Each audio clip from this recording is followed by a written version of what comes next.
Welcome everyone to quarterfinals day here at Noble's Apartment Cup. We've got two amazing sets for you today.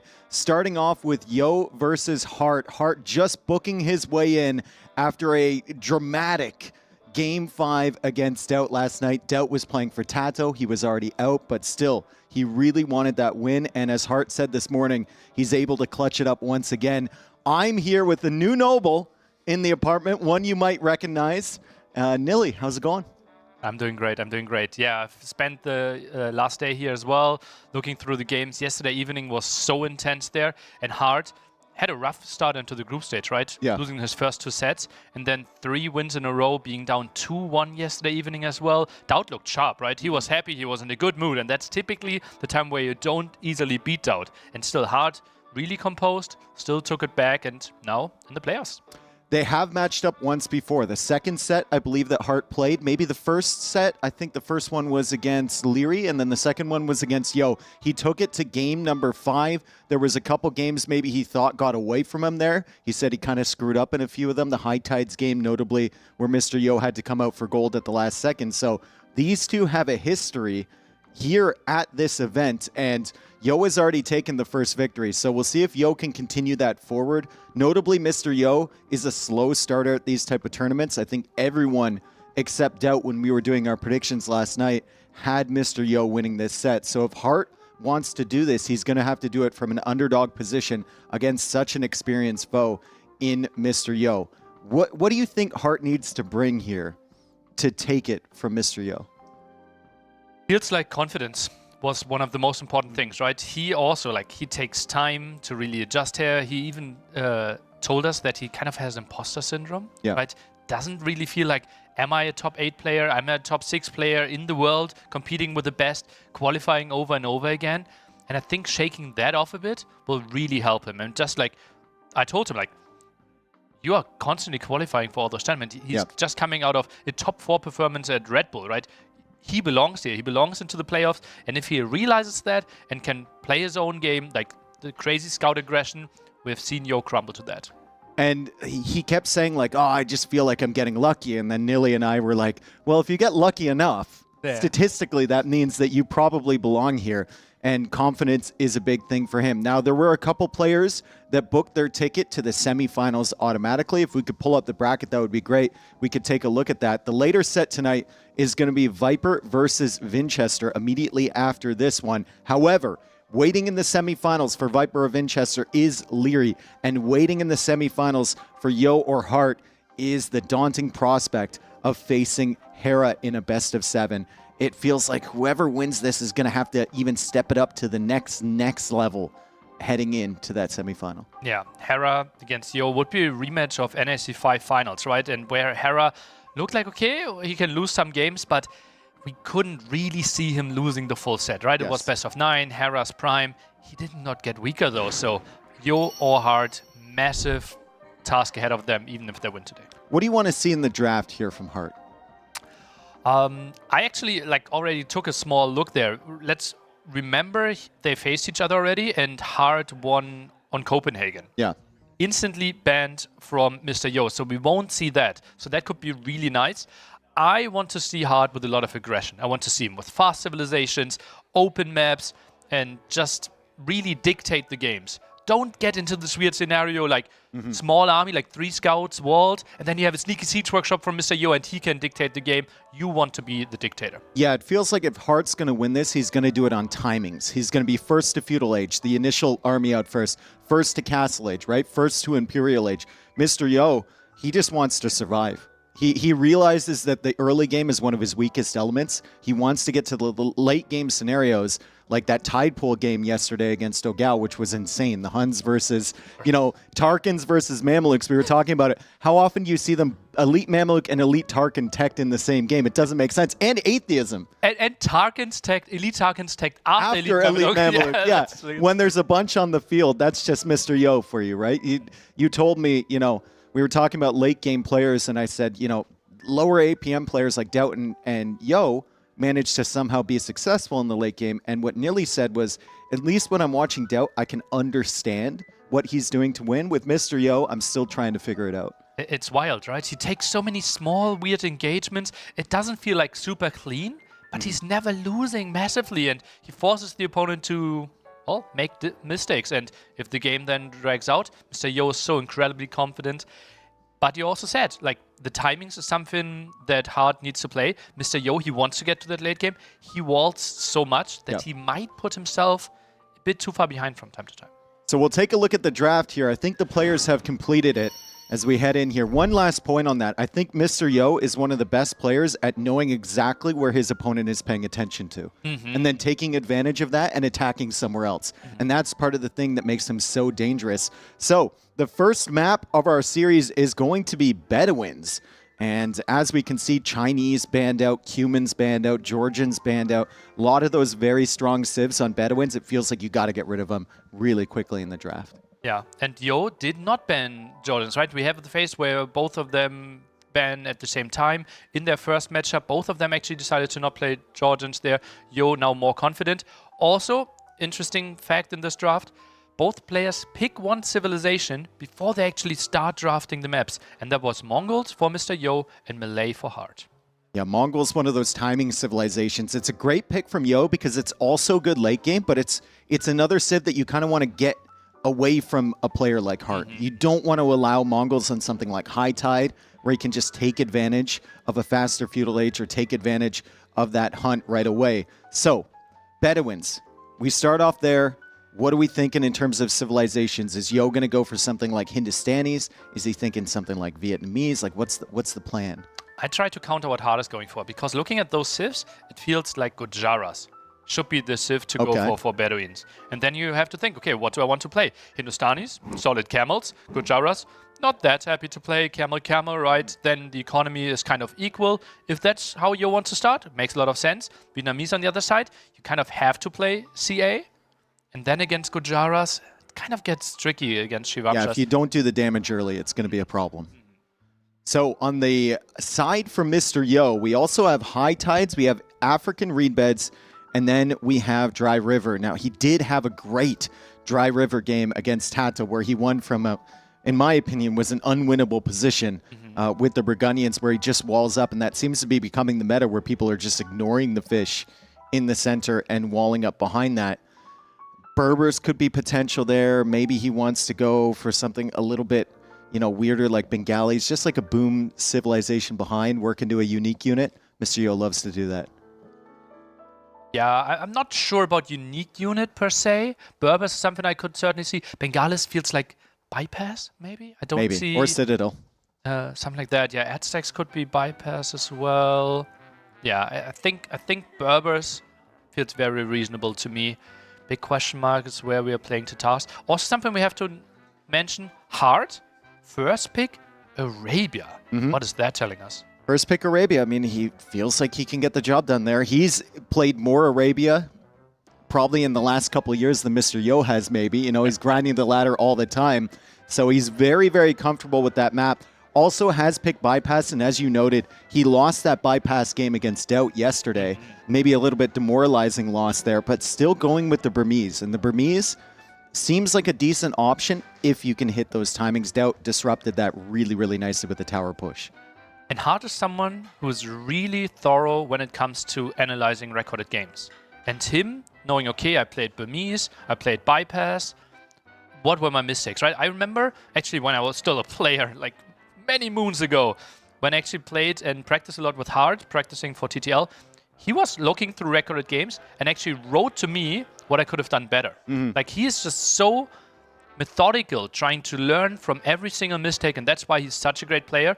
And I don't think he will play the same style if it goes to Burmese on bypass again. Yeah, it's pretty rare that he comes out to have a chat with us, but when he does, he kind of sits down for 20, 30 minutes and goes through a bunch of different games that he's played in the past, tournament results, his matchups, how he's feeling. So he's super thorough on that, and it's enjoyable to listen to him because he gets very enthusiastic about it too. It's not like one-word answers, right? He has a full knowledge of why he didn't win something or what he could have done better as we see the countdown for game number 1 of the first quarterfinals here at Noble Apartment Cup. And it's Hera versus Doubt. Isn't that pretty? It's beautiful. Yeah, if only. And it's going to be Beduins, and oh my goodness, look at how close the TCs are going up here. We've got Hearttt a little bit closer to the edge of the map. Mr. Yo still not realizing that Hearttt is there, and Hearttt is going to find that TC with the goat or just lose it on that side. That is such a close start for both of them. Yeah, both know each other. Like, they see instantly, okay, that goat switching sides once or twice. Yep. They know, okay, this is super short distance. So everything I told you before, like, okay, who has the better camels and such, throw all of that out of the window. This will be massive feudal aggression. Hindustanis against Gujaras as Yo sends another. I'm not sure he was fully aware because he sent yet another goat over there, loses it again. I'd love to see like houses go up or something just to give yourself a little bit of an idea whether that's the extra 3 villagers over on that side or whether that's actually a TC. You can see the extra couple vills over there for Hearttt as he gets the goats inside of the mills. Gujaras, according to the pros, top 5 civilization on this map, and they're oftentimes available because the Chinese or the Cumans are banned out. How do you think they match up against the Hindustanis as the boar comes in now? Hearttt sees that he's going to try and block. Has 60 wood, could be a gate, could be a house. He misses. The gate. The aggro gets the shot off. Nice move forward. Beautiful job from Hearttt. It's so tough to stall out the boars with a gate. It feels like you try that all the time, but you just miss it by half a tile. So excellent job there from Hearttt to stall out that boar. And now Yo still has the fish. He can find other boars, but it's going to be a problem that food eco to go up super quickly. And not having the boar means you need to expand earlier, trying to get more shorefish. You need to invest in another mill a bit earlier. Makes it a bit tricky. And looking at Heartt's map, it's really easy for him to go to lumber camp to the north. That lumber camp is awful from Mr. Yo, isn't it? It just can so easily get in range, no? I don't think he knows. But he sees the berry bush. And he saw the boar coming back. He has to know. Like, oh yeah, you saw how he manually clicked the villager there? Yeah, and then he sent it to the other side. So I guess the answer is no, or he just simply doesn't care. Scouting for Hearttt is looking okay. He confirms that this is where the TC is for Mr. Yo, and Mr. Yo is just running right into the TC with the villager. He loses it early. Wow, no loom there. And that's a great start for Hearttt. Gets the board, gets the villager kill, and Yo knows, wow, you're around the corner. Early uptime. This is the dream scenario for Hearttt so far. So at least it's confirmation for Mr. Yo. He sacrificed a villager. He knows the TC is there. He's got really good scouting with the goats, and now he's just harvesting the goats as Hearttt is already on the way to the feudal age. I think that's the board difference right there. Also, like, simply having the lumber camp a bit better, right? And the mill. They're giving extra food there, being the Gojara bonus. That's 8 villagers on wood here. He only has 17 in total, but obviously should get a lot of... That's actually 10 on wood. Okay.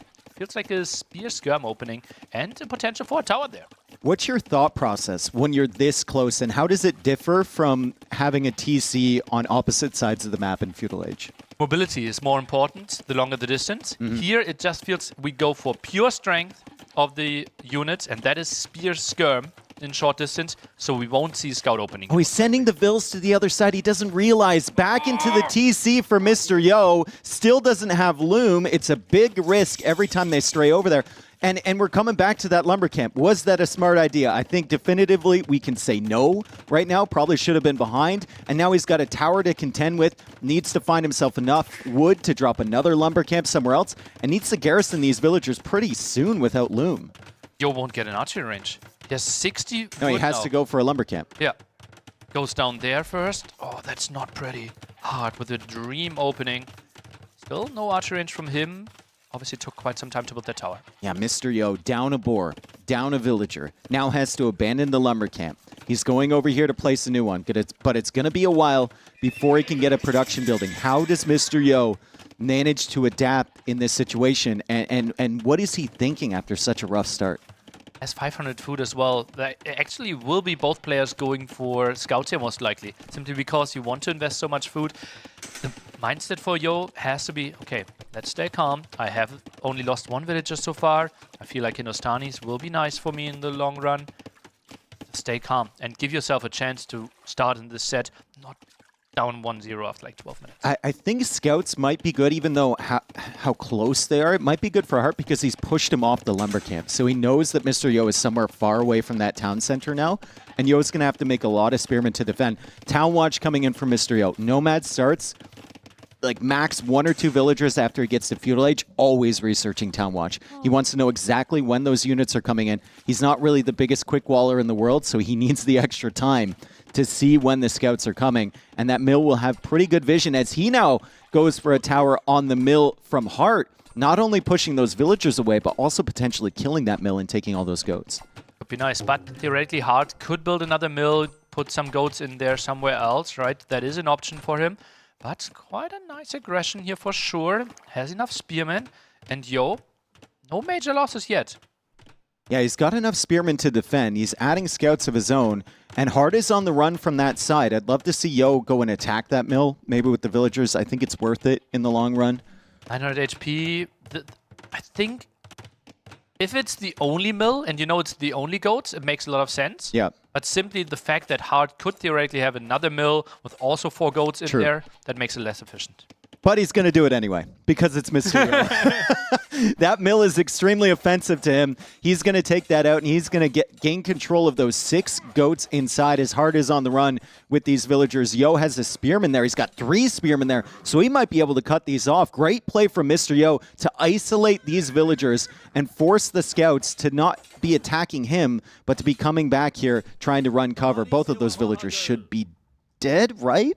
One survives for now. Quick wall miss. Can he get this one? Feels like he has enough time, but doesn't get it. Yeah, the other villager's still trying to run away. So it's 1-1 on the Eco KD. Res collected advantage still here for Hearttt.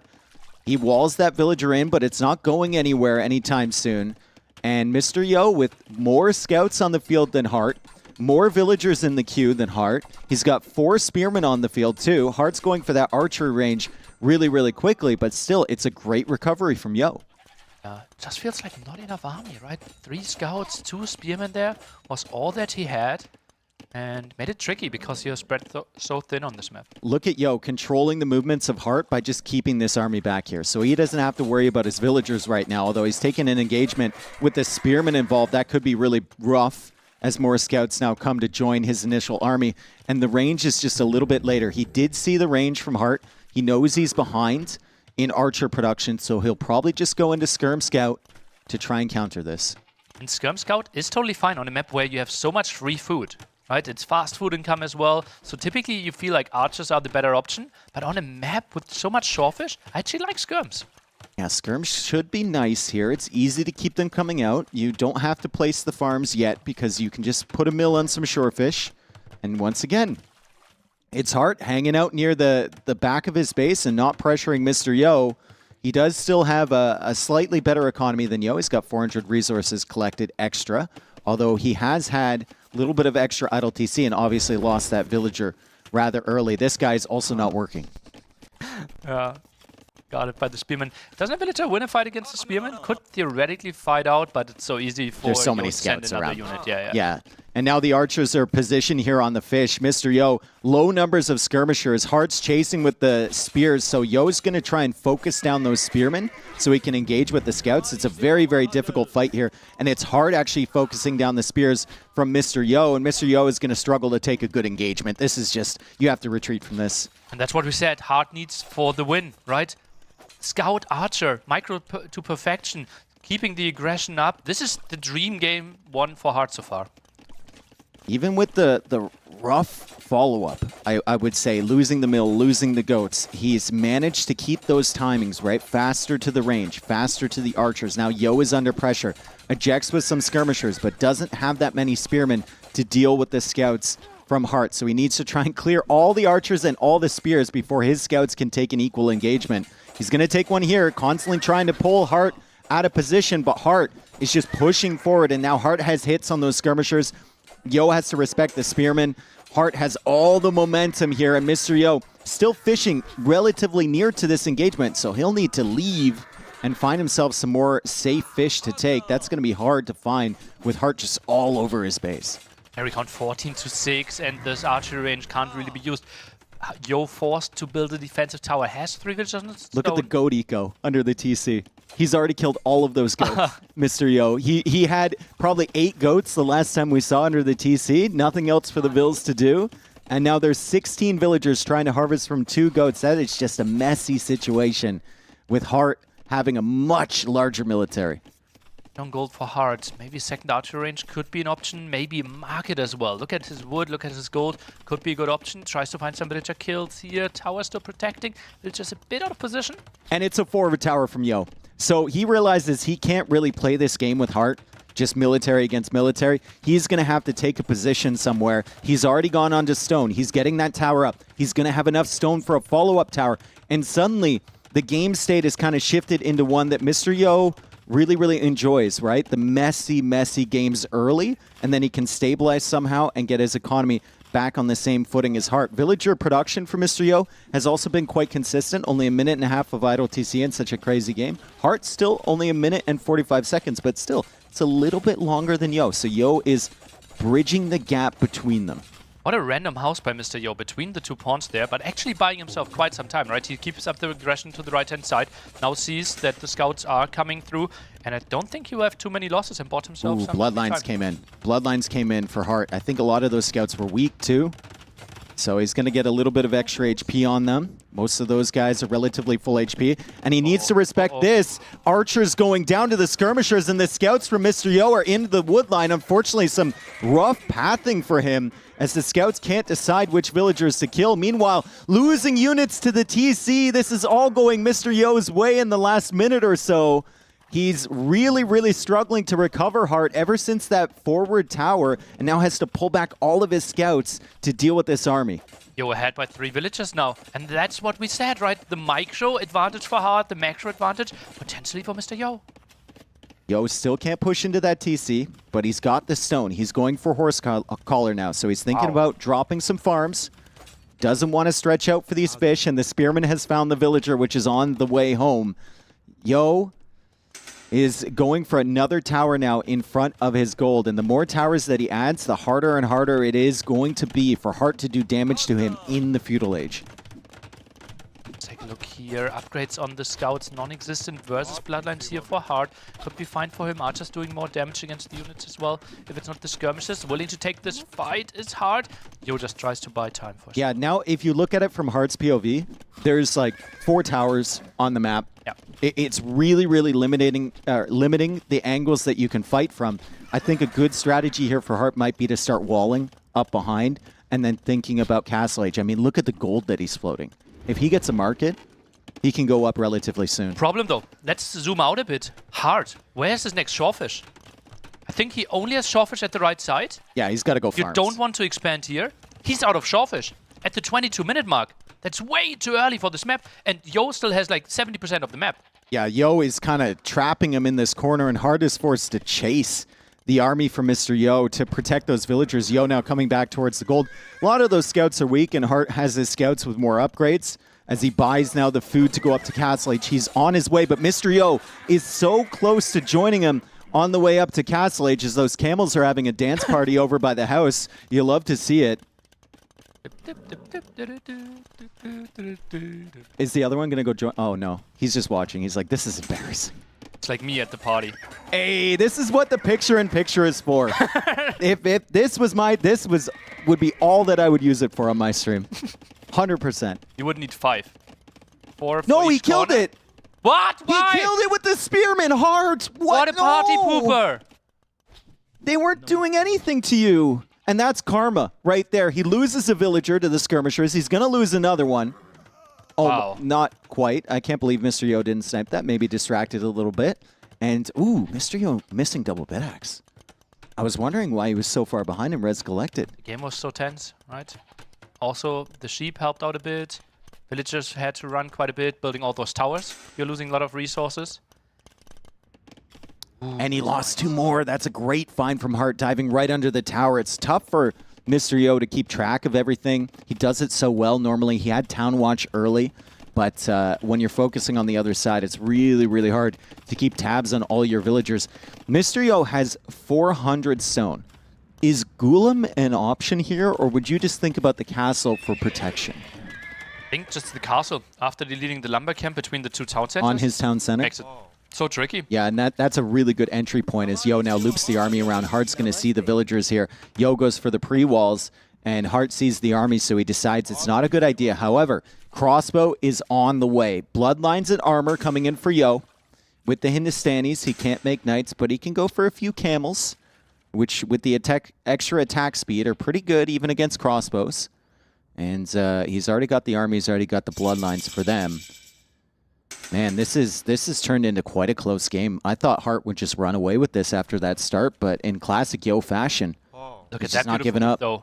Those skirms trying to chase down the crossbows. It feels like most of the crossbows should survive because the 2 scouts are killing the skirms. Yeah, and Yo might actually lose the archers as well.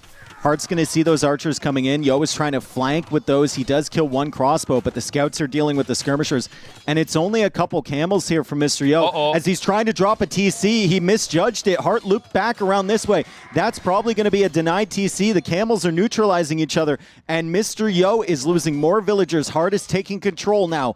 Early Castle Age. That's 6 dead villagers here. That's so rough. And that was protected shorefish, wood, gold, so much map control on the left-hand side. Great find for Hearttt. And that's all credit to him saving those crossbows. Yeah, and Mr. Yo still at only 400 stone. He spent 100 stone on that TC. It's not even going up. Loses another villager. Eco KD 12-3 in favor of Hearttt, and he adds a second town center behind. But look at Yo going all the way to the south. He's like, okay, you found that one over there. That was unlikely. Didn't think you'd find that. You're not going to find this one in the south. And I'm just going to exert the fact that I have, as you said, 70% of the map basically available to me. You're kind of stuck in that corner.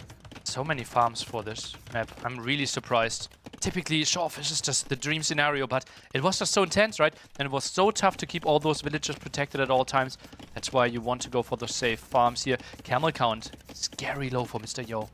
Which camel? I think the Hindustani camel barely wins in Castle Age against Gujarat camel. I would think so, yeah. And then Heavy Camel wins for Gojara, and then Imp Camel wins for Hindustani again. Yeah, we saw that matchup yesterday. Imp Camel against Frontier Guards Heavy Camel, and the Imp Camel managed to hold the hill there for ACCM up against Tato, I believe. But that wasn't yesterday. That was the day before. No, that was yesterday. So many beautiful Man, I'm just losing track. I'm losing track. I think all the sets I've done recently have been 5 games, so they're all blending together as Yo now takes the fight up against these camels. The crossbows are going to be the difference maker there, though. Pushing those camels away. This army for Hearttt will die, but he's got a follow-up army coming behind. He's got more crossbows in production. Yo now having a monk, so he can grab some of the relics, convert some of the camels, potentially, and continue his reboom attempt. That town center to the left still just like sitting out there waiting to be completed. Such a tough position here for Yo as another villager gets caught out. Eco KD 13-3 in favor of Hearttt. All of a sudden, he's 15 villages ahead. Look at that beautiful play. Just kept the TCs running. 2 TCs, one of them under fire still. Nice conversion. Gets the conversion though, Yo with the camel. Yeah, really, really nice conversion there. Hearttt wasn't paying attention. Hearttt still has to contend with these towers. Mr. Yo can use them to save some villagers, and he's running again. The moving time for Mr. Yo must be insane. He's just been walking all over the map here with his villagers, woodline to woodline, trying to find new gold and everything. He doesn't have wheelbarrow. It's been really brutal, and I think that's a big reason that Hearttt is ahead by 2.5 res collected right now. It's not just the villager count, but it's the idle time that accumulates over the course of a game like this. Yeah, that's something we most of the time ignore when we're thinking about, okay, someone is walling, someone is building towers. All those villagers building those defensive structures aren't collecting resources. Well, we can see it. There's a screen in Capture Age if Vodka wants to shift over there. We can see the total time and the percentages as well. It's one of my favorite screens to use, and it'll show you the moving time. I mean, it's actually quite similar between the two of them, but if you look at the gathering time, Hearttt is ahead by over 30 minutes of villager gathering time. Yeah, building time for Yo so much higher, and now beautiful aggression here through the center. And that's where we want to see Yo's castle, but he has been stuck at 300, 400 stone for quite some time.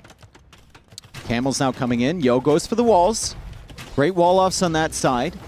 And the town center is about to go down. Yo hasn't decided to save that. Now he does. He's going to repair it a little bit. Still far away from that castle. He had to go for extra TCs. He's got 3 of them now, but this one, I mean, it is inevitable. I think that it's going to die. Yo needs a Siege Workshop to stop that. Yeah, he has the Siege Walker around the corner. Mangle at like 70%. Needs some good shots. Tries to go for a camel conversion. Should get it here, I believe. And now it has to be some miracle Yo Mangle micro. Man, this setup from Hearttt, the tower early just pushed Yo off this position, and now Yo is forced to try and repair this TC, but it's going to soak up so much wood. The majority of his wood eco is going to go into repairing that. As Yo comes forward with the Mangonel, he gets one, but it's not enough. Hearttt snipes that down. Castle behind has just been bought by Mr. Yo, and will he have enough time to get this up? Because it feels like once this TC is down, Hearttt is just going to push forward here with the monks, the mangonels, and the crossbows. Camels are trying to buy some time here. Villagers relatively exposed, will lose lots of those farms. Tries to threaten an engagement, but he doesn't want to take one. He just wants to make sure that those crossbows are nowhere. He sees the castle. Sees the castle. He's going to take out a villager, potentially. Still can't get super close. Probably needs to back up now. He's worried about something popping out of that Siege Workshop. I think that's the reason he didn't push in. And Yo indeed had a Mangonel coming out of that, but it's still quite a ways away. Villager count now 67 to 75. Left-hand side, right-hand side? Are you right sending it back? Right-hand side. Right-hand side. 80%. And Siege Work. Oh, it actually pops at the bottom. And Hearttt didn't realize immediately there was a Mangonel there. It's going to take a little bit of damage, but this Mangonel should theoretically be dead. It's a good attack ground there from Yo before it goes down. And the armor is now coming in for the Golems as Yo attempts to go for a raid. It's a good raid. I mean, a lot of those villagers are cut off at the north side of that gold. He might be able to kill a few of them if the camels are blocking. And it's a distraction for Hearttt. So for the first time in the wild, Yo gets a couple villagers from Hearttt. He's going to go into the wood line. We can see Eco KD now. Thank you, Vodka. 13-6. This is the scenario that we might not see the last time this set. Hearttt aggressive, Hearttt having the lead, but Yo gets a defensive castle up and is now playing unique units. That's his dream, right? He loves to play that with Burgundians, Spanish, Burmese, so many civilizations. And here he does it with the Ghulams. Yeah, and he's taken advantage of the fish. Like you said, he had the farms. He got Horse Collar early because he didn't want to stretch out against that feudal army. But now there's not a whole lot of mobility here for Hearttt. So Yo can feel free to go to those other areas of the map. 24 on food for Mr. Yo. Now 24 on food for Hearttt. So he's done a good job balancing and getting some extra farms up of his own. Still ahead in resources collected to a pretty significant degree. But it kind of, you're just getting that sense. I've watched so many Yo games, you're getting that sense that he's clawing his way back from a position he never should have been able to. Yo just needs some more outposts, right? And then it's even better for him to get some raids in. He doesn't really see something at the right-hand side, no real vision in the back. +2 armor didn't come in on that blacksmith. Really? It went down, like the tech was just about to complete and it didn't go in. And that's a good case to not realize ever, yeah. right? You don't have the last armor upgrade, so you're not even trying to click it in him. Yeah. You might never realize that the second armor is not in. Yeah, and I mean, Yo's going to look at his resources as he will lose this mangonel, and Hearttt comes in with the crossbows. That's some ballsy micro right there. He's going to look at his resources, and he's going to think, wow, I'm really good at this game. Yeah. He's not going to think, oh, my second armor upgrade canceled, right? He's going to think like, wow, my macro is insane here, dude. Hindustani, 80 yeah, villagers. Look at that. And the second armor upgrade not being in means the TCs kill these Ghulams a lot faster. As Yo tries to get a big shot, and it's a good one. Gets the mangonel at least, one more crossbow. Obviously doing some damage there is not the most important thing because Hearttt has those monks around for the healing. But still Siege Workshop, and it's scary for Hearttt right now. He's lacking mobility, and look, so many blue dots. We have another raid at the top as well. And he goes back again. There's camels over there. There's Ghulams on the other side, even missing that armor, being pushed away by the monks, and Devotion now on the way from Mr. Yo. However, he lost track of them, and all three get converted by Hearttt. That was sick, Monk Micro. He sacrifices these villagers over here because he's not paying attention. What a crazy game we found ourselves in as Yo now adds the third town center to compete with the villager number from Hearttt. He's only 6 behind. That's sick. And yeah, more will die. Forward castle. That is doing nothing, though. That's blocking some farms that we're not using. I prefer it defensively, honestly, to stop the raids. I think that's mainly for traps there, but we're not in the trap fight yet. And look at the Ghulams. Look at the Ghulams. Even without the armor upgrade, they're going to take out the camels. They're going to take out the converted Ghulams, push back the crossbows. Oh, man, and the Ghulams are coming into the castle, and it's double mangonel from Yo. How did he bring this back time and time again? Look at the eco now. Mr. Yo with the villager lead. Holy, Hearttt is really, really struggling here, and it looks like Yo's going to get the Ghulams back on his side as Hearttt is forced into a more defensive castle. There's not a lot of stuff that can kill those two mangonels, though. Those monks will be out of position. I think Hearttt needs to run quite a bit. That's the dream scenario now for Yo. It's crazy how we see both players kind of playing the style that they want. Yep. And the opponents doing the best thing to get them out of their comfort. Hearttt sold 1,000 wood. Sick. He bought food, and he's on the way up to the Imperial Age. Now, I wonder when Yo recognizes this. Also, Yo taking the shorefish early is nice, but the farms are a far more consistent food economy, and he's just now dropping some more of them. So he might not be able to make his way up for a little bit here, and Hearttt might be able to take advantage of those timings. Hearttt also getting redemption. I mean, the forward castle from Mr. Yo is going to go down on this side, though. He's scrounged up enough stone, and Hearttt goes for a counter castle. He buys himself 200 stone. The Ghulams are coming in. They can sit under the TC for a little bit, still lacking that second armor. Clutch market wall from Hearttt. Hearttt is playing at such a high level here as Yo shifts the mangonels over. Suddenly, we're feeling like the timing from Hearttt to Imperial Age might be pretty deadly against Yo. Yeah, feels like 2 castles now set up defensively against the 2 aggressive castles from Mr. Yo. He might lose both of them before he reaches him. But the resources. We went from 20 on food to 36 on food for Mr. Yo. We've got 104 villagers. He's stalling out production. He's fully realized that Hearttt is on the way to Imperial Age. Hearttt is 50 seconds away. And Mr. Yo clicks up to Imperial Age before Hearttt gets there. The Imp TC is in a safe location. He's got 3 others as well. He's even adding in a 5th town center, and the farms are coming down. Yo has control of 60%, 70% of the map. But Hearttt has the timing advantage to the Imperial Age, so Yo will probably lose one of those castles, if not both, and he just realized the second armor hasn't been completed this whole time. At least that, right? It could have been easily overlooked. What are the next steps for Mr. Yo, though? He will lose his castles. He's heavily on stone. Wouldn't be surprised if he places a really defensive castle there. Ideally, I think you want to tech into hand cannons here, looking at what Hearttt has right now. But then the next step, obviously, would be Shivamshas. I think it's like hand cannon Hussar for Yo. You raid with the Hussar and you try and hold with the hand cannons. Because then, even if you force the Gujaras into camels, I don't think that's necessarily the worst thing. He's going to run out of gold at some point with the limited map control. They're really, really hard to mass and tech into. They take a long time. So I think he needs a raiding unit. Obviously, the Ghoulims are going to struggle hard against the Chakram throwers, but look at the economy from Yo. Look at what he's done in just the last 2 minutes. 58 on food now. Yeah. Crazy transition there, 22 on gold as well. Like, the resources should really be flying in, gets another raid in. This game is far from over. Where are the golds from Hearttt? I see one there. Is there another one? There's one at the right-hand side that he's taking. Okay, so he's got gold for a little while longer. It's like 7k gold. It's my rough estimation there in total. I will say 4.5k rough estimation. 4.4!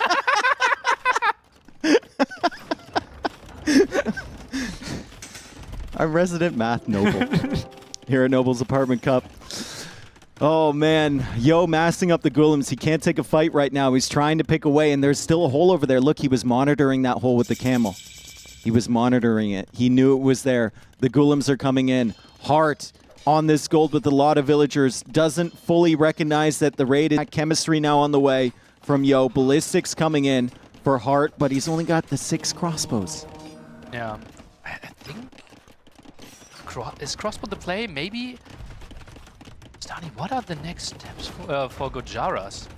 I don't know. You can't play? It seems like a way easier game to play here for Yo. Yeah, agreed. You just macro your way. He's doing 7 yeah, exactly. You have 50 on food.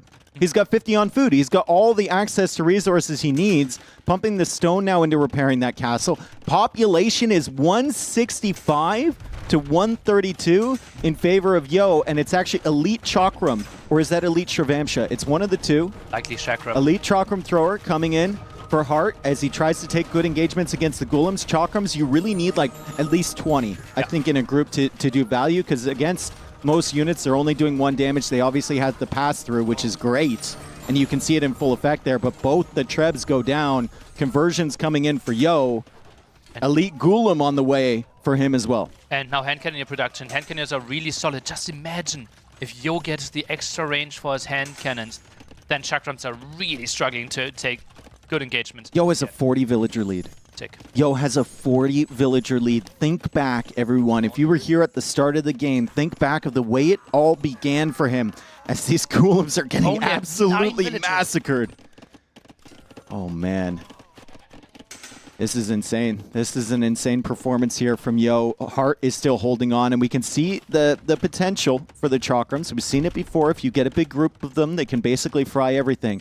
But Yo is massing up the hand cannons now, and once he gets Shatagni and gets that range advantage, it feels like most of the Chakrams die before they even get close. Yeah, range advantage will be just too massive then. Feels like Hearttt could have really benefited from stone walls at the left-hand side. Could have saved so many headaches. Yeah. Could have been 25 more villages, didn't need to follow all the raiding units over and over again. Could have fully focused on the push in the center. Bombard cannons coming up to take out the Trebs. Yo is also trebbing them down with his own. He's still repairing that castle. Hearttt has redemption, so can convert those bombard cannons once they pop out. Monks are close by. Diving for the monks. He's got the light cav going for the monks. Hearttt pulls those back. Great job there. The elite Chakram thrower is absolutely feasting on everything, but here come the bombard cannons. And the Trebs are going down. Redemption is in, like you said, but block printing is not. That cannon still gets converted, though, so great job from Hearttt with the monk micro there. His cannon will go down, but the Chakram throwers are dying one by one to the 9 range hand cannons from Mr. Yo. And Mr. Yo has still continued to repair that castle that's been under attack for a very long time, and now the Trebuchet need to back up once more. Oh, if they can. 1 down, second one now has to run. And what's the next step for Hearttt? He's now going for the castle age upgrade that all his military units are cheaper in food, but that's not really putting something out on the map. It kind of feels like he's locked into Chakrams at the moment, like he's invested so much into them. That's what he's chosen to do. And now Light Cav is even coming in for him. I'd be interested to know how much gold Hearttt has left available. We saw 4.5K, I think, the first time we looked. It's dwindling. 1,100 over there and 1,600 over on the side. So he's running out of gold slowly but surely. Kshatriyas came in for Hearttt. If Gujaras can get the food eco set up and start spamming, they do have some of the cheapest light cav in the game. Yeah. But at this point, you're up against a man with full map control and a guy who has 9 range hand cannons. It would be so much easier for me to believe in Hearttt if we saw like 80 farmers, 70 farmers, something like that, and he could really go into the spam, but just like every single light cap that he's building feels so costly right now. And the trebs are just getting sniped. I think that's probably the 6th treb that we've seen go down from him. I mean, he can't keep up the pressure. Yo has a mix of bomber cannons and trebs, which I love. There's another raid that got in from Mr. Yo. Final armor upgrade about to complete. He's kept the hole at the top open this whole time. And the castle for Hearttt is probably the last chance. If he can keep that alive, maybe he can hold. If that goes down, it's just an entry point right into his economy. And critically, he only has 2 castles to produce chakram throwers, which is his main unit composition right now. Yeah, out of 1 castle, it's basically impossible to get onto proper numbers. So easy for Yo to just dive in and reduce those numbers. It feels like this is the timing already. Hencanius moving in, castle might be falling, and another raid behind the scenes. Yeah, and the GG is called. And the GG is called. And Hearttt has to be looking at that game and thinking like, wow, I look at how much I did early. Did you win 1 TC? What? Were you 1 TC? No, I had a second TC right away. But I think you sent camels to the back of my base and he killed my whole wood line. I didn't notice. Yeah. I love you. I love you. Yeah, I did. Yeah, he lost 20 builds there. Oh, Yo's the best. Oh. He never changes either, does he? Yeah. Like, So dry. he is, and it doesn't really feel like he's got an ego or anything like that. He realizes his place in the pro scene. Yeah. He's incredible, really, and I love these voice comms after the game, just because it really, really sums up what we experience here in the apartment or at other LAN events, where pros are actually talking about games after they play them because they're interested in what they did, what happened, what they didn't see. And I'm glad that everyone at home can experience that. It's fascinating. You actually hear less with these in the game room because they're focused than you would in the practice room. Yeah, it feels like a family. Everyone is so nice to each other, and it's a blessing to have so many great events, and we can only have those great events because of our great sponsors. And we're going to take you to a short break before game number 2. Thank you for being with us here. Yo versus Hearttt. And now, a word from our partners.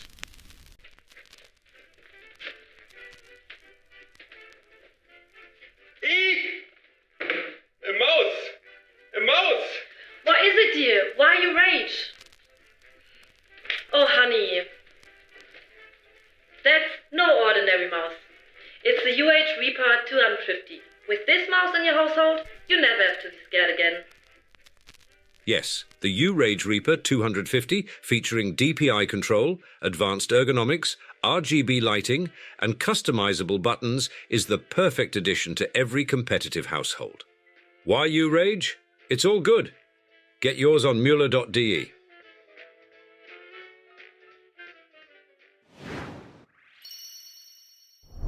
Welcome back. Noble Apartment Cup, game 2 of our first quarterfinal coming up. Like, how on earth does Hearttt just pull himself back together after that start, right? You had to think like, okay, I have this game. I have it. How can he come back from this position? And then you just slowly start being pushed back, and it's the Yo effect. Yeah. It's just coming back like yo-yo. Oh. So if he goes down the first game? Yo comes up again. Okay. And then you go down. It's guaranteed to be a 7-game set. Yeah, but eventually the momentum won't carry it anymore, right? Well, I guess if you're good at it. Who's the puppet master? Yours. Okay. So you heard it here. 4-3 for Mr. Yo. He's the one controlling. He's the one pulling the strings. And Hearttt is going to have to figure out how he's going to get those 3 wins. because that was a really, really solid comeback from Yo. I think on the side of Mr. Yo, we have African Redbeds. We have... Let's take a look at the draft, maybe. Yeah. Okay. Yeah, so we can't show you the draft right now. We'll get it to you in a second, but I know he has African Redbeds. On the side of Hearttt, he's got Arabia. I think he's got Citadel, and he's got Bypass. Yeah, exactly. So I think Arabia. Arabia? Is just the Bread and go-to. butter? It just felt like if this was Arabia and the map was a bit tighter and he could potato wall, he wins this early castle. Okay. Right? He kills the TC. He doesn't get raided in the back because those weird walls and the weird map design that Beduins gives you. Yep. So I think Arabia, Hearttt would have been up 1-0, and he just wants to equalize as quickly as possible. Okay, so he figures Arabia is his best chance. Could also go to Bypass if he has, you know, faith in himself there. It's a bit more of a question mark. It is kind of like, I think the benefit for Hearttt is Yo knows that he's probably going to pick Burmese on Bypass. And Bypass for Hearttt is one where maybe he could call out one of the civilizations from Mr. Yo and eliminate it for future maps. I think Bypass you kind of want to play once you feel more you're part of the set. Right? You want to have one win at least. You want to like really feel the momentum. And we just got the confirmation. Citadel will be the pick. Okay, so neither one of the maps that we predicted. Perfect. That's definitely... Heartbrain. Exactly. That's definitely up to par here with our predictions so far at NAC. Citadel will be the map pick. I believe Bengalis is a civilization that could be good there if we could pull that up whenever we have it. Dravidians was one of the very early picks. Dravidians might have been a pick as well. Byzantines are still an option. We still have Malay for Hearttt. Not Italians, sure if we will see that. There's potential there, but I think we'll probably see maybe the Byzantines or the Bengalis being played. Something like that feels very reasonable. Obviously, you want to fight for water at the same time, and the rush distance is really short on land. So you feel like maybe man-at-arm opening, something we have seen. We have seen the crazy sneak from Doubt. Yep. That was like that would have been sick for the mainstream as well. He actually played man-at-arms into sneak tower, archery range at home, blacksmith and stable behind the. And it's funny too because we were sitting on the couch watching it, and Nilly says, "If I did this strategy, Doubt would make fun of me every single time." And then Viper looks at Nilly. He's like, "Yeah, but Doubt has a follow-up plan. You don't." And then he loses after 30 seconds. Yeah. So what was the plan? I think you're just getting bullied. Yeah, maybe. Yeah, years and years of being bullied. Poor Nilly. Anyway, Citadel is going to be the map. Byzantines over there, Dravidians over there for Hearttt. And then on the other side, of course, Bengalis a possibility, Italians a possibility. We could also see some sort of mix-up. I mean, you could even go Mongols here if you're looking for the timings. I think Mongols, Mr. Yo just feels very comfortable on African Redbeds. Probably. That's likely the go-to. And Hearttt might be Bengalis. Bypass Aztecs. So it feels like we're working ourselves towards Italians. Okay. So you think Italians? We're playing Vietnamese, maybe African. Might be Vietnamese on Arabia. If you're thinking that Hearttt is going to play Bypass and go all-in monks with Burmese, is it an option for you to go with Bengalis there? Is that your thought process? I think that's solid, right? You just go monk, have better economy. You can add light cav, or you play Aztecs, and you can add some eagles, and it's just monk v monk. And we're going for Aztecs here. Okay, Mr. Yo, realizing short distance, makes those eagles really, really strong. I think this will be a bigger water investment for Hearttt and a very aggressive land play by Mr. Yo. Yeah, and both players walling off their dock villagers right away, so we're not going to see a repeat of... Oh! We're going to see a repeat of Vinchester sets here as Hearttt snipes the boar with the TC so many times. This has happened, and it's because players... I think, Nilly, it's because players are going for like the 6 and 7 garrison rather than the 4, which is way more consistent with the 3-shot. Yeah, I'm a bit surprised that this happens so many times. It happens so often. I'm like, because let's think it back, like a year ago, we've not seen it at all. Yeah. Obviously there's a recent change where the TC will continue targeting after you on garrison, but that wasn't the problem there. Yeah. That was not the problem there because he never on garrison at any point. So, I mean, it does make it faster on average. and more consistent on average to shoot the boar with the TC, if you can do it properly, which most pros can.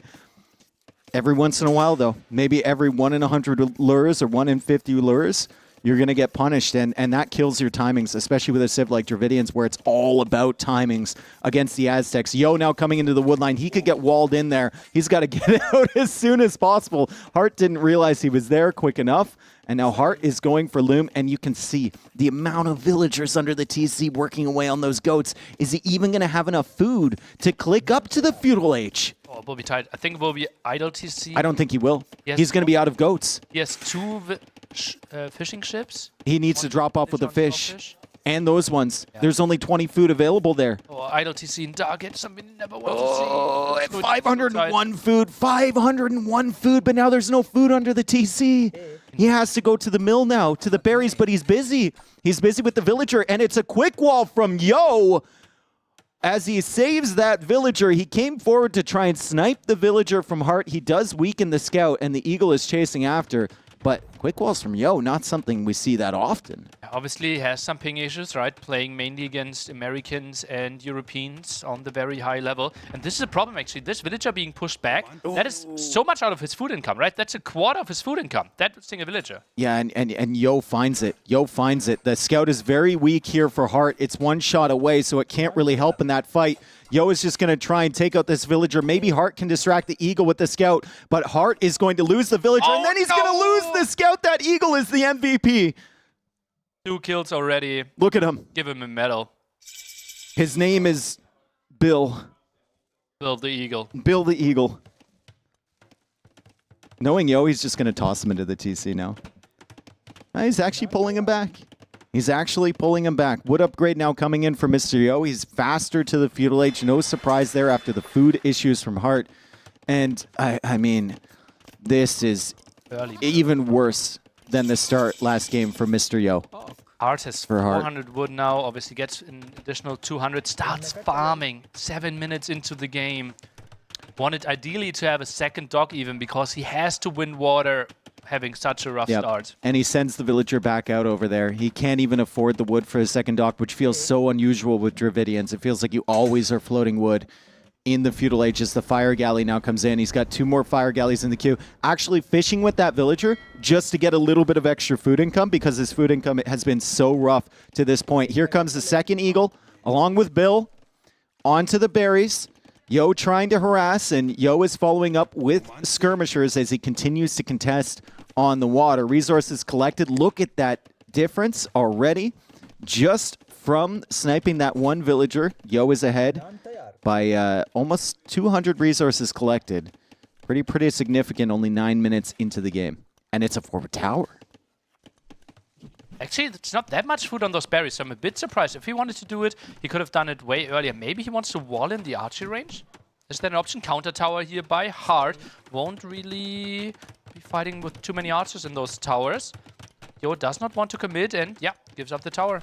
Yeah, and Hearttt is not deleting that tower just yet. You can see normally the player who's aggressive will delete the tower and leave, but Yo leaves that up just so Hearttt can continue building. Hearttt stops building now.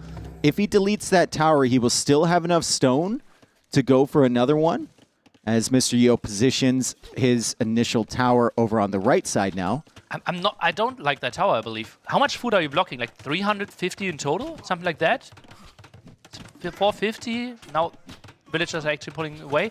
Has enough stone for the defensive tower. Yeah, Hearttt does have enough stone here. He's got 14 in the bank, so he can't make another one. He's fully committed onto this tower now as Mr. Yo completes his.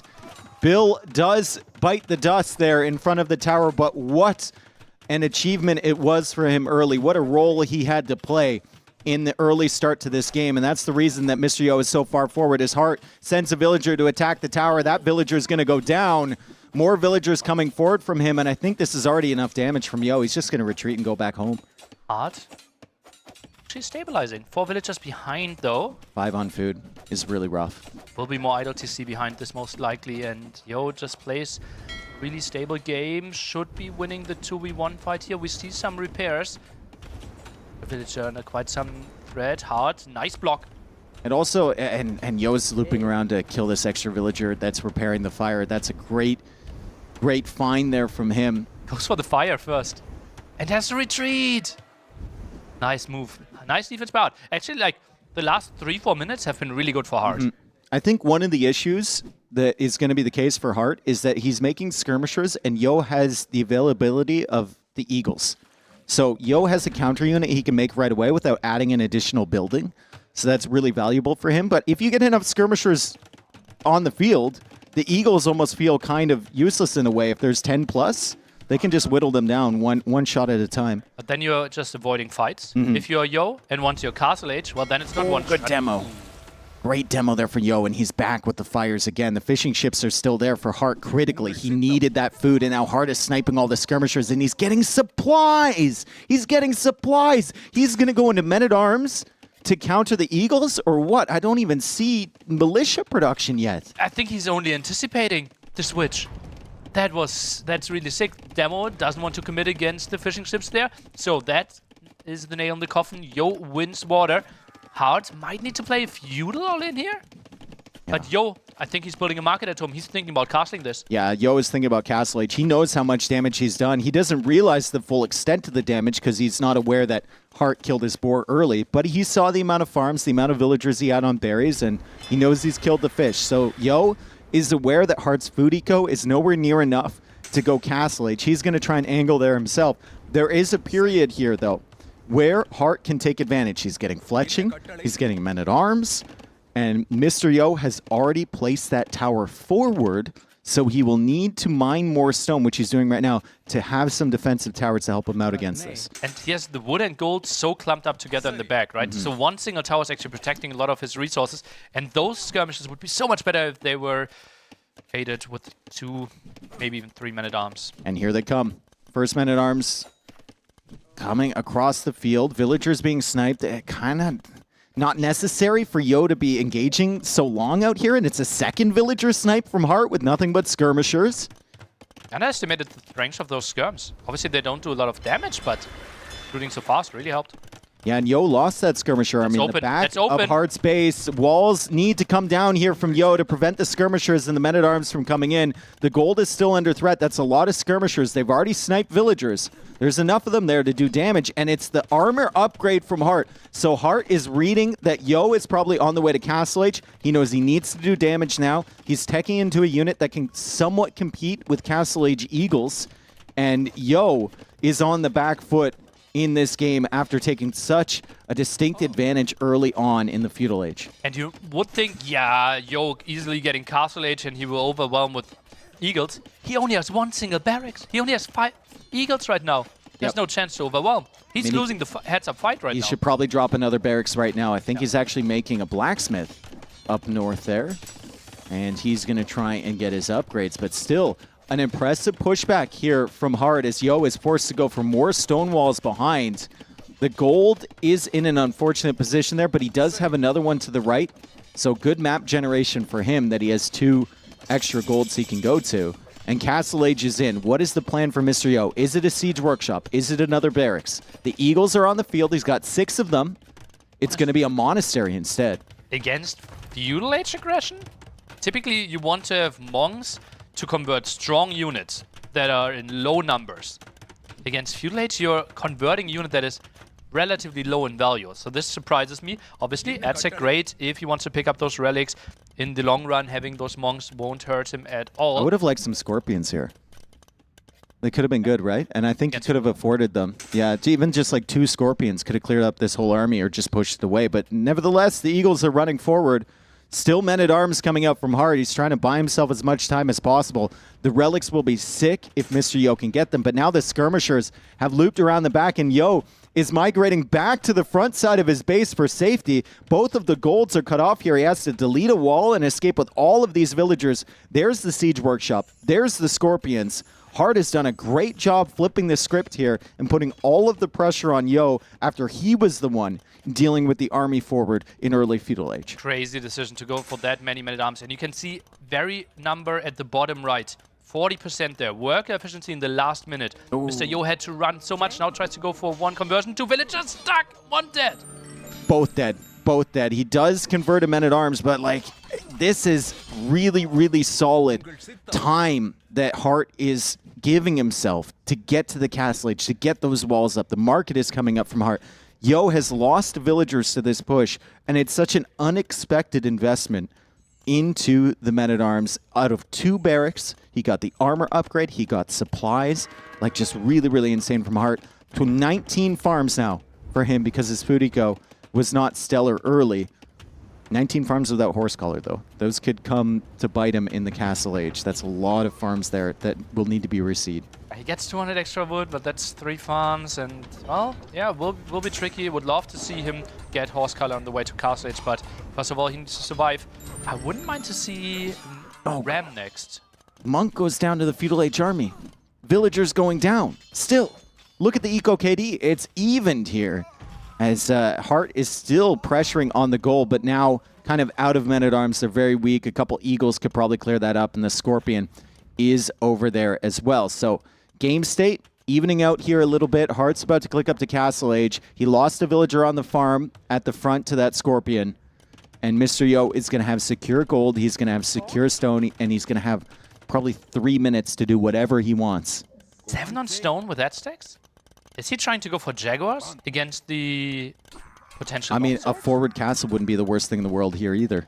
It would give you a great position, and Jaguars could be great against Skirms and the Longswordman line. If Hearttt wants to continue producing that, could be a really, really nice option as Hearttt tries to micro down that villager. He's not going to get it. That guy's going to survive. Now Yo has so much freedom. He can control the whole middle of the map. I think the priority should be relics right now, and he's going out for those. If the Aztecs get like 5 relics here, plus a fish boom that Yo was thinking of, it could be an unstoppable eco. Yeah, 5 relics, 33% more gold generation with the Aztecs could be really, really nice for him. Obviously, 5 spawning around the shore and 2 in the middle there could be really nice. Now some pressure here. I think Yo might be surprised how many men-at-arms are on the field. Well, he sees 2 barracks with flags on them. Yeah. So you have to think, okay, he's continuing to produce these. He's already made, I've seen at least 10 on my side of the map. So he's already made a lot as he now heals up the Eagles with the Monk. That's actually so good. He's applying so much pressure here. He knows Hearttt is on the way to Castle Age likely, but he wants to see how many men-at-arms are in that barracks and take out a production building. He saw them. Yo, if I'm Yo, I'm thinking about buying stone and getting that castle as quickly as possible for Jags. Yeah. And 2-3 Jaguars are completely wrecking longswords. That would be... It's not even a fair unit matchup in any sense. I think they 2-shot them or 3-shot them. It's so quick. The longswords can't really do anything. Yo now with 9 on stone, 350. He's got a lot of gold. He's got a market as well. I mean, you could just buy that stone and put the castle right there at the front of Heartt's base. Could be devastating if he still has an army to support. Hearttt gets to the castle age. Longsword coming in. Squires coming in. Infantry armor on the way for Yo, and he backs up. I think he wants a castle at home. He thinks, okay, I have the better civilization. I will get 4 or 5 relics for myself. I just need to hold. Taking a bad engagement out here might cost me the game. Just fall back, play a bit longer.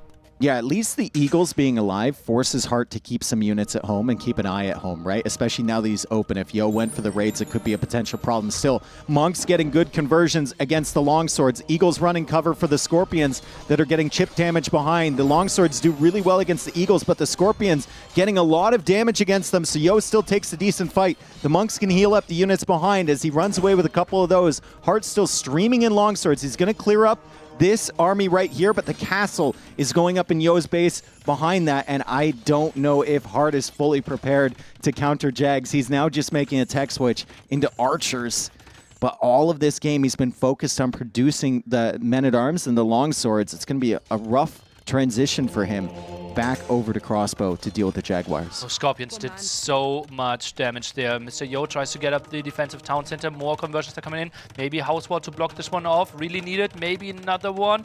Oh, those are stuck. That's so sick. And he gets 2 conversions there too. The TC's going up. Can't be denied. And more longswords on the way from Hearttt. As he tries to make the archer transition, only 1 archer on the field. The Jags are coming out, one of the coolest looking units in the game, and such an insane attack boost against the infantry. And the coolest sound animation as well. Like they're really clonking in. Yeah. It's similar. It's kind of similar to the O-Book, right? It's got a very similar vibe to it. It's very deep sounding attack. Bottom. Can't really find any damage. Wall's now working from the other side. Okay, if Hearttt manages to stall this out, and he's had the second TC for quite a while here, so he's at 52 Vils against the 54 from Yo. I know Yo has the relics. He's ahead in eco because he's had less idle time, I think, or actually, no, he probably hasn't had less idle time. He just killed more villagers earlier. If Hearttt manages to stall this out, do the Dravidians match up well against the Aztecs in the late game? I think if we get to the Dream army composition, we can get something rolling when it comes to like Onager, Arbalest, and you somehow get to avoid getting converted. Yeah. But it's so easy for Yo to just get Redemption Monks and Jaguars. And then I think Dravidians really struggle. We've got Monks converting the longswords. Nothing in the middle there for Mr. Yo, but he already grabbed the relics. So he's got 4 of them just ticking away. He could maybe even sneak a Monk all the way across that Citadel and grab the relics from Hearttt on the far shoreline too. That's the 5th one on the way in. Also, 8 fishing ships for Yo. So taking advantage of the water that Hearttt has fully given up on. And he'll go for a stone wall over that passage as Redemption now comes in for Yo. Will this be in time, though, including the gate? Yeah, it's going to be in time. Stonewalled? This army is coming over? There's a bunch of monks there, though. Oh, there's crossbows as well. Crossbow tech 9 seconds away.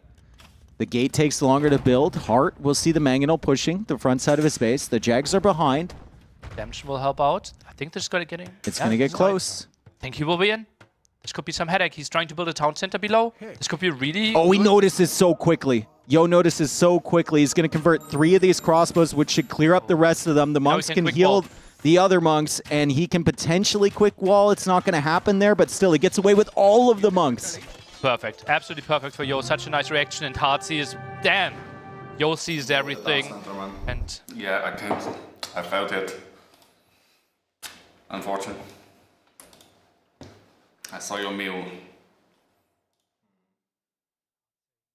Lost the board to the town center. Saying he saw it, and yeah, obviously with the game understanding of Mr. Yo, seeing the mill that early from the Beduins, he knew something had to be That's up. insane recognition, though. Heartt's like, I killed the boar with the TC, and Yo says, yeah, I think I saw that. Yeah. I saw the mill. Yeah. Well, that's like they know so much about the game, right? They know all the build order, they all know all the timings, and if you play water, if you're trying to go for archers, you know, okay, well, typically it's mining camp first, then a slower mill. You should still have like 2-3 sheep. You should have enough food income as well from your ships, fishing ships. And Mr. Yo just sitting down, thinking this one through. Hearttt, I think very clever to take a small walk, trying to reset himself. He still has Arabia, he still has bypass. Obviously could theoretically also pick one of the home maps of Mr. Yo. Yeah, I don't think Hearttt made any mistakes after like mid-feudal age. It was just the whole build up to that. Yeah. Like you saw what the skirmisher men-at-arm combination did. It bought him so much time to go castle age. And unfortunately, he was just so far behind by that point because of shooting the board, because of being later, and then not being able to take water control with Dravidians against Aztecs. I mean, Yo had everything going in his favor, and it was almost such an easy game for him to play past that point, even with the aggression from Hearttt. What do we think about Hearttt realizing, damn, early game is looking really rough. I need to take risks to stabilize in this game, and sending out a second villager to build a second dock further up north to have better shorefish, maybe add 2 more fishing ships, and therefore allowing himself to... When is he get doing ahead. that? Risky timing. Yeah. I would say 8 minutes, 30 seconds. Okay. Basically archery range and then the dock. Okay, so that's right around the time that Yo is coming forward to tower. With the tower, yeah, but then if you have 2 skirms or 5 skirms, it's the same. I think mainly villagers dominate that fight. It is tricky. Like, don't get me wrong, you can die then and might lose your berries, but this one it felt... He just played the clean game afterwards. He played really well, but just on this level, losing 340 food makes it so tricky. Yeah, and Heartt's just taking a brief break. We're going to take a brief break before we go into game number 3. Thank you for tuning in. Yo versus Hearttt coming up next. And now, a word from our partners. The rise of modern technology takes its toll on all of us. Hours and hours at your desk leads to stiff necks, aching shoulders, sore lower backs, But there is a solution. Back Force. The Back Force 1+ doesn't just stand like a rock on the digital battlefield, it transforms the way you sit. With Gamer Pulse LED lighting lasting up to 20 hours, this chair is more than just a seat. It's a throne. Personalize it with patches for your nickname, clan tag, or any custom text. Because your chair should be as unique as you are. Every Backforce chair comes in a wide variation in colors, including this noble white and gold or black and gold colorway, and the GamerLegion Special Edition. Sit like a king with Backforce.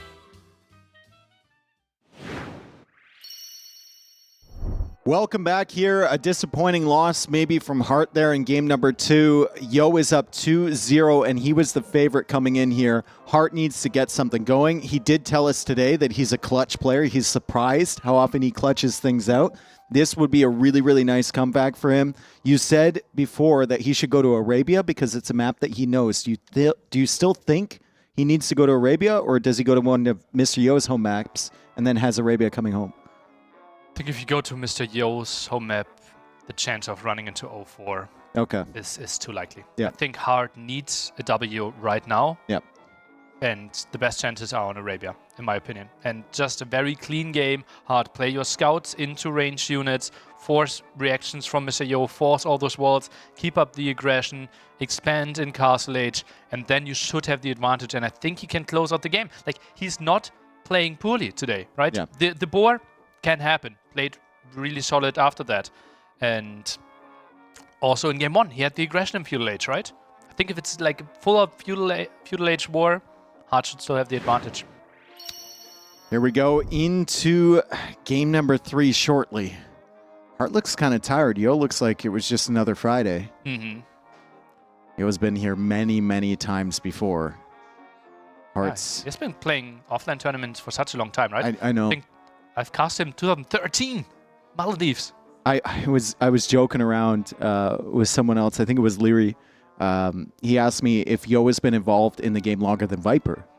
And I said, probably not, because I remember how young he looked at the Maldives. Like, if you look at Yo from that Maldives tournament, and then you look at Yo now, it's like he's a completely different person, right? Obviously, it happens to us all. If you looked at me with hair, you wouldn't even recognize me. But, like, he was a young guy back then.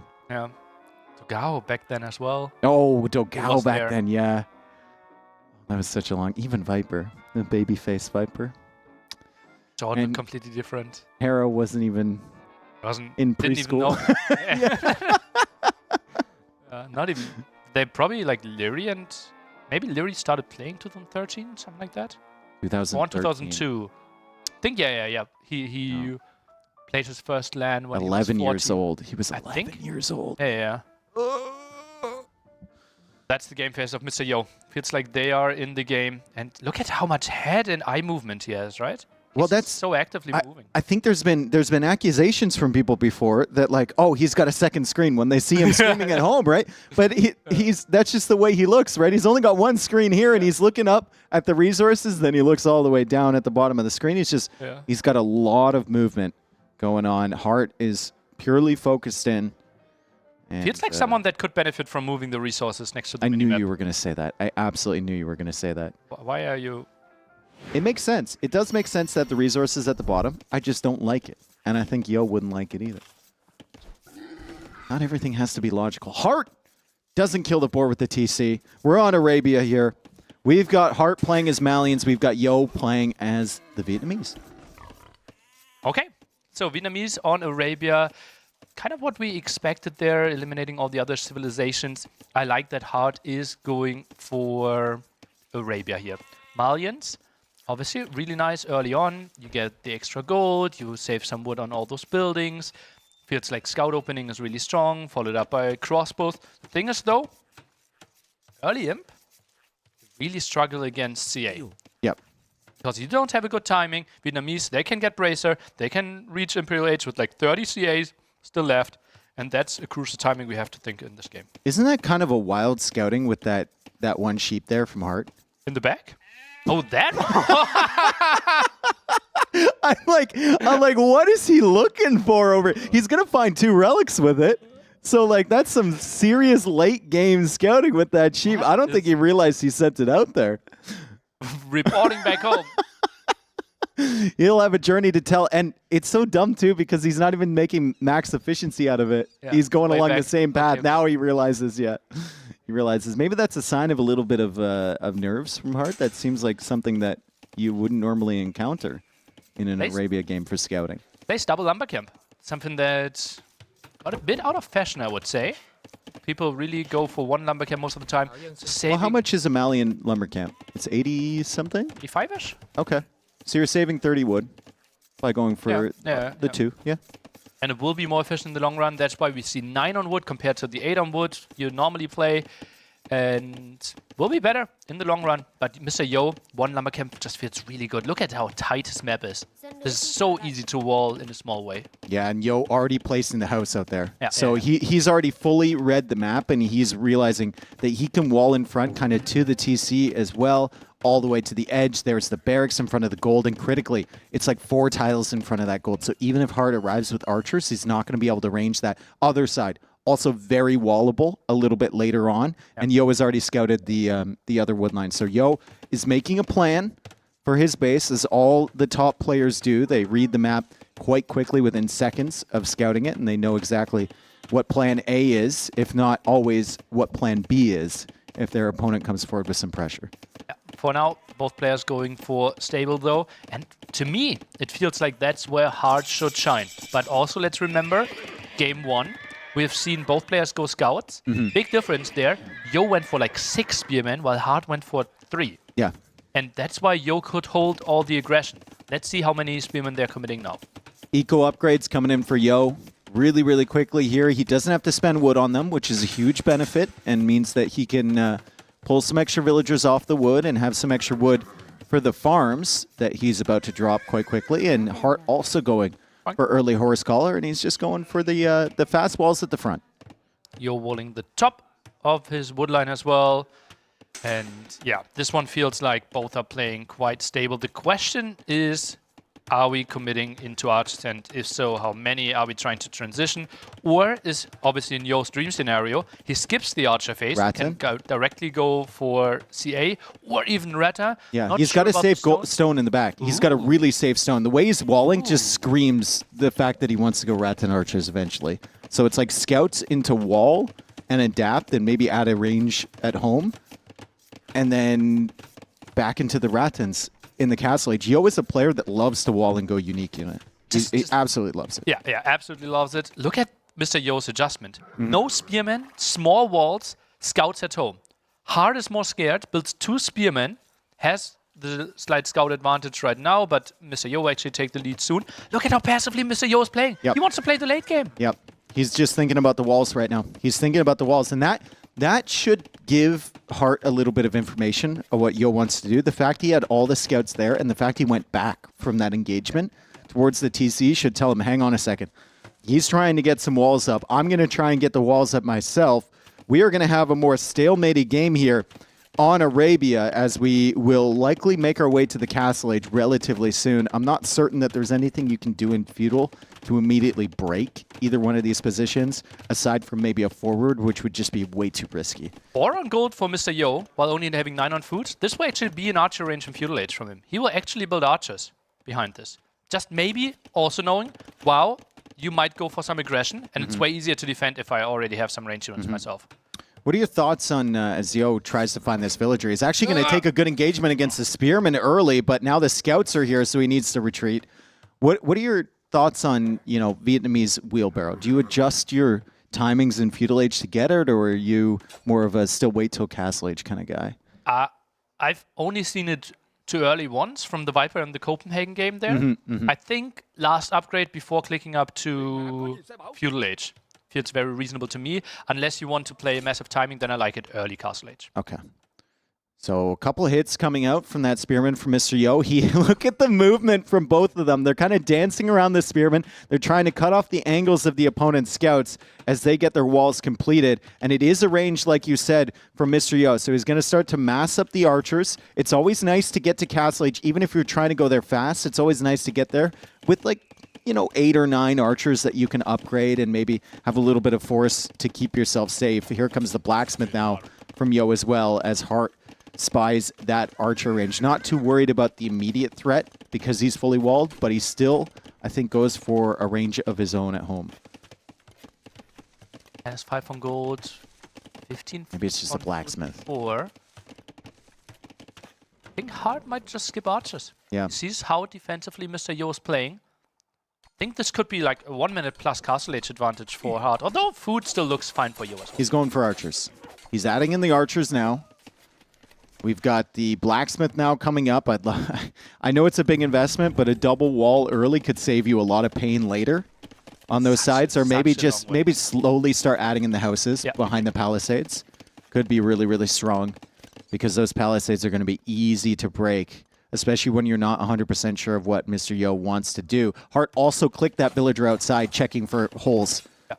Wants to make sure, right? He lost game 1, mainly due to being raidable at the side. So wants to make sure, okay, my aggression is solid. I just need to make sure that Yo can't make it crazy. So if Yo is thinking along the same lines as you, we should see the wheelbarrow click come in probably behind the next couple villagers and then up to the Castle Age. Since he's the one going for the aggression, I wouldn't mind that, yeah. But I'm not sure if that's Yo's kind of thinking. And there it is. There it is. And he's no longer producing archers. And if my suspicions are correct, once he has clicked up to Castle Age, he will shift some villagers over towards that stone. Nope, even before that. Oh no, no more lava camp. Calm down, Millie. I thought those 5 of them felt so natural. He actually deleted, wow, he was only 2 tiles away, and he deleted that lumber camp for an additional one. So he wants to be as hyper efficient as he can be. That's really, really early. Yeah, an indicator that he wants to play 1 TC. Quick wall. Oh, that's so painful. That's really, really painful. Hearttt does lose a scout. How much HP is on those? Okay, not the biggest threat in the world. Has to be Deadville, though. But that one's going to be a Deadville as Yo tries to save him and engage with the other villagers now. Hearttt does have a hill advantage there. He's going to try and take another villager. There's an archer working away. And Mr. Yo, not walling in front of the town center in that little gap, is going to lose 2 villagers as Hearttt dives in. Hearttt also faster to the Castle Age, and he gets some really good information on Mr. Yo's base. He sees the back stone, but he sees that Yo is not on that stone yet. And Yo won't go under that stone, even if he wants to, until the scout from Hearttt is dead. Or he sends like 8 villagers, then moves them away to wood. The mind games. The ultra mind games. Oh, that's a big find, though. Hearttt could get some aggression. Early Castle Age, right? He's up to Castle Age earlier. Lots of palisade walls. Has 5 archers. Is continuing to produce. Second range. And it will be the CA. A CA from Mr. Yo. So 2 ranges here from him. Fletching already in. He's getting the armor as well.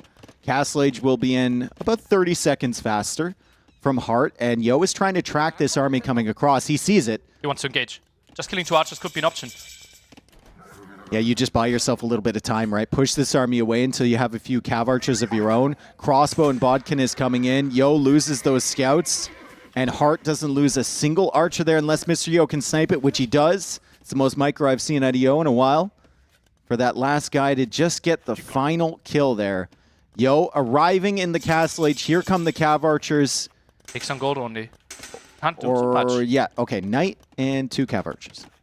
Now goes on 1 TC, could be another TC in the back. Is even going for the defensive siege workshop there. Just really scared of all the aggression. Yeah, and those crossbows can range the gold. Although with the town center there, it's going to be a little bit more difficult for them. So Heartt's got a pretty good setup. He's got the TC in the back. He's got the extra one over there on the side. And it's double range crossbows holding his opponent in. Market now going up for Mr. Yo as he reveals to Hearttt that the cav archers and the knights are there. And he's coming back across to find some damage. He knows he can't probably take a good engagement against that until he has a few more cav archers. So why not just go over to Heartt's base and see if you can get inside? Yeah, taking engagement, no chance really for him. No bloodlines, no second attack upgrade. Can't really take anything. He needs to try to cut off. Oh, he's coming back. He's coming back. Couldn't find any reinforcements to cut off. Crossbow still being extremely annoying. This is buying Hearttt all the time in the world. He needs to get those town centers up. Trying to play some farms here, Mr. Yo. Lots of idle villagers. It's nice for Hearttt. Plays 3 TC. What do Malians do once that big Cav Archer mass is in? I think mass, Castle Age Knights, Camels. Okay. I think that's the only way. And then are you looking to be up significantly faster than the Vietnamese so that you can actually push with something? Or do you think you're going to be able to equal them out in Imperial Age with your tech tree? I think it's like 120 villagers Castle Age play from Malians here, and then you try to get him instant Farumba, instant upgrades there for your stable and blacksmith, and that's kind of your timing. So I think early pushes will be tricky, because Vietnamese, it's so easy for them to just have some traps and camp with them. Yeah. Well, we've seen what Yo can do. We saw it in the first game. Even when he was behind, he can come back quite nicely. I don't think he's that far behind right now. Vietnamese, he's had the wheelbarrow upgrade in for a while. 3rd TC is coming up. Obviously, the villager difference is in favor of Hearttt, but I think it's a slightly stronger unit comp here for Yo if he manages to get the numbers. But right now, the numerical advantage is in Heartt's favor, and he's pulled all of this army from Mr. Yo to the side while he's attacking with multiple armies on the other side and manages to micro down the Knight too. Excellent micro so far from Hearttt as he tries to break in through the palisade wall here into Mr. Yo's base. I believe there is a town center behind that, so he needs to be careful coming in. But still, he can idle some farms, maybe snipe a few villagers. Will be another Scorpion soon. I don't think he can do too much. Maybe one villager gets there. I think we need to see tech switch from Hearttt. Going some mass cavalry? crossbows Yep. can't be the option against Vietnamese that already has TC setup, has a defensive siege workshop, already is on CA. We need a switch into stables. And he hasn't really killed many CA, so that mass just keeps growing and growing and growing. It's only at 9 now, but Hearttt has lost a few crossbows. I think he's just trying to get his food eco sorted so he can make a switch into cavalry comfortably. But if he waits too long, suddenly Yo is going to have the Cav Archers, the Scorpions, maybe even a forward siege workshop, which he loves to do with 3 TCs at home. Yeah. And he's going to be pushing the front side of Heartt's base, so Hearttt will need something against that. Doesn't notice the crossbows coming across, but at the same time, Hearttt doesn't notice the Cav Archers coming from Mr. Yo, so completely oblivious to each other, and he'll just find them now. Those should be 3 dead crossbows. Yeah, quite easy kill, but also for buying time. Hearttt is sending his crossbows back. Nice dodge. Tries to dodge again, doesn't manage to do it. He dodges right there. The Cav Archer's pushing in towards the crossbows. Hearttt with some good micro here. He kills 2 Cav Archers from Mr. Yo. And Yo is back down to 9 Cav Archers as Elite Skirm is the tech from Hearttt. Interesting how few CA we have produced so far. Felt like the archer ranges were idle for quite some time. Nice dive. Beautiful dive again. There's another Scorpion behind. Last Scorpion, though.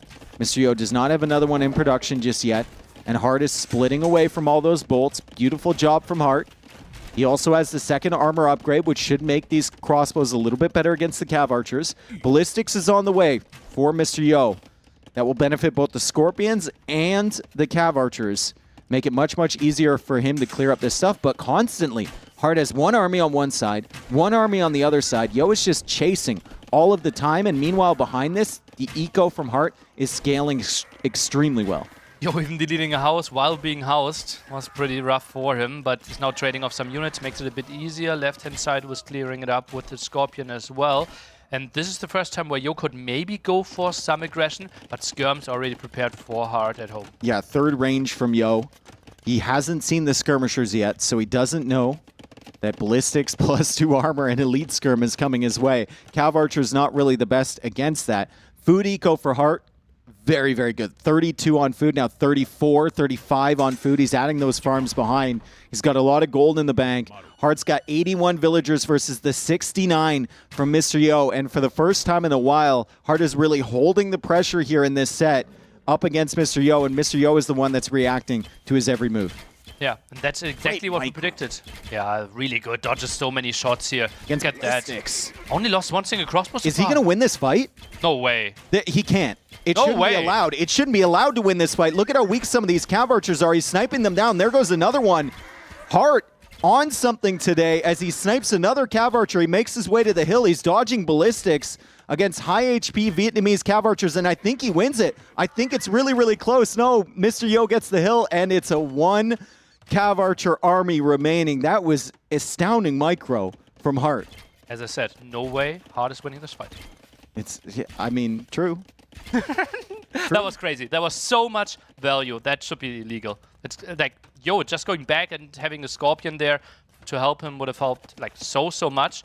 And yeah, more damage. Like, Hearttt is so active. Look at the economy from him. He's about to click up. He's just missing the building, so he's off a little bit on the timing. He needs to get that building up. If he sits there with those resources in the bank for much longer, that's going to be a missed opportunity. He could have already been up to the Imperial Age. He's still not making it. He's still not making it here, Nilly. The second building, he's got a town center going up instead. Look at those resources just wasting away inside the bank here for Hearttt as he techs into the cavalry armor. He needs that second building. Monastery. Show us next to the town center. How many buildings? It's stables! No, go up! That's the monastery. Now he has it. And he clicks up. Okay. Okay. Let's calm down. All right. Okay. Now, he could have been up probably a minute faster, but still, he's up much faster than Yo as Yo pushes back. Yo, now 500, like enough stone for the castle. Typically, Yo tries to build them forward. Does he have enough map control? If he builds a forward castle, I think it's recognition from him that he's later to imp and he's trying to buy himself time. And he's sacrificing that castle. Because there's no other use for that. Remember, if he wants to get into Rathens, he's going to need castles to produce them. So you have to also think about that. That could give us a hint as to whether Yo is interested in making Rathens long-term. 4th TC, the eco is so good for Hearttt. All the techs coming in now. Handcart on the way. Bloodlines on the way. He's making the cavalry switch. He still has the skirmishers behind. And Yo is sending the villagers forward. Vietnamese castles, not the best. They don't even get masonry. They don't get architecture. They only get hoardings.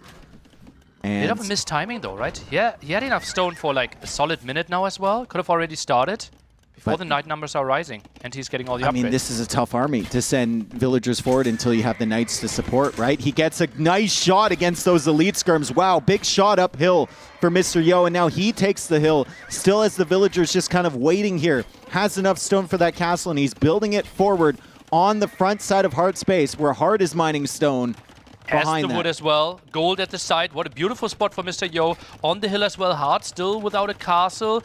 Could be raided here. If Hearttt doesn't have a castle, when he hits Imp, he can't make trebs right away. Which means that Yo's timing is going to be somewhat good here because he's banking the resources to go up to Imperial Age. That is such a great position for the castle there from Mr. Yo. Hearttt a little bit late on his castle timing. He could go for chemistry potentially. He could bombard cannon that down. But still, Yo is going to keep that alive for quite a while longer as Hearttt gets to Imperial Age and just now starts building that castle. Actual spot for Mr. Yo. Is this a disaster, though? Is this a disaster, Nilly? Hearttt needed this castle forever ago, and now Yo is going for a castle at the bottom of the hill, as Hearttt will need to delete that one. Imperial Age on the way for Yo. This is turning around. This is turning around really quickly, and Hearttt can't push back that castle without siege, without bombards, without trebuchets. And without Bracer, those skirms and crossbows, they're not really upgrading chemistry +1 attack, okay? But that's not enough, and that's why we said Malians, they don't have a timing early in. Hearttt is just struggling. He had such a great eco. He had such great fights, amazing micro. But Yo has found the timing once again to delay his opponent. The siege is still not on the field. It's a double castle stack here for Yo. Cav Archers behind, now getting the cavalry technologies here for his knights as Hearttt just adds more farms because he's been cut off from the ones at the front. He still doesn't have much stone to take. I think he's found himself an extra one somewhere, but that main one is completely cut off, and the Cav Archers are trying to work their way into his base. This is so tough for Hearttt. Economy good enough for Mr. Yo to afford most of the upgrades. Obviously, heavy CA really costly, won't get to that. Raid at the left-hand side soon coming in with some knights, but Mr. Yo, good timing there with the town center and sees it instantly. Yeah, great reaction times there from Yo. He's going to see that. Has a lot of text for the TC, so the Knights should go down quite quickly. He's got the villagers working away on the stable. Does he kill it before the Knight comes out? The answer is no. It doesn't matter, though, as Yo is just trying to, I think, to get to that stone so he can mine enough for another castle. And he sees that he doesn't have enough, so he can't place the castle there yet. What is Mr. Yo doing with those villagers forward? sure about that. Tries to wall in the busy. back first. Those villagers maybe just idle in the... Waiting to repair. Okay. Waiting to repair the castle. Remember, he can't get masonry if he wants to engage in a Treb war. Can get hoardings and gets conscription automatically, which is nice. Means you can go for the Trebs right away, as Bracer and Chemistry are the instant techs for Mr. Yo. Cavalier raids have been distracting, forcing Yo to pull back his entire army to deal with that. So great job there from Hearttt, as Hearttt attempts to stabilize. He's still got 49 on food. Really, really solid eco behind this for Hearttt. So good for Malians that they have the extra gold. Otherwise, Hearttt might have even struggled so much more not having his third gold spot right now. Look at that castle from Hearttt. Nice Yo is no Two longer... extra golds? 2 extra golds there? Yeah, Yo isn't out there. He has no reason to be out here other than the army forward from Hearttt, which is kind of threatening the stone. I would really, really like that castle if Hearttt can get it complete. I think there's a risk that he might be pushed back on this side and the Cav Archers could roll forward, but all of his army is over there supporting. So great job there from Hearttt. Yo goes for a forward siege workshop. He's going to attempt to hold that castle, get bombard cannons out first, and start attacking the Trebs. Surprisingly, still no bombard cannons from Hearttt. Yeah, I thought he would add those a bit earlier. Nice conversion there against the Cavalier. Yo gives that area up. Does not want to fight against the skirms, although they're lacking the last armor upgrade. So could maybe try to dwindle away a bit. Tries to save those vills. I think there's an argument to be made that if you send your army forward as Yo, that army from Hearttt almost has to come back to help defend because he doesn't really have anything at home. Yeah, true. Although he's producing out of 2 archer ranges, some skirmishes. Double castle stack is so nice to protect the Trebs. And the repairs coming in. Cavaliers just being sent in one by one makes it tricky. Bombard cannon production. Oh, first bombard cannon out soon. The traps getting the first castle though. Yeah, Hearttt really running low on stone. Really running low on stone. We got 2 Trebs attacking there and a bombard cannon from Mr. Yo. The skirms are coming in trying to snipe that. Cavalier as well, although they can't dive. They've lost so many Cavalier already trying to kill the siege, and the castle from Hearttt, I believe, will go down as he's trying to repair that. The castle falls. Hearttt is at 170 population. Yo is housed at 150, but he's trying to expand as the army we were looking at before is now raiding in the base from Mr. Yo. But once those Cavalier are down, the skirmishers not too much of a threat. But it's tough to kill those Cavaliers in the first place, right? CA only good in big numbers, and like 5 CA against 2 Cavaliers, a fight you can't really take if you're Yo. Bombard cannon does get a couple more shots off, but now goes down. Yo needs to retreat to the castle. Good pushback here from Hearttt. 130 villagers for him. 116 for Yo, as Thumbring is only now coming in. So he's been struggling with the upgrades a little bit. I mean, he hasn't had the resources. Look at his food eco. 9 on food after these raids. Look at the eco. Oh my So many goodness. idols, 22 idols right now. Didn't really expand with any farms at the front. Traps even giving up this area, and Yo tries to stabilize the game. Just see how crazy this game has been. What do you think about an Elephant Edition eventually for Mr. Yo? Eventually, yeah, but you got to get your food eco under control. If he had Heartt's eco right now, I would say sure. But unfortunately, he's been kicked off the farms. He still doesn't even have handcart as Vietnamese, which is really, really rough. You would expect, you know, handcart, well, Exhibit A, or heavy plow to be in already. Maybe even the 3rd wood upgrade, which is really, really quick with Vietnamese. As Farimba now makes its way onto the field from Hearttt, so he will get the additional attack on the cavalry. More archer ranges coming in from Mr. Yo. He's interested in more cav archers, and he actually managed to get away with a few of those Trebs in the bomber cannon. So good decision making from him. He cut his losses early, and he actually got the siege home. Yeah. Makes it so much easier to defend against the incoming traps, but no defensive castles for Mr. Yo so far. So raids can be brutal. Farimba +5 attack, the damage there. With the Cavaliers, more light cav potentially coming as well. Those 2 extra spots at the right-hand side are just a blessing for Hearttt. Ooh, Farimba Cav have found the Trebs. They found the bombard cannon, which ran into the castle. Oh man, that's great snipes there for Hearttt. 1 Treb down, 1 bombard cannon down from Mr. Yo. Hearttt is beginning to expand. Yo is just trying to stabilize. He's trying to get the gold on the outskirts. He's trying to get his farm eco sorted once more as he makes another switch into more stables. Behind this, the Cav Archer number is still incredibly low for this stage of the game. Hearttt doing such a good job of constantly sniping CA, right? Every time we see some disengagements of Yo, 2-3 more CA are dying. Only 18 CA in a 43-minute game? Yeah, it's not enough. It's definitely not enough. And heavy CA is being teched in here. We need more archer ranges from Yo. More production from Yo. I think he has 6, but it's really, really hard for him with the limited eco to be able to spam those as he sends in the Cavalier of his own, some light cav, and CA behind this. But Hearttt has done such a good job, as you mentioned, with these skirmishers. He snipes the Monk. He's going to snipe CA. He's pushing him with the Trebs. Hearttt can't afford to give up this momentum. He can't afford to let Yo back into the game just like he did in game number 1. Arabia, the go-to standard map in Age of Empires. The first pick for Hearttt, showing how confident he is on this map, how confident he is in his micro, in his map control, in his macro against Mr. Yo, hoping to not face a wild game. And this was early walls from Mr. Yo, and we never had any wild raids. Hearttt could play the game. It was tricky early in, but from there on, Hearttt Look at that wood when eco. it comes to decision making. Look at the wood eco for Mr. Yo behind that. I mean, there's just nowhere for them to go. I think he doesn't have a secure wood line if we look at his base. Hearttt? Yeah, Hearttt has just been raiding the entire time. He can't take that wood over there. He tried with the lumber camp. Now he's moving all the way over here to take this wood. This is desperation from Yo. He realizes it. Even Yo is going to tap out of this one. Great play from Hearttt. Smoke break. Yeah. Got a smoke for me? Got a cigarette for me? Can you? Is that a secret to winning? Yeah. I don't know what it will do to me during the game, so I'll hold off. Oh, I mean, that's a good conversation. Smoke break? You going? Yep. Okay. Yeah. It was agreed. Obviously, best of 7 can easily take 3, 4, maybe even a bit more hours. And therefore, agreed upon break after game 3 for Mr. Yo to calm down a bit. Good for him now. Really fortunate after this game.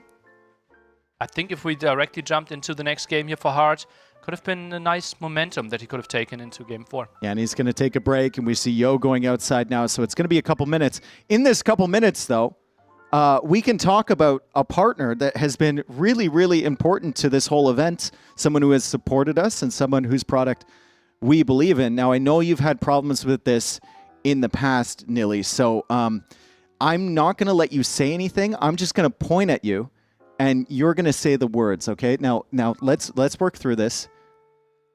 Surfshark? Okay, let's try that again, a little bit faster this time. Surfshark. Okay, everybody. Very important announcement. We have a special deal with one of our partner companies Surfshark. where they will give you 4 months free if you go for a 24-month plan of Surfshark. Surfshark is a I took your role. Surfshark. Is a great VPN. They have a lot of things going for them. They've got the ad blockers. They've got the 3,200 servers. They've got 100 different locations that you could take advantage of. And obviously with this deal, it's going to be really, really cheap compared to other VPNs out there. Now, Surfshark. also helps you when you're going to foreign countries. You can watch programs in your own language instead of watching them in German. And it's really nice that Surfshark. can save me from watching my favorite shows in a different language, be it German or whatever else. Even Ryan is excited for Surfshark. because it's such a great deal. Now, Surfshark also helps you protect your identity online, especially if you go for one of their more detailed subscriptions. We can see it right here. The whole household connected. How many devices can you have connected with Surfshark. unlimited devices? Unlimited devices connected. We also have... you're on the wrong page. Which one is the right one? This must open. Why You're on the... What am I, like, how? Just take it away. Should we go to... This is why you just need to say the words, dude. But I was told... This is why you just need to say the words. What's the best VPN out there? Surfshark. Thanks, Nilly. Anything else you want to... What? Surfshark. What website should I have gone? Like, the man in my ear said, like, open the website. And I went to surfshark.com. If you were to theoretically get a VPN, which one would it be? Surfshark. If you were to say, I want a VPN to help me promote my event, which one would it be? Surfshark. There you have it. And if NAC had a special deal with a VPN where you could get 24 months with 4 months extra tacked on, which VPN would it be? Surfshark. Thanks, Nilly. And thank you, everyone. And thank you, Surfshark, especially. Make sure you take advantage of it. The link is in the chat, and the special deal is there as well. It's a great offer. It's a great price, and Surfshark. it's great. So, yeah. Anyway, we're going to get on now to the next stages of whatever we're doing. This should have been bulletproof. This should have been bulletproof. You gave me so little to do. No, dude. Like, we had a 1 hour meeting yesterday. 1 hour? We talked about this in 10 my story, seconds. my story. Like, we tried to work through how I cannot fail. Surfshark. And You pull up the content creator guide from... Surfshark.com. Could have just pulled up the Surfshark. NAC promo. So maybe I go into the chat. Surfshark. Oh, where are you pointing? Maybe I can click the link. Oh, look at that. It is www.surfshark.com Ooh. /NAC. Look Yeah, at now that we have beautiful it. thing. Now we've got it. Look at this. Ooh. See the offer that we have? 4 months extra. 4 months extra with Surfshark. VPN. This is a special NAC offer. And you can secure your connection with... Surfshark. You can keep your personal data private with... Surfshark. You can protect your devices with... Surfshark. You can get data breach alerts with... Surfshark. You can get the NAC deal with... Surfshark. And there you have it. Extremely important partner for us here at this event. Would hate to, jeopardize that relationship we have with Surfshark. any way. But yeah, get the NAC deal. It's a great price. That's you. So Yo's back in the room. Thank God. He's back.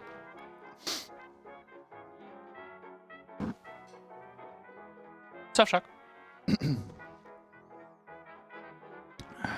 Anyway, we need a quick break. You need a quick break from that pain.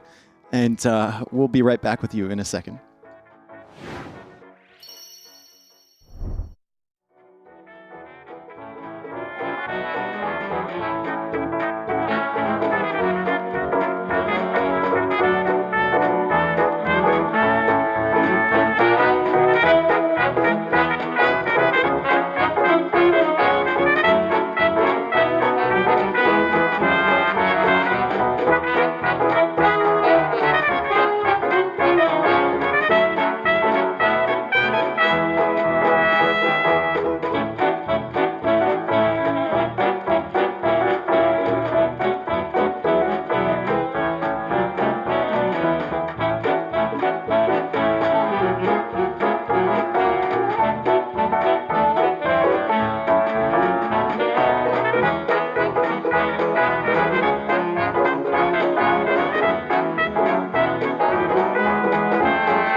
Welcome back, everyone. Hearttt manages to bring it a little bit more level here, winning the game on Arabia, where you said he should feel very comfortable. It looked like he did. That was the one game where he had an advantage from the beginning, and he never really gave it up. Yeah. It felt like early in Imperiage, we got a bit scared, right? No real time. But that's just Yo being Yo, basically. He made it ugly, Yeah. right? Two castles in your face at a beautiful spot. Nice find by Mr. Yo there, blocking gold, stone, the wood line, got some raids in, but Malian economy was just too good. Hearttt was completely set up, and it just felt like this is his comfort zone. If this was pure Arabia, I would think Hearttt might have won the set 4-1. That would be my prediction. Yeah. Well, fortunately for Yo, it's not pure Arabia, and Hearttt has already used 2 of his home maps, one of which he's lost on. So Yo has some home maps going forward. Obviously, he's going to have civs tailored towards those. We can get into the draft here so we can analyze this. I think we're going to go on to one of Yo's. I can't see him picking bypass right now. Maybe you go to something like Dry River. I think, just try to make sure that you're walled. I don't think he goes for Hearttt. I think African Redbeds with Mongols feels really good for Mr. Yo. I think that feels like a really safe choice. You're the one going for the aggression. You kind of know that you're playing against Malay, I would assume. Malay, yeah, but then I guess, yeah, okay. Burmese for bypass for Hearttt. And then Malay for African Redbeds. I guess that's really the only map left. Then we have something like Dry Rivers, Poles. Dry Rivers, Poles. Byzantines or Heartts for... Byzantines, Heartts. Yeah, and I think the next map is Heartts. Incas can also be played on Heartts. We've seen it. True, but then we're not taking our first pick of the drafting phase as Byzantines, right? Malay Mongols were the first ones before, and so I think Incas might not be picked. Because if you wanted to play Meso, you would have prioritized them earlier. Can you play Byzantines on African Redbeds against Mongols? I think you're giving up too much momentum. Really? Okay. Like Feudal Age. If you wall early, though. Yeah, but what are you doing? Like, you're getting to the other side with Camel Skirm at the 21-minute mark. Yeah. He's already 3TC, has CA. You're not breaking the walls easily. Yeah. You can't use your Fire Galley advantage. Feels like Byzantines should be Heartts. Okay. Okay, we'll see. I mean, Yo sometimes goes for some unorthodox Civ picks. And he also did pick Tatars ahead of Berbers on this.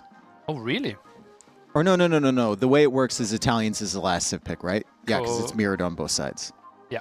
Oh, okay. Basically from center first row, and then from center second row. Yeah. Where does Berber slot in? Is that Dry River? Yeah, it will be... Berbers should be fine against Poles, right? Okay. I think if we're thinking it's likely Poles, which might actually give us a reason to think he might go Incas. Are Incas better there? I think Poles could be really naked against Berbers. I think we'll have a lot of questions answered by the next couple maps if we have Dry River coming home. Just because there's a few civs that can be slotted around here, especially for Hearttt. He's got some options. I think Burmese is basically a lock for bypass, but other than that, he could get creative. Mr. Yo, you'd think the Mongols are going to be played on African Redbeds, so on high tides, it's Bengalis or Italians. I see Bengalis. Bengalis against Byzantines on high tides is my prediction. We should get into the game here shortly. No more speculation from us. No. What are you playing on bypass? That's the thing. Like, there's a couple questions here from Mr. Yo. It's Italians. It's Italians against Byzantines, and Tatars not played. Okay. That's my prediction. Okay. Yeah. That feels more likely. Could you pick something else on high tides? Like Berbers? Not giving you really an advantage on water. Not great. Early Feudal Age. Don't think so. We'll see. Ooh. We shall see. And it's going to be Byzantines from Hearttt, and it's going to be Mongols from Mr. Yo. So that's the Civ matchup I asked about on African Redbeds. We didn't really think about it here. That's a really, really quick start for Mr. Yo with the Mongols, and the Mongol line of sight with the scout is going to help. He's going to find the dock really quickly from Hearttt. He can't stop it, though. Great timing from the scout of Hearttt to come back and protect the villager on the dock. Yo, not even bothering with shooting the boar with the TC. Just going to do it with the villagers. And it's actually an elephant. It's not a boar, but still, you know what I mean. It's 400 food versus 340. Yep. Quite a difference there. Especially with Mongols. Especially with Mongols. So wants to take that a bit faster. Scout doesn't really know what to do right now. Expected the dog more to the left-hand side. And, well, we have some deer that could be pushed here. Could be an option for him. Over here. Yeah, and look at the resources collected. It's always just ahead a little bit for Mongols, especially once he drops off here. Yeah. It's really, really startling once we got the resources collected stat available on Capture Age, just how far in front Mongols were in the early stages of the game. Yeah, like look at the jump now, but Hearttt didn't drop off his boar yet, right? We can compare basically the moment both are on the way to Feudal Age. And Mongols generally going up to Feudal Age without Loom a lot of the time. Hearttt is actually clicking Loom now, so Yo's going to be a little bit faster. No Loom, however, so he needs to queue that up after. And the reason that they can go up that quickly, and a lot of times you don't get Loom, is they actually have the food available, where other civilizations need the timing of Loom to come in to gather that extra food, where they're not producing a villager.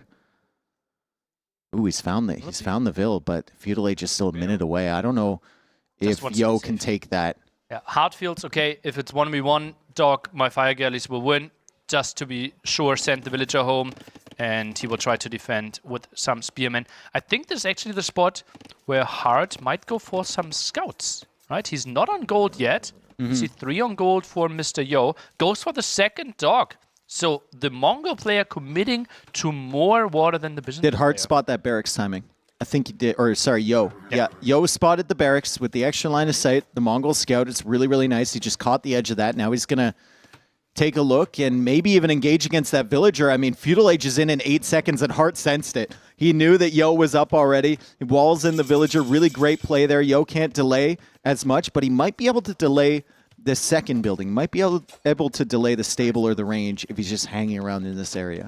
Mr. Yo has to be confused.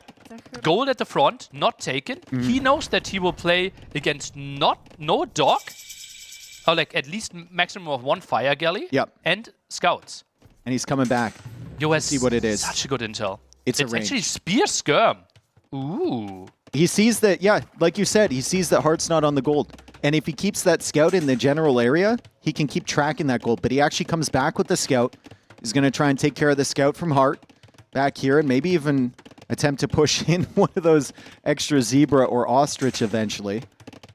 As he leaves that scout to its own devices. Goes for 2 fires, even up against Byzantines with a 3rd one on the way.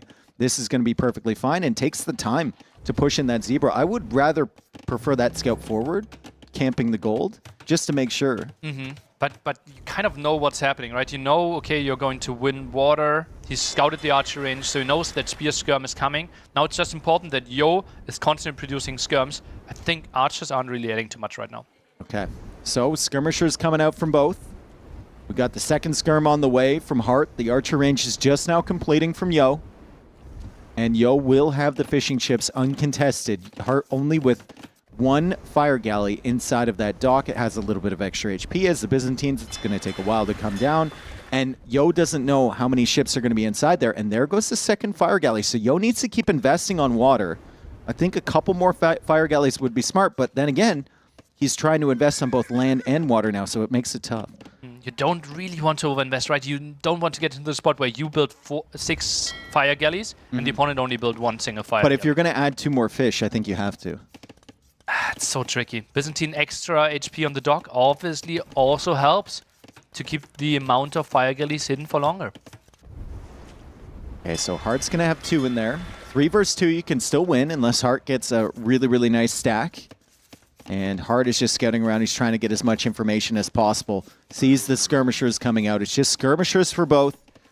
Yo's resources collected looking a lot better than Heartt's right now. Combination of the fish and also the hunt for the Mongols. So he should be able to afford both the water and the skirmisher production, as a demo is now coming out from Yo. Another fire is coming out from Yo. He senses that Hearttt is going to keep producing from that dock. He sees so little aggression, right? Yeah. He knew if Hearttt was giving up water, he would need to do damage on land. Yeah. And since there's no aggression coming, he basically knows that Hearttt is also fighting for. Yeah, now Heartt's out here with 3 Byzantine fire galleys. Really, really dangerous. You can't take this fight on equal footing. Demo's you have out. to get the demo involved. And is Heartt paying attention to this? He's not. He tanks a big hit there on 2 of these fire galleys, and Yo can push this back. Another fire galley in the queue for both players as the skirmisher fight continues at the front. Spearman did go down from Mr. Yo. Scout is still at decent HP, and Heartt has found himself a really nice area to stack as Yo is very busy at home, paying attention to the land, so Heartt's going to take out one of those fire galleys. Oh, that was beautiful by Heartt. Great spot. And fire galleys actually can't really shoot over that, although they have range. They're attacking the dock there. Dock has 2100 HP, and that's why Heartt took such a good engagement, but the numbers were better for you. Yeah, numbers were better, but still he needs to retreat. Heartt with 2 fire galleys. One of them's going to go down. We'll see if he produces another. He still has 9 skirmishers on the field. Byzantine skirmishers are cheaper. And Yo will need to maybe think about switching into a stable at this point. Fletching might be a more important tech right now. Numbers are really low. If the numbers are super low, typically the stable is the better choice. If numbers are high, you want to get fletching first. Yep. We're kind of in between. Yeah, kind of a gray area there. Also, a lot of resources in the bank for Yo. He goes for the farms now to expand his food eco. Farming also happening here from Heartt. There's a lot of hunt in the south that Yo can maybe stretch out and take, but I think Heartt is going to be tracking that pretty soon if he senses that Yo wants to expand his economy a little bit. Yo is still with 4 fishing ships. Heartt hasn't been fishing this entire time, and the resources collected kind of reflects that. 800 ahead for Yo at this point. Fletching for Yo. Oh, you got to finish that dock, man. There's a villager there from Heartt. Oh, that's big. Keeps contesting. 2 docks against 1. Yo trying to clear up the skirmishers. A lot of weak ones in there for him. Gets some good shots against Heartt, but Heartt is identifying the weak ones. He's going after them. Couple villagers now chasing from Mr. Yo as well. And not the greatest engagement at all for Mr. Yo. Good micro once again from Heartt as he makes use of those skirmishers. That was fletching versus no fletching. And Yo couldn't really profit from it. Now the repair there. Beautiful move by Heartt. Macro on point. I think the Arabia win really gave him some confidence. Yep. Berries kind of contested. Mr. Yo needs those a little bit. He was floating food for a very long time. He's still at 300 right now. But he needs to get his food eco back up and rolling. He's got villagers on the berries. He's got just a couple farms. All the hunt is gone. Could be an option to loop around to the south and grab that hunt there. But also very, very risky. I think it's crazy that Heartt decided to play without fletching. He built like 20, 25 skirmishes. His skirms are cheap, and he's saving resources. Almost 700 food, 370 gold. I mean, he's thinking about Castle Age. Oh, Yo already on the way up, though. I did not expect Yo to be first to the Castle Age. As the stable could maybe build a scout there, although 2 spearmen are around. Now the repair here at this side. Heartt is playing this one really nice. I think now up. I think next step is fletching and then probably double stable and it will be full camel. And then Yo has some decisions to make. How is he addressing the mass camel from Byzantines? Yeah, it would feel really nice for Mr. Yo if he was walled, right? But obviously Heartt is keeping it wide open with these skirmishers at the front. Really difficult prospect to wall that. Also, the step lancers for Mongols are going to lose a little bit of their punch because Heartt is so close to the Castle Age. And like you said, he can just go into the camels. So if Yo wants to go for step lancers or night opening, it might be a little bit more difficult for him. He's going to have to really, really think about what his opening moves are going to be here. And now he's losing the water. Obviously, water importance is now lower than before. Fish gets less efficient.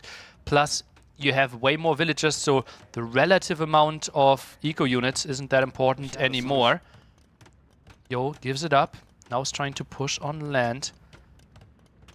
Can he find the timing? He goes back. I think this is the spot where the Mongol players actually researching elite skirmishers against Byzantines. Mm-hmm. Yeah, I mean, you've got the army forward, right? You have to get value from them, and if they're just regular skirms, one knight can come along and kill everything. It's not even close. As the demo is here from Mr. Yo, that's a really, really good demo trade from him, but still, it's only 2 fire galleys. He comes in towards the gold. Castle Age is in. What are his next steps? Bodcanero is on the way from Mr. Yo. He finds a good engagement against the skirmishers here, clears up the spearmen so the scout can work on those skirms. And elite skirm is not coming in yet. He doesn't need it if he's going to clear up the army.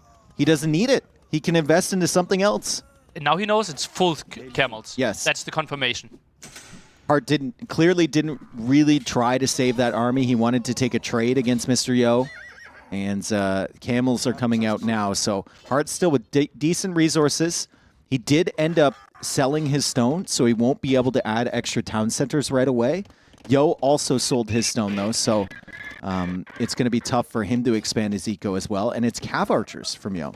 Yeah, feels like, okay, They're I the killed all the skirms. skirmishes, right? It will be camels. Camels, cheaper, but lacking bloodlines.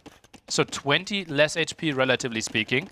And therefore the CA should get quite some kills, even against the big numbers. But Yo has to build up the numbers first, They right? both Will buy take some stone. time. They both buy stone for extra TCs. It's just open, right? It's still not fully walled. Hearttt barely has any walls. He needs those TCs, otherwise he could just die to some night raids.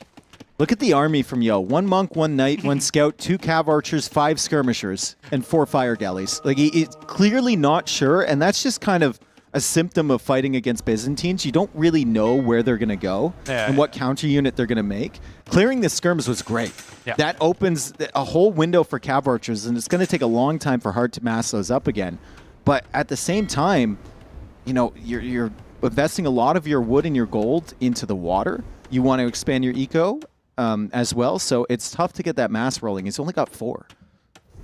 It's underwhelming, right? 10 on gold. Ideally want to have higher numbers there. Economy not that crazy. Could find a villager kill here. That's a nice Raid from Hearttt. Really, really nice stuff from Hearttt. He's going to kill at least 1 villager. The monk might push the camels away, but he gets another one. He's going to get a 3rd, and he might even get a 4th here.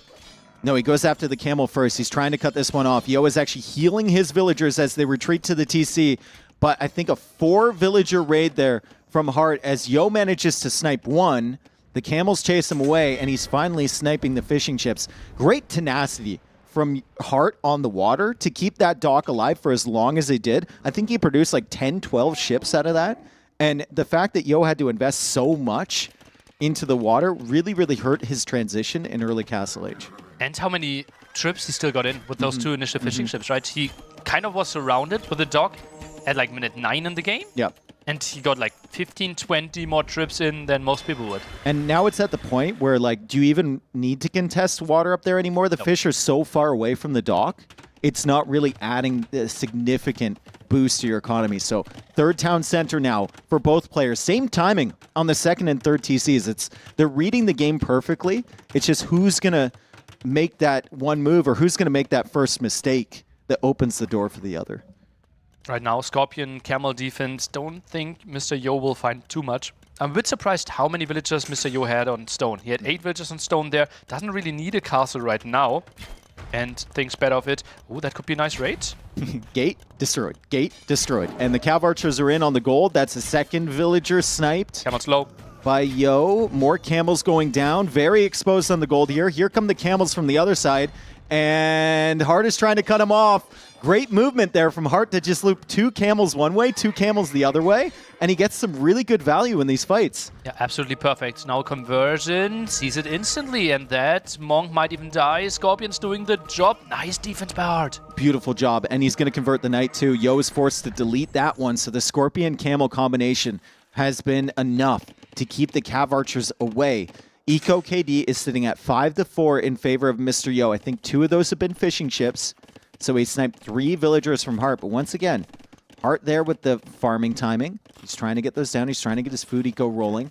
And Byzantines booming up on 3 town centers is generally something you want to avoid if you're their opponent. They just have so many options, and their Imperial Age comes in so quick.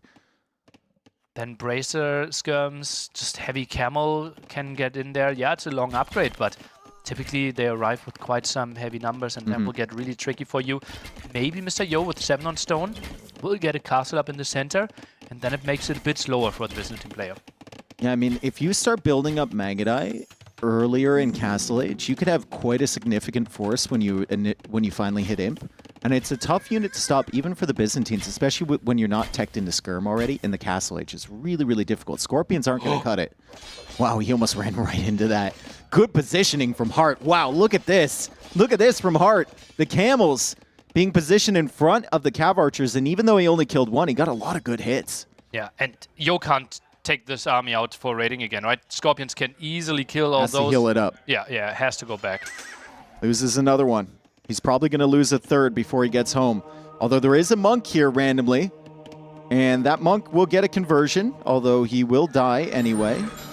As Yo manages to save some of his cav archers. Did lose another one before he got home. Villager count, 64 for Hearttt. 69 for Mr. Yo. Wheelbarrow is in, plus the 6 fishing ships that he's had for a very long time, which is why he's 3,000 resources collected ahead. I did not expect it to be that large. Yeah, it is massive. Also, eco upgrades are helping with that, right? 4 eco upgrades against only 2 right now. So numbers really in favor for Mr. Yo. Now tries to take the engagement. Should easily get the Scorpion at the left-hand side. But I think a good clear up against the main army won't be cost efficient. I love watching the way that Hearttt positions units, especially when he has like 3 different types of units in an army. Oh, yeah. The way it's very Hera-esque, the way that he's rotating his camels around to cut off big groups of range units, and he's also trying to save some weak ones, but at this point, there's too many cav archers there. Ballistics is in for Mr. Yo, so he's going to shoot them as they retreat, but still, Hearttt trying to get as much value as possible. The Scorpions are on the other side of the wood line. The camels are working away on the cav archers. Yo buying himself enough time to get that castle, and now the siege push from Hearttt is going to be countered somewhat if Yo can get a few Magadai onto the field. 4 in the queue already, and I don't think Hearttt knows that that's happening. This will be the perfect answer for Mr. They're stacked Yo. up for the Scorpions. They're all stacked up for the Scorpions. Cav Archers, obviously, you know, not going to be of much use once the Magadai are on the field, but Magadai take a long time to produce. Look at that bar. They take a very, very long time to produce. But he doesn't have any threat in his face right now, right? Ram only now started, can easily lose the barrack and some houses at the front. Archer range not really needed anymore. Like, there's nothing of high value. Could right be now. double Castle Age Magadai production. Oh, sick. Yeah, just behind the monastery here. And then Check Hearttt that can't one. push you in Castle That's Age. the perfect He build. has to go up to Imp to push double Castle defense. But there's a good castle spot there, potentially. Hearttt has the map control. Perfect castle there. And I think Yo should not invest into too much more army. This is the spot where you... Just Magadai. Yeah, but also I don't think you should queue up more than those 5 Mangodai. Because there's nothing really happening right now. Like, yeah, there's some army knocking at your door, but imp timing will be crucial.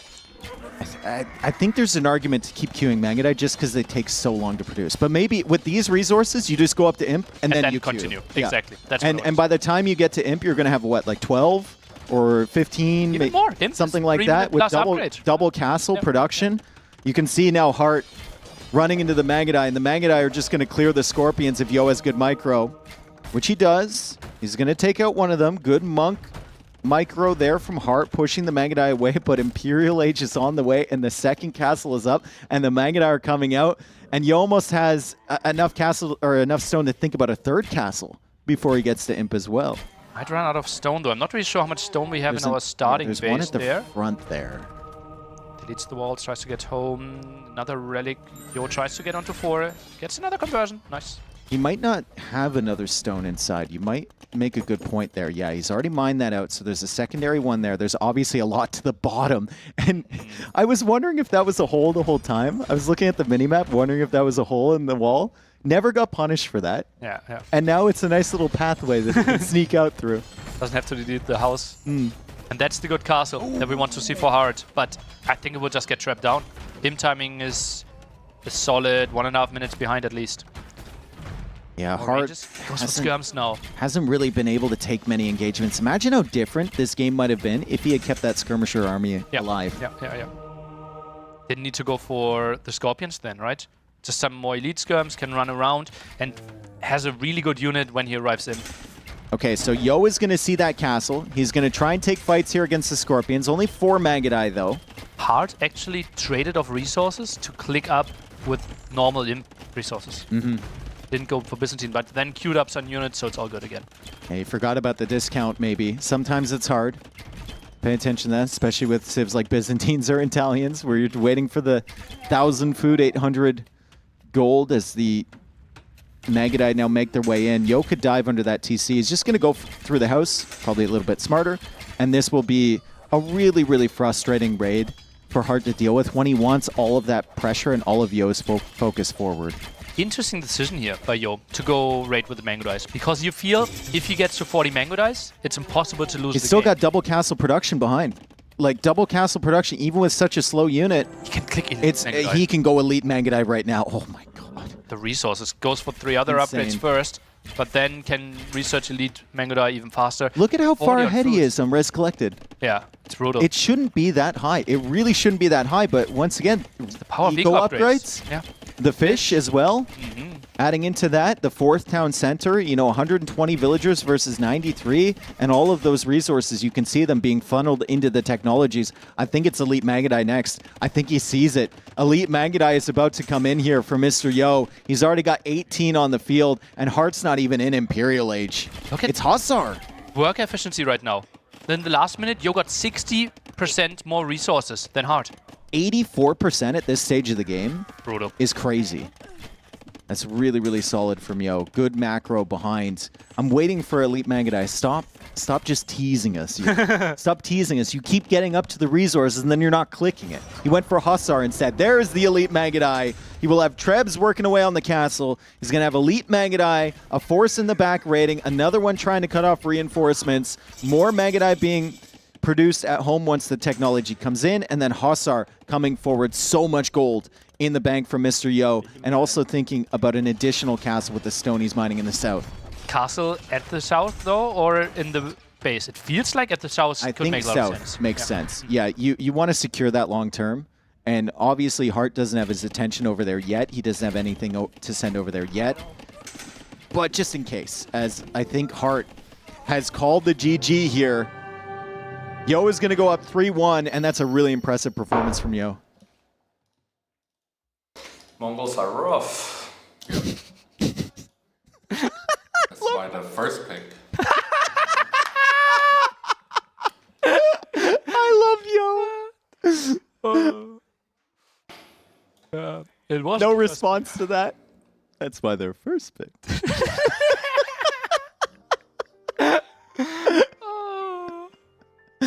He's the best. And he's always been like that. Yeah, he's always been like that. And remember, he picked Mongols before knowing the maps. That's why they're first pick.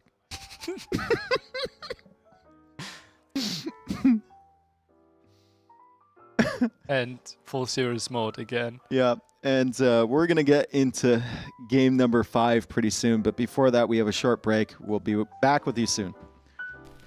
And now, a word from our partners.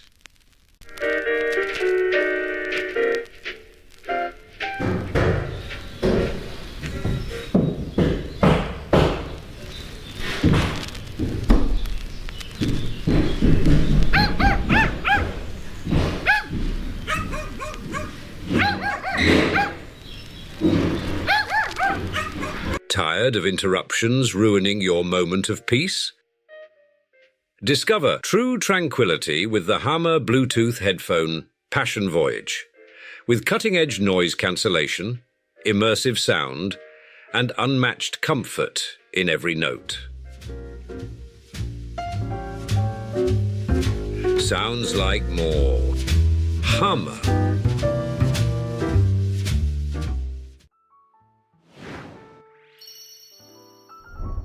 Well, Heartt's up against it now. You heard Mr. Yo. That's why they're first pick, because they're a really good civ. And Heartt really, really struggled there, even with the Byzantines, which have potential against the Mongols. Even with that good pressure he kept forward, I think just losing the skirms early kind of changed the complexion. It opened the game wide open for Mr. Yo. Mm-hmm. And we still have to say, like, Heartt still has his first pick. He still has Melee. He has potentially Poles for Dry River, which could be a crazy strategy. And he has bypassed his home map. So this is, like, not impossible that he can make a comeback happen. Maybe we'll take another look at the draft. The next map is going to be Dry River. And we kind of changed our perspective on Dry River, right? There's Shorefish in the center. We felt like this is going to be one of the most aggressive maps that we have. But, oh boy, we've been proven wrong. Well, I think you can chalk that up to Dilgao for the games that he's played there. Because when I came into that practice room at the beginning of the week, I was talking to some other players saying, like, I've never seen a Dry River game go to Imp. And Hearttt agreed, a lot of the other players agreed, and Dogao was like, what? No, it's 1 hour plus every game on that map. And then you see the way he plays, and it makes sense why it's an hour plus, because he ignores the middle.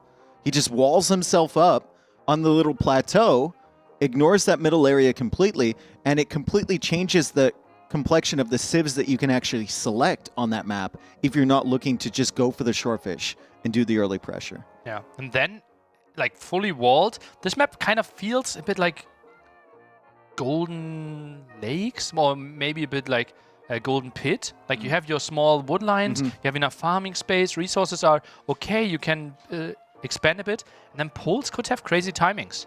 I would really love to see the approach of Hearttt here.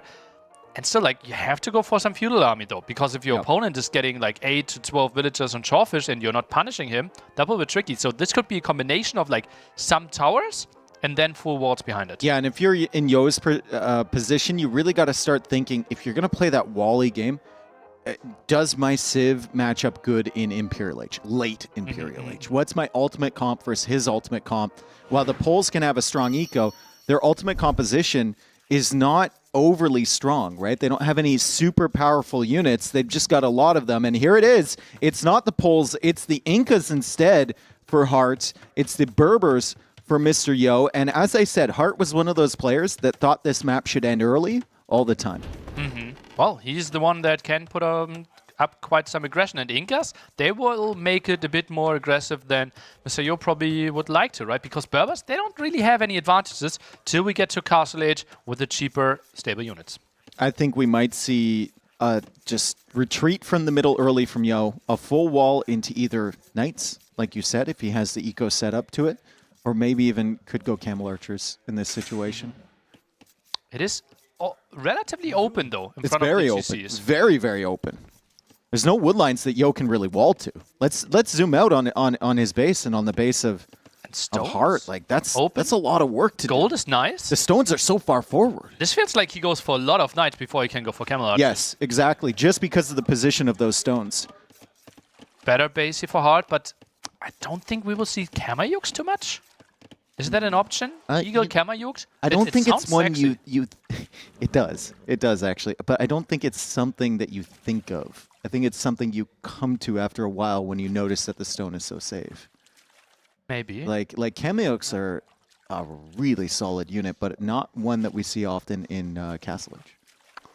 And stand ground stacking. Yes. Let's open that discussion. Well, that unit has one range. I have no problem with that. Okay.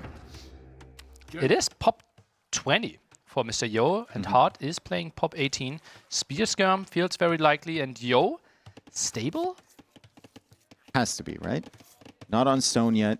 You probably don't want to go Walls, Spear Skirm here against Incas, because they can just do it cheaper than you. So it's Scout Skirm? Only 2 villagers on shorefish. Food income won't be crazy. Yeah, but you can see the intention already from Yo. He's going for the big walls. He's walling to the stone, so he's not securing that long term. And it's only 2 villagers forward, getting the fish while he can. It gives him a mill position. Those villagers will likely come back as soon as he sees the first army here from Hearttt. And the villagers are a little bit speedier with the Berbers, so they should be able to get back in time. But is that great for him? I'm curious how Mr. Yo will play this out. Stable indeed. Villagers are running back, as you mentioned, faster, so should be safe. But now he has to go for heavy farming. This might be horse color timing with like 25-minute difference. Yep. And, I mean, Hearttt should just feel free to, you know, make a few spearmen for every single group of villagers he has, but, like, take the fish. It's out there. Take the fish. Absolutely. Just because Yo plays like this, just because a lot of people play like this, where they wall up and go farms and whatnot, doesn't mean that the fish is bad. The fish is not bad at all. They're just not comfortable being out there and having to play that crazy game, as we see another mill here from Hearttt, and Hearttt should be pretty thoroughly ahead in the resources collected for the next 10-20 minutes. Yeah, I think till like late Castle Age. Skirmisher, nice kill there. Ideally wanted to have the Spearman there instead of the Eagle. I understand that we went for the Eagle. Hearttt now out of gold, so won't be fletching. Yo fully walled at home. And look at how much investment he had to put into those walls. Yeah. Those are big walls there. And Heartt's even walling at the moment at home. So I like that, yeah. Those are Heartt's doing big the walls same as thing, well. although he's kind of walling off his stone. I think you have to take this fight. Why are we Left moving back? side Even of Vodka's base. confused. Spearman now coming in. Yeah, he's waiting Scares for the those spear. away. He's waiting for the spear. So, army forward from Heartt. Not really that threatening of an army. That's a concerning tree over on that side, but I'm sure Yo will deal with that. Let's look at the walls from Heartt at home. So, big walls on that side. On the other side, he's walling off the stone because he doesn't realize the wood lines are there. Do you think Yo is doing an homage to his opponent with how he walls his base? In the shape of a heart? He is kind of making it in the shape of a heart. Or it's a blue koala looking up. I see it. I see the eyes. How did you get to that one? How? I've got a knack for this sort of thing. He's looking up too hard. That's so sick. Oh, Dave, I love you so much. All right, so the scouts are doing nothing as we knew they would, and it's just skirmishers to keep himself safe. He actually sends more villagers out to the fish now. Is this Or- for like a tower? Yeah, feels like it, right? So he's going to go skirm scout, tower forward, and Heartt's not expecting the investment. And there's a villager dead. Scout dead as well, though. I don't think he can build. No, over it's tower. just no, it's just villagers for the fish. 3 villagers feels so weird. It Either you does. think It does. it's safe, Yeah. then you send 8. Right, he has so many villagers and stragglers there as well. We'll have a fletching timing. Heartt will be so much faster when it comes to Castle Age. And Yo, behind this, because he had to invest so much into walls, what a single eco upgrade. I think that game against Tato might have given Yo the confidence to just do whatever. And then eventually, if he walls himself up here, he's going to be able to survive and get to late game. Or he's just trying something out here, too. I mean, he's up 3-1. You can afford to drop a game. Maybe you didn't feel like it's the greatest matchup in the world. You're not super confident on this map. You just want to play your comfort game. This feels similar to a player shooting his boar, how Yo is playing it, right? Fully walling, doesn't really have the presence, has to go for so many walls. It's quite impressive how close he is when it comes to rest of resources collected. Okay, so the market comes up from Heartt.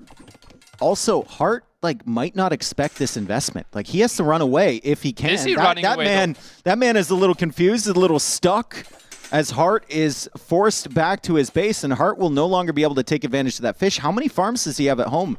Not too many, and doesn't really have that much food under the TC either. So I don't know if he's actually going to be up to Castle Age at that reasonable time, and if he wants to be, he's going to have to sell his stone to do it. How is he not sending the army back? I don't know. He's confused. He thought Yo was just going to wall here, low army investment, and he could just take the fish for free. So maybe this is part of the plan for Mr. Yo, or maybe this is just a happy consequence of making the investment into Bracer. Tons of farms here for Yo with the Berbers. But that is the Yo special, And right? no double Fully bit walled. axe, no horse color. Yeah. Ugh. Like, that's a Yo special. Fully walled, and then actually still adding some feudal army. So Heartt could have known. Maybe some outpost would have been an option. Now he uses the He market. sold the stone. He did end up selling the stone. Fletching versus no fletching. And he still doesn't have enough res to go up. 9 on food. Comes the gate from Mr. Yo. Really need to snipe the spears so the scouts can engage. There's still an eagle in there too. And then the skirmishers here from Heartt, and it's enough to hold the army forward. He had to sell a lot to get that up click. We did not expect that. Heartt is still ahead on total res collected, but Yo is catching up quick. Yo is now ahead on total res collected now that he's taken the fish and he's farming there. Resources for him looking pretty decent. Heartt still can't go out to that middle area. I mean, it's just an unexpected investment into feudal army from Yo. Heartt read this, that Yo was just going to go walls. Yo was going to go Castle Age. And Yo kind of deviated from the plan a little bit. Fletching maybe could have been spotted. Maybe seen the scout numbers. Heartt. It is tricky, right? Mr. Yo being fully walled, you don't really know what's coming your way.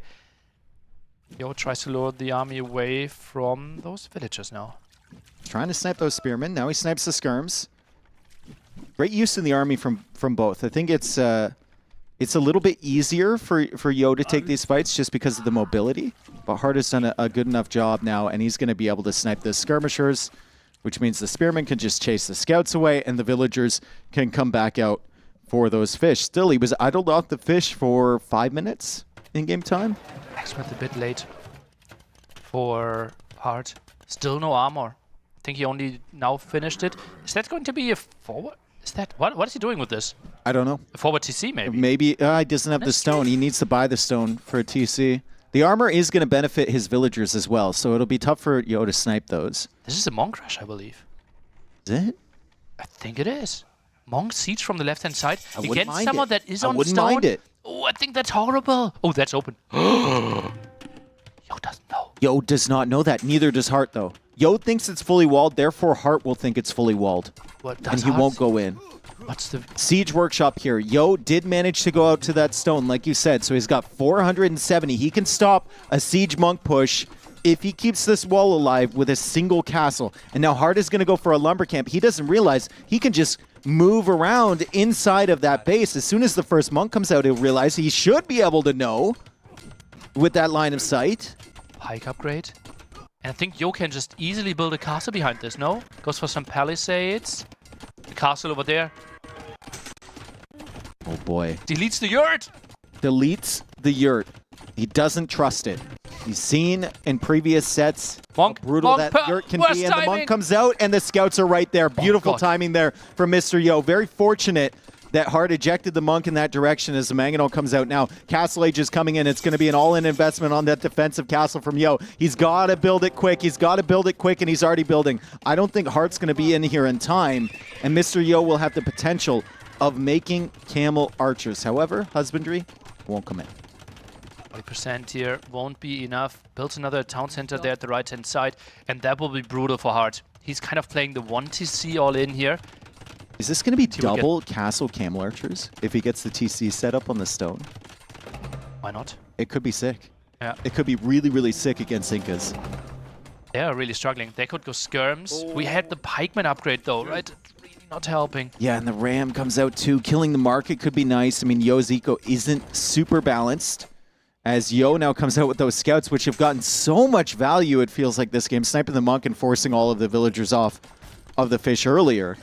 The push from Hearttt is kind of awkward because of that castle from Mr. Yo. You can't push on that direction. You have to now come from this direction. But you look at the way his production buildings are set up, he's going to have to string units all the way across the front of Yo's base. Camel archers can just snipe them as they're heading to the front line. Over and over again. Yep. And the most vulnerable spot was the right-hand side TC for Mr. Yo. That's why he built the Siege Workshop there and should be able to defend this area. This will come down a lot to Mangonel Micro, and it's so much easier to defend than to attack there. Way easier, especially when you have a castle. You just sit near your castle, sit near your TC. Scout does go down. Hearttt spotted the camel archers, no surprise there, and the camel archers are looping around. So they're going to try and either kill Vils or cut off reinforcements. I think that's a great play from Yo, because what are you really doing with them here? Pushing in from the TC, you're not really doing anything. You're running into Mangonel shots. Typically, you can maybe dwindle some HP away from the pikemen, but monks are already there. Against 3 Mangonels, you can't really micro. Cutting off reinforcements. For the monks, maybe. He's looking for the monks. He's looking for the monks, and he's going to let Hearttt know he's back there. And now life gets very difficult for Hearttt as the Mangonel comes forward from Mr. Yo. The Mangonel comes forward. There's a second one as well. He's looking for a big shot. He's going to take one. Saves the Mangonel, and the TC is killing the pikemen as the camel archers are also behind. Hearttt was so distracted by those 3 camel archers behind, and Yo goes in for another shot. Hearttt notices this time. Let's see if Yo could get any value. He takes another one. He takes another one. This could be the end of this push Conversions for at the left-hand Hearttt. side though. They're still locked in. Gets one. Gets away there. And those Mangonels were just so well played by Mr. Yo. And he's ahead by 4 villagers now. And he gets to the army composition that he was hoping for. Another conversion on the camel archer though. Yeah, he does clear up the monk, but he loops around with another group of camel archers. Like I said at the beginning of the set, like, Yo always knows where his opponent is paying attention. He comes in with the camel archers, knows he's trying to convert them, then he comes in with the Mangonels at the same time. And he gets the first one, forces Hearttt back, almost gets that villager. Camel archers now looping around towards Heartt's eco. Hearttt has added a second town center behind. Villager count is still close. Mr. Yo may be thinking about a second castle, but the eco is not balanced for him. The eco is struggling. He needs to clear this up. This is still a pain for him. Siege Workshop might go down. And there's no villagers in the middle, just one. So not really using the advantage. Both players on 2 town centers. Well, I don't think you can justify sending Vils out without a TC now. Your Hearttt, like that's just asking for them to die. Yo got another Mangonel. He's going back for seconds. Hearttt getting redemption. He's still hungry. Crazy good for him. Eagle chasing this one down. Mangonel survives, gets another shot off. One more shot, and he gets Good it. enough. Now, kill a monk. All you could ask for. Really, really solid. That Ram is super weak. It can be taken out by the Camel Archers. The Ram surviving, and now it goes down, and now it's just one Mangonel, some monks, a few non-elite skirmishers, and some pikemen here. Still a concern for Mr. Yo if he lets this push build, but behind the scenes, 10 Camel Archers, 400 stones, so the possibility of a second castle is there, and if he gets a second castle over near those stones, I think there's no opportunity for Hearttt to push in Castle Age. Yeah. Then we have to think about Imperial Age Eagles. Camels, even with the hill advantage, should be an easy snag. Yeah. Nice. Those monks are looking awfully alone here. There's only 2 of them. There's only 2 of them. They've only got pikemen. They've got 1 Mangonel, 3 skirmishers, and a couple, Eagle scouts to help them out. It's not the greatest setup for those monks. Hearttt is still holding on somehow. He's trying to add economy behind. 54 villagers against 56. Still no first wood upgrade for Mr. Yo. The eco upgrades are not there. It's so tough in such a messy game to make sure those things come in. As he splits around the first Mangonel shot. Does get converted, though.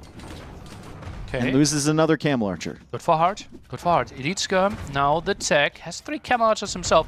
Archer range dies at the front, so no thumpering if we ever thought about that. Skirm's dying now. Before Elite Skirm. Oh, that's costly. Yeah, no fletching even for Hearttt. So it's just lack of upgrades on those units and lack of numbers as well. And Yo is just going to try and back away from this army, hit and run. He's going to kill another Mangonel here with the Camel Archers, but a good final shot from Hearttt and another good shot from Hearttt. The attack rounds have been on point for him. Yo is trying to micro down that Mangonel. The Camel Archers are very weak. He added in a monastery of his own. He could potentially heal up the Camel Archers, but that's going to take a lot of time. Still doesn't have the wood upgrade. Still lacking resources. He goes for another TC now on the fish over to the side. He knows Heartt's probably not going to investigate that area for a very long time. Desperation, last minute split there from Mr. Yo. That was close. He got quite some damage there. Pikeman trying to move in. Oh, this could be a lot of dead Pikeman. I don't think he will find the kill. And you could see it in his face. Oh! You could see it in his face. So I was wondering why he sighed like that. I think it was when the Mangonel went down. Hearttt just rolled his eyes. He's not happy with himself. He knows he needs to keep pressure here. If he doesn't have pressure here, these Camel Archers are going to be knocking at the door to his own economy. Absolute perfect play here by Mr. Yo. And we said it. He is such a beast with the unique units. Yeah. We've seen it in every single game, basically. Yeah, and he just, he does it unexpectedly, too. It's not like just wall up into unique unit. He went wall into feudal age pressure a little bit late. Hearttt was caught off guard. Had to pull away, didn't have the economy maybe for the forward that he wanted. And then, of course, he had the castle in time to counter this, but a misclick against the outpost means he loses another Camel Archer, and here come the Elite Skirms. Even after that clear-up, Hearttt is still forcing the army at home from Mr. Yo. So he's doing the right things. It's just a very difficult position. Incas against Camel Archers. Great attack round again. Attack rounds have been on point here for Hearttt. So he gets a lot of kills. And those skirms, there should be the counter, but you need more upgrades than this. I mean, Yo needs double bit axe. I mean, it's just... I think it could have been worth it by now. I think it could have been worth it by now. Yeah, he's barely ahead in res collected. He should probably be further ahead. It would have been worth it by now. 31 minutes into the game. Mangonel dodges that attack round. And he's going to go for Heartt's Mangonel. No, he actually goes after the skirmishers, loses his own, but where are the Camel Archers? The Camel Archers are in the middle, and the skirmisher reinforcements are no longer coming. The numbers are looking good for Yo. He's got the Knights being added in. He's got potential of another castle of his own to place. 721 stone. Where should that castle go? Now gets ballistics as well. I think he is happy with the stabilized game, Forward right? from those vills? Or maybe just in between those two. Oh. I know Mr. Yo, dude. I know him. I know him. I can sense him. He's inevitable. Is this good, though? Is this good? Aren't we winning late game? Yes, because the Heartt's going to tap out when that castle goes up. But actually, no, he can go for a counter castle. Ooh. I don't like this castle. I'm not, like it might be good, but I think there are better castles. I like the energy. I think he needs this energy. This is 4-1 energy. Okay. And Heartt's going to know this is coming from a mile away. He can see those villagers advancing. He doesn't really have any army to stop it. He could go for a counter castle. He still can't push in this way. And the knights are coming in from Mr. Yo. There's the counter castle right there from Heartt. It probably should have been a little bit further back, considering the camel archers are right there. The knights come in at the same time. Like I said, Yo knows exactly where Heartt's paying attention. It's at his own base. He comes in with the knights. He snipes the mangonels. It's a messy situation here for Heartt. He's trying to build with the villagers, trying not to block with the skirmishers. Yo is trying to get this castle up in time with less villagers than Heartt. The armor on those villagers is actually helping out a little bit against the camel archers, and I think both castles will complete. I want to see the percentage on the castle from Mr. Yo. I think we need a siege workshop there for basically both players, but for sure for Heartt. And yeah, there it is. We've, I mean, now all of the forward pressure is gone. It's a weird spot though. Siege workshop might go down. It actually might. Is he? No, it's shooting castle. He's attacking the castle. Okay, he's attacking the villagers. All right. I mean, it'll never go up though, if you build from that side. But just build from the other side. Who was that? Angry voice. Oh! Oh! You got camel out of range. It's fine. They don't have double bid-axe anyway. They're basically useless lumberjacks. As Yo loses some more villagers over on that side. Yo's eco KD right now 18-5, but he's losing more on that wood line. Does he notice? He still doesn't notice. It's converted camel archers. You're not really expecting them, to be fair. No, you're not. What upgrade? Let's go! Hey, if only he looked at one of these lumber camps to get it. Then he might have noticed all of the villagers dying over there. Mr. Yo falling behind a little bit now, but he's still ahead in the total villager count. That's actually pretty sick. That's really sick. That's such a great raid. 12 kills on those things. And he's not done yet. 80 villagers for Mr. Yo. He just lost 14 villagers, maybe 15 villagers over here. Imagine if he had 15 extra vills right now. He'd be at 95 vills. Yeah. That was a crazy find by Heartt. He's still somewhat in this. I mean, Mr. Yo is thinking about him. Down? He's thinking about him, but he's castle. Building up food. He's got a lot of villagers on the fish there. He's got a mangonel now rolling forward to protect the castle. He'll probably think about sending some villagers to repair, but I think it's within range of the castle from Heartt, so it's a really, really tough repair on that side. Oh, there will be lots of micro. Mangonel has to come in from the other side of the castle, so it doesn't get ranged by the castle from Heartt. And that castle from Mr. Yo has lost a lot of HP. You could even make a justification for a few petards to just finish that off if you want, once the ram is gone, or maybe even another ram. I think the ram will just do the job. Maybe. Meanwhile, forward being cleared up by Yo. Yo is getting the second wood upgrade now. Heartt's eco upgrades also not looking great as Yo comes in. Skirmishers are there. Credit to Heartt for that skirmisher switch. I mean, it's been the only thing that's kind of kept him from dying, but he doesn't have the first armor upgrade. So they just die. Yeah. They just die for free. Yeah, that's brutal. Also, he's going for some more pikemen in the spot where we have the castle and could just go for Kamayuks. Heartt not happy. Look at that. The sigh on his face. Yeah. Too many villagers going down. What a strategy there from Mr. Yo. We said it before. He loves the unique units. Yes. Caught him off guard. How many villagers did you kill with those 3 camel archer? I don't know, like tons. I didn't have the first rule upgrade until then. I haven't had it.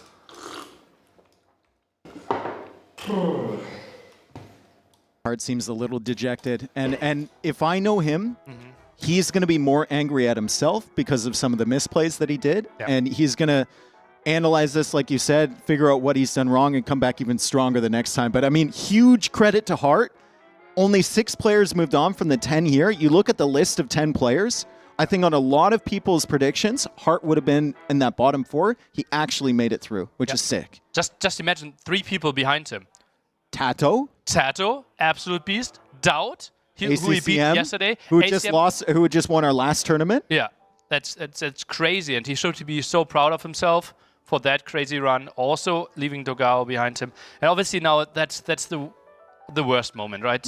You know your tournament run is ending. You're alone in the room, yeah. Lots of friends are still there. And you're not sure whether you want to see him or not, you know? yeah. It's kind of like, you got to give him some time. But yeah, Mr. Yo, unbelievable. He just gets better and better the deeper he gets into tournaments. And you can see it. Like, he starts off the tournament, he's trying to do all of the other things that other people are doing. He's trying to almost like copy the meta a little bit. And as he gets further along in the tournament, he's like, screw this. I'm just going to do my own thing. It's worked for years. I'm going to do what feels comfortable to me. And obviously, the comfort levels were there, especially in that final map. Beautiful display from Yo. Have Mr. Yo versus Hera. Mr. Yo versus Hera. Yep. It's going to be a banger of a set as well. Semi-final. That's the rematch of NAC final, right? Yep, NAC 5 finals indeed. It's going to be a really, really nice one. Whew. Sad to see how it's go, but really happy. Yo against Hera. Well, what can we expect there tomorrow? Craziness. If it goes in Yo's favor, the games are going to be crazy. If it goes in Hera's favor, the games are going to be clinical. It's kind of what we wanted to see from Hearttt. Yep. Right? But he couldn't get there except on the Arabia game. Well, Nilly, it's been a pleasure. Has been. It's been too long.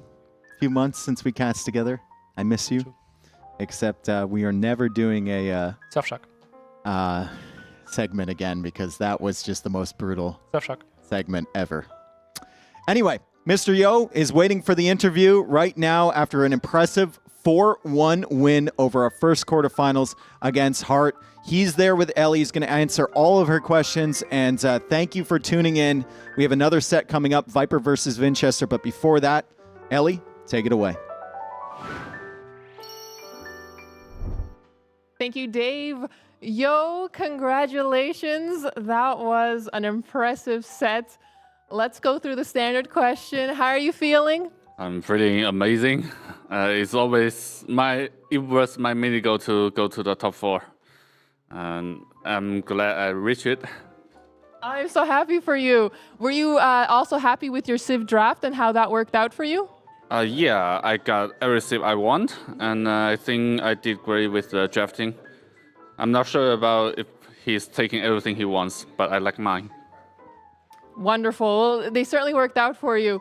Do you think you had any reservations going into this match, or did it work out how you expected it to? Generally, I think, is the way I picture I will play.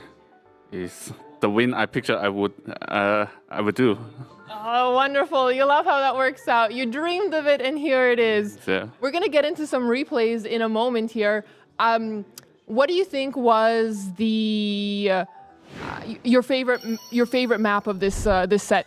I don't have one. I don't like any of them, to be honest. All right, moving into your game 1 on Beduins, how did you feel when both town centers were so close together placed at the beginning? I didn't know. I didn't know he was that close to me. And I even lost a villager to it, I remember. And I don't think that's a good situation for the Hindustani player, because Gajara's early game is really strong. That's how I end up with. Yeah, I know it got really dicey in a lot of situations. What do you think you did to recover? I think I stopped him from expanding outside. Like I make him corner that little side have no resource, and then I just go free boom myself. Also, the castle was important to hold his aggression. Buys me time. Hearttt had some really nice micro with his archers and keeping them alive, and was certainly very annoying. But you went for the skirmishers. Hold on, it says doubt on the screen. I hope that's that's just a typo. This is the correct. No wonder I won. I got doubt with me. Yeah, and then at the end there, you went for the chakra throwers, and that was, or no, Hearttt went for the chakra throwers. How did you counter those? I know they died to hand cannon. That's what I did. So the only problem was I wasn't sure if my economy was behind or ahead until the very last moment. Then I see my score went up, and then I knew I got this. Then you knew. Yeah. Oh, perfect. Perfect. When we went into number 2 there on Citadel, you were playing the Aztecs and Dravidians. What do you think are the current state of the Meso Civs today? I like them, and I think Meso Civs are my favorite civs so far. So, and I played them a lot, and I like their approach with eagles and monks, and yeah, they're my civ. Yeah. So I think traditionally maybe like Aztecs and Mayans were a little bit better than the Incas. Do you think that's still the same, or do you think Incas with their recent patch updates are now contenders? Actually, I think Inca is the best. Not sure about Mayan and Aztec, but I'll say they're kind of like same level. But Inca is definitely better. So you won the water here quite early, and did that change your strategy, or was that part of the plan all along? No, my plan was to lose the water. Somehow I won, but I guess he shot a ball with his TC, right? He did. Did you know that? Did he? Yeah, I mention found that out after? when I saw him making a meal. Like that's usually not gonna happen this early, at least.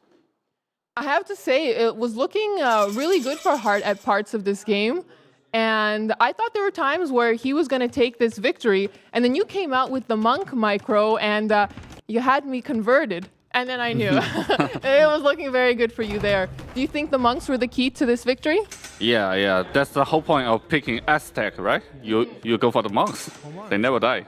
Yeah, you also went for the relics. I think you had 3, if I remember correctly. You had a couple. Yeah. And then they certainly helped with the gold. Yeah. Is there anything else that stood out for you in this game?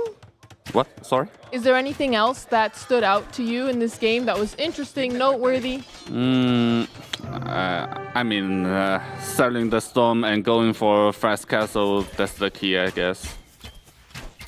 Well, you played really well and you got that victory. Game number 3 on Arabia, Heartt's Malians versus your Vietnamese. How did you feel about that Civ matchup? I think Vietnam's way better than Malian, but somehow I effed up. Can you expand on that? But in ladder, I always lose to Hearttt. You know, he's a great Arabia player. It makes sense I lose that game, and he played amazing. I think there are also some really good expo conversions that were had that killed a lot of villagers in the later state of the game, which was really, really nice. What did you think about this castle? Because it seems like dropping forward castles is something that you feel really confident doing. I was desperate because I knew I was behind in economy. I think I did a mistake there. I shouldn't place another castle in the front. Maybe I should build one at home to stop him from raiding. So when you're watching replays, specifically replays of your losses, what are you looking for in how do you plan to improve? Like I'm looking for mistakes. Like this castle is a mistake, and I got a micro. So if you were playing this one again, where would you place this castle? Back in my base. Back at the base. Maybe in front of the TC. Yeah. Should be better. Yeah, well, Hearttt played here really, really well with the Malian Civ, and it was a great victory for him. Is there anything that you were really impressed by? I know Hearttt really plays a lot of Arabia and thrives on this map, so what impresses you about Hearttt as a player? You mean in this game? Generally speaking, but specifically in this game. He's fast. And his economy is amazing. And in this game, he did a decision, which is great. Like normally with Malian, you always go for the ballistic because they do it faster. But this game, I think Hearttt skip it until very late. He started with 3TC first and with strong economy. Yeah, and it was a really nice push with all of those trebs. Then we moved into high tides, Byzantines versus Mongols. I already mentioned that I'm a big fan of the Mongols. Yep. How did you feel up against the Byzantines? I like it. Byzantine is a civ that is kind of slow, you know. But he did great with the early aggression, and he was harassing my water all the time. at the point I was worried my economy was not that ahead. But I think the key here is I kill all of his skirmisher before he went to Castle Age, so he cannot go to Elite Skirmisher, which is huge. And Byzantines do have those discounted skirmishers, so I was surprised that you also went for your skirms, but you just had the greater numbers. Yeah, because I have the fish. No, it was really, really well played. Watching this back, do you think there's anything, like what advice would you give to Hearttt if you were playing in his shoes? I would save those skirmishers to Castle Age to do Elite. I wouldn't throw them out. Well, a lot of people think that skirmishers are trash units. I think they're worth their weight in gold. But that's for my sure. favorite unit. So last game here, Incas versus the Berbers. You mentioned you're a big fan of the Incas, so how did you feel being matched up against them? I was kind of worried, like every time you see Meso, you sense something different, right? Yeah, that's what he did. He did forward with Siege and Monk. But I think he didn't expect me to go for the Camel Archer because he was upgrading his pikeman. Yeah, were you expecting such a strong aggression early on in the game?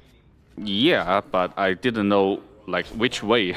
It could be like Monk Rush or just skirms and Mangonel. I had no idea.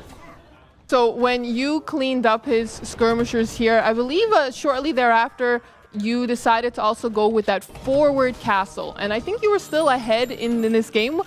Can you explain your thought process here, why you decided to go so aggressively forward? It was kind of a moment. I was wondering why he's not resigning. So I just went for that castle. Then I saw my villager dying in my woodline. Like I lost like 20 or something. Yeah, to the converted. Then I told myself, that's why. That's why he's yeah, not the resigning. converted two camel archers certainly were very, very helpful. Do you think there's a reason why it took you so long to notice, or were you just distracted with the aggression forward? I was distracted heavily, and I didn't do the first upgrade. Yeah, the eco upgrades came in quite late for you. I thought I was playing good this game until that moment. Well, you ended up getting the victory here anyway, and what a victory it was with that castle aggression in the front here. What do you think it was that was the final nail in Heartt's coffin there for that game? I think he lost that game a long time ago. I don't know, maybe he saw my score went down. He knew I was clicking imp, and he didn't have the economy for it. I can just take a guess. We certainly can't blame Hearttt for trying in his quarterfinals, and it was such an intense moment there at the end. So with this victory under your belt, you're going to be advancing into the semifinals up against Hearttt tomorrow.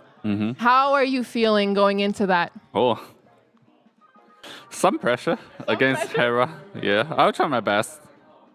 How's your next day going to look like in preparation for that? I think we are done with the preparation. I think at this moment we play so many rounds. It's all about getting myself ready, I guess.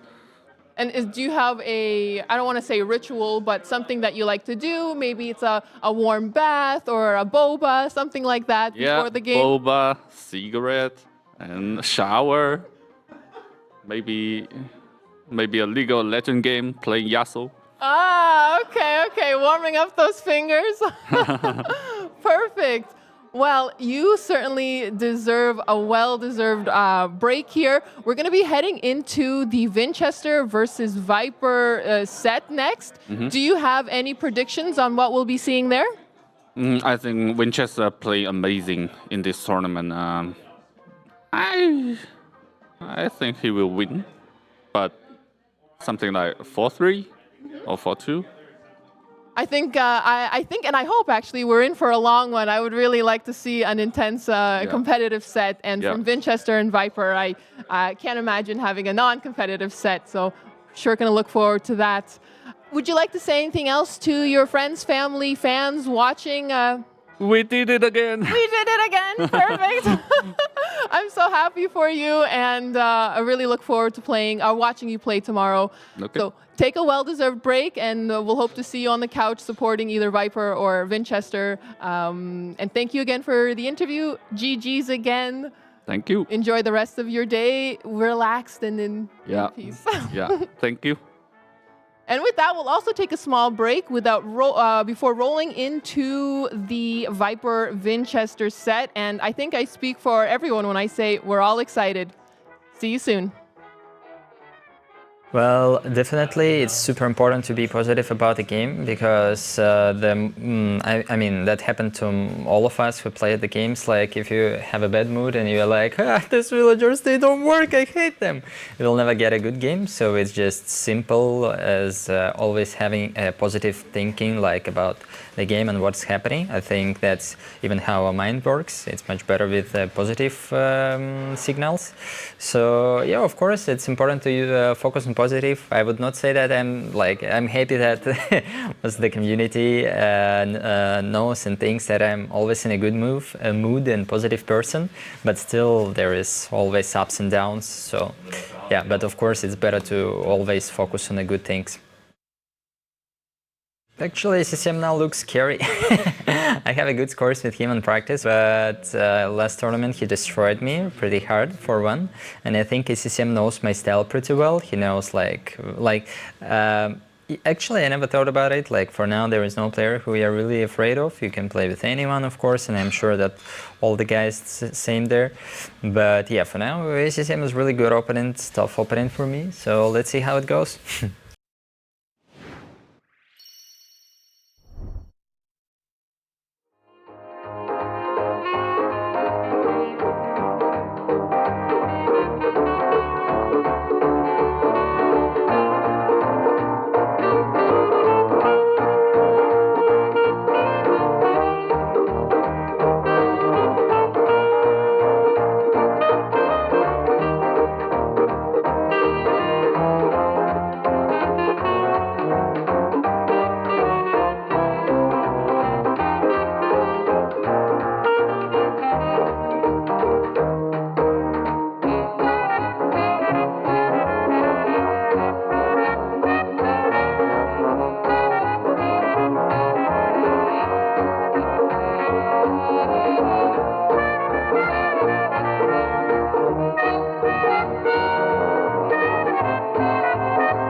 Welcome everyone, we're back into Noble's Apartment Cap. We're going to see TheViper versus Vinchester. And I really believe that in this NAC Mafia edition, Mr. West, we're going to have a great series, right? Well, I hope you'll be able to watch with those glasses on. Well, I don't see. Lights are bright up here. I don't see myself in the monitor. For that reason, I was 2 seconds slower typing, you know, talking. So that's what it is. How you doing, guys? We're gonna see an amazing series for sure. Viper versus Vinchester. Absolutely Favorite? amazing. Sorry? Absolutely amazing. Yeah. And I think favorite. You gotta go with the Viper, I think. Yeah. I mean, we have seen already this series, right? We have. It happened. We did win with the previous one as well. And these players, when they get into this latest stage, they don't let room to the surprise, you think? I think if Vinchester plays at his peak level, he has a chance. But he needs to be consistently at that peak. We've seen him show flashes of that throughout this tournament. But he's going to need to be at his absolute best to take on the Viper. Yeah, also the Viper is going to have the peak as well. Because if Vinchester is going for that peak, then the Viper needs to be into his real level, because Vinchester is very dangerous. Right, and sometimes you see the Viper rise to the level of his opponents. And if Vinchester brings his A-game, Viper's going to bring it as well. Yeah, I don't know if we can see the draft already, because the maps has to be there. So if we can go to the draft and check it out, we can start to talk about the map. I think the first map is African Redbeds. It is, and I know I was watching the players in the draft room as they were drafting, and it took a long time between the maps to go to the Civ draft. Both of them have their own system set up. They have their big spreadsheets where they look at their Civs. And, well, reminder, this is now our best of 7. The first 2 picks are done before knowing the maps. So Viper picked Persians, then Vinchester picked Bengalis Mayans, then Viper picked Japanese, and after that was the map draft. I'm just thinking that this is a draft for the Viper that has Teutons, Goths. Well, Tatars, we have seen that it can work really, really nice in some specific situations, some maps.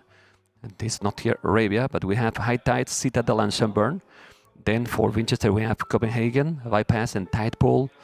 According to this, I know it's difficult. West, don't want to put you in that situation with 7 maps, 8 civilization per player. But for you, who has a better draft here, slightly better, let's say. So I was talking with everyone on the couch. I thought that Viper had the better draft, but then I was talking with Hera a bit, and Hera thought that Vinchester had the better draft. So let's maybe look at this map by map and see where the civs are going to be used, because we have a lot of water maps here. Yeah. We have African Redbeds even. You have the fish boom in the back. Copenhagen, you fight over water. Tidepool's a very heavy water map. And then we have these hybrid maps in Citadel and High Tides. There's about as much water as we can have in this draft. Yeah, I was trying to find Dravidians, and I see that this admin bans, you know, so that's why Viper didn't pick it. He loved his Dravidians.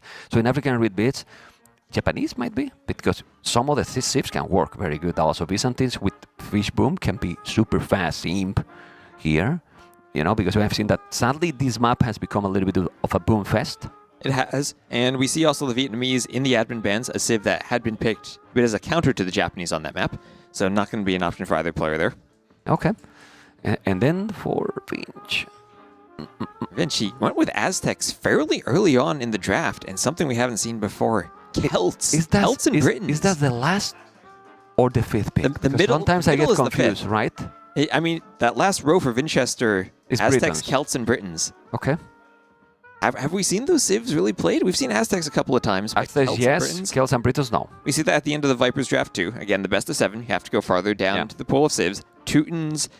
Goths at least do have some potential, maybe as a counter to Mayans. We've seen Vinchester play Mayans on Copenhagen a few times. Yeah, I believe so. I believe so. Let's see. Well, remember, guys, that the live prize is already on 56,000 because of you guys. Yes, all the support that you are giving during the tournament is going directly into the prize pool, which is amazing. So we want to say from here, thank you so much. It's gonna help the prize to increase, and the players will have a much better prize. But the first game is starting, and we are already with, well, it's still really impossible to guess. Mayans, Tatars, Vinchester as a red in the north, the Viper as a blue in the south, and nobody will be expecting this matchup. But surprisingly, Tatars. The Viper with Tatars might have a good call here with the Lances. He did already a great job against Vinchester. We have seen Tatars. Tatars played several times against American civs. I don't think we've seen them against Mayans all that much, though. We've seen them against Aztecs and Incas. Here, the Mayans could have the option for the plumed archers. I'd be interested to see how those perform against the Tatar cav archers, if that's the route they end up going. Well, he will need walls, but then checking the map, Viper map is Black Forest. If you think about it, it is. He already has the house there. Yeah, look at the wood. 1, 2, 3, 4. I think he has 6 woodlands so close. It's not like Vinchester doesn't have wood, but a lot farther, don't you think? Yeah, and I think the problem with how Viper walled up, though, is he already took the back wood line. And so if he walls, he has to wall to the TC. He's not going to have that full wall off in front of it if he uses that house like he's been doing. Yeah, let's see. We see how Vinchester is going up really quick. 19 population. And he didn't dock. Probably also without the loom. Wow, no dock. He's going to try to go and attack really fast, I guess, and then add the dock later. Oh, this is something different. This is very different. And, well, it's important to note he is taking both of his rhinos under the TC. He's been killing those rhinos with his TC throughout the tournament, and we saw Hearttt do that last series. Vinchester had clean lures. Well, maybe not that clean with that one behind the TC, but at least he's been taking them. Okay, let's see, because now we see how the Viper is going for a more standard approach up. There he has the dock, he has 20 villas and 3 fishing ships. I mean, he's walling the fish, but he's not walling the rest of his base. He'll have a gold back there, but he just wants to keep those fishing ships safe. He has also 1 gold safe in the walls on the fish. So if he wanted to go for the gold, he can go even to that gold close to the fish. He can, but he doesn't have stone. He doesn't have that great wood access. His wood lines aren't going to be walled. Yeah, but he probably want to go as quick as possible to don't use so much resources at this point. That is very early. If he want to wall everything, it's going to be greedy ones, and then look at Viper resources. He doesn't have resources right now to make any building. He doesn't, but in the long run, he will have the better eco with those 3 fishing ships and with a couple more vills as he aged up later. That's going to be an early range from Vinch. Anyway, the Viper doesn't know that Vinchester doesn't have a dock. He's going to find out probably soon. He's going to go around now with the scout, and with these 9 villages start. Exploration is one of the things that changed a lot with the 3 villages, right? Like, you're going to go explore always, basically when you are up. Exactly. You do have a bit more line of sight around your TC, but you have so much less time to get your scout forward. And he probably has some idea that there's no dock because of the uptiming, but he's going to go check that for sure now. Yeah, well, he's checking now, and now he's going to see that he's not there. Yeah, he will be surprised, like, what is he doing? Well, he's coming aggressive. He's going to come with archers. Well, I don't know if he'll be surprised. I'm pretty sure he's seen builds like this in practice, but it's not an approach we've seen on this map, at least for a while. Throughout this tournament, players have always been going for that dock. Being happy for sure, because with when you are against the Mayans, that usually you are 1 population behind by default, and then you are 2 population ahead, and in terms of villas, it's just great. Archer range here for the Viper. Also, those herdables that are lasting 50% longer is... well, it's good economy. Do you think Pincher will go eventually to make a dock or not? Ooh, I mean, that's a good question. He might just try to go very aggressive on land and maybe hope that he can keep the aggression up to the point where Viper isn't going to have enough wood to keep adding more fishing ships or more fish traps. But it's so tricky to stop someone from just sneaking a fishing ship in here and there. Yeah, but the Viper has already over 300 resources more. It's true that since he's doing so many builds, he has no wood to make a mining camp. Now he's doing... That mining camp could be even close to the stone, and you can mine a stone and gold both if you wanted, right? Why not? Yeah, you could, but I think he wants to be safer, closer to the TC. Yeah. Well, it's a couple of tiles only, and if you put 1 village on the stone, then you make a tower and you're fine. And like you said, he does have that gold in the back. He didn't decide to delete a palisade, send vills down there to mine that. He's going for this outside gold. Yeah, he will be defending now with the skirms. There is no fletching yet for the Viper, while Vinchester has fletching. Now he see the house, and the wood is so good here for the Viper to defend that dock. Really good, Mr. West. So good to defend the dock, but not the rest of his eco. Vinch is going to be very aggressive with those archers, and I think now, since he saw the skirm defense, he's going to try to add in those eagles and just see what damage he can do. That gold is still very exposed. Yeah, Vinchester is already going for the to make the dock. At least I see a dot there, and also the scout is trying to take it, but the Viper didn't notice. He's not paying attention. Okay, he's lost some HP there. Yeah, it's important because you need to probably want the scout to come here. I don't know if Viper will do a stable or he will try to go straight to Castle Age. If he goes Castle Age, remember those step lancers for the Tatars can be very effective if you see Vinchester going for the eagles. Yeah. But what I mean, if he will do the stable now, or you think he will try to go directly to Castle Age? I mean, the stable's tricky, right? Usually you do the stable as a transition against skirmishers. Yeah. Vinch isn't adding any skirmishers yet. Okay, fletching now for the Viper. The Snake doing the upbridge, doing now a house here, didn't finish. That village is almost bye-bye. Didn't... he knows. He's trying to find that villager. I think Vinchester knows, but the Viper knows as well, and trying to defend that one. Yeah, Viper's just baiting those archers into the skirms right now. Yeah. He's doing a good job. The Viper 2-0 in the KD, 2-1 now. Yeah, oh, the trap, gate. There you go. Nah, but he lost quite some wood here. This is expensive for the Viper. He's using so much wood, he's losing also as well, and well, he's creating some chaos here. Well, now Vinchester is already with a fishing ship. Obviously, not 5 like the Viper. That's why you see how the Snake has almost 500 resources collected more. Yeah, if Vinch was hoping to get damage done by skipping the dock, it hasn't happened. Maybe here there are some weak villagers. One going to the... There's no villain to garrison the TC. He gets in! He gets in! Save it in the last second. The Viper on point, saving so many villagers. He has very low HP, and he saved them all. That villager, please, make a farm. What are you doing with that villager? You're going to send to wall? Okay, it's fine. He's sending it as far away as he can. And, well... KD solid, right? 9-2. KD 9-2? That's not good for Vinch. That is not good for Vinch, especially when he didn't have the dock. And when you want to go this aggressive, you have to be on point. You have to have a clean approach. And that was not the one that he wanted.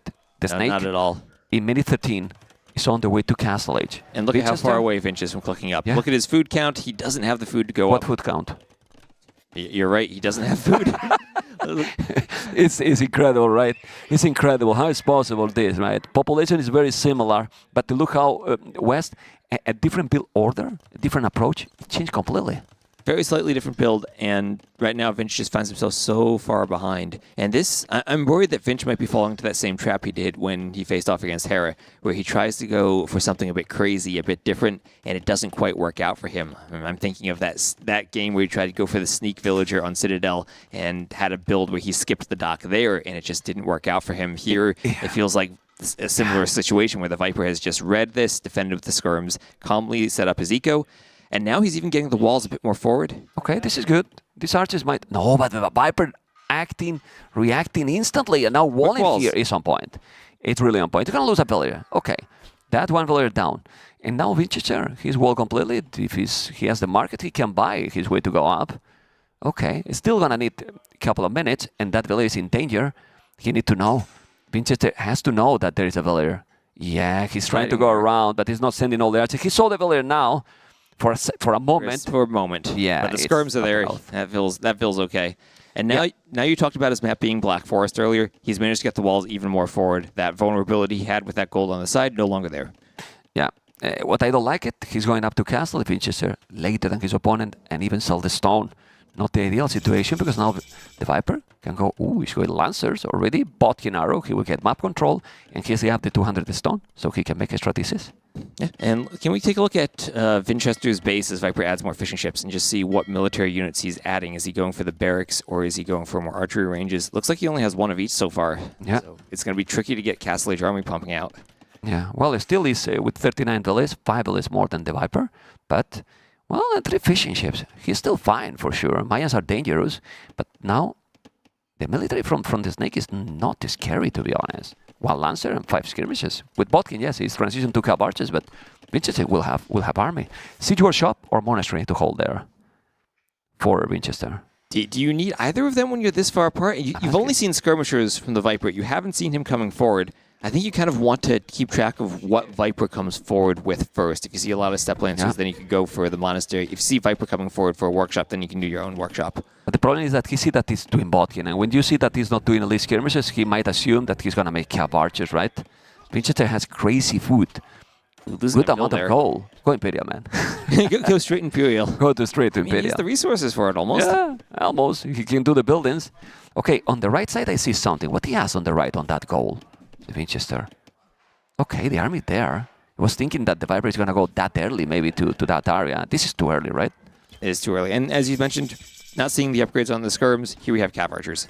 Yeah, but it's tricky because he see one Lancer, but now he see the Cav Archers doing botkin arrow. Let's see if he's going to make all the building.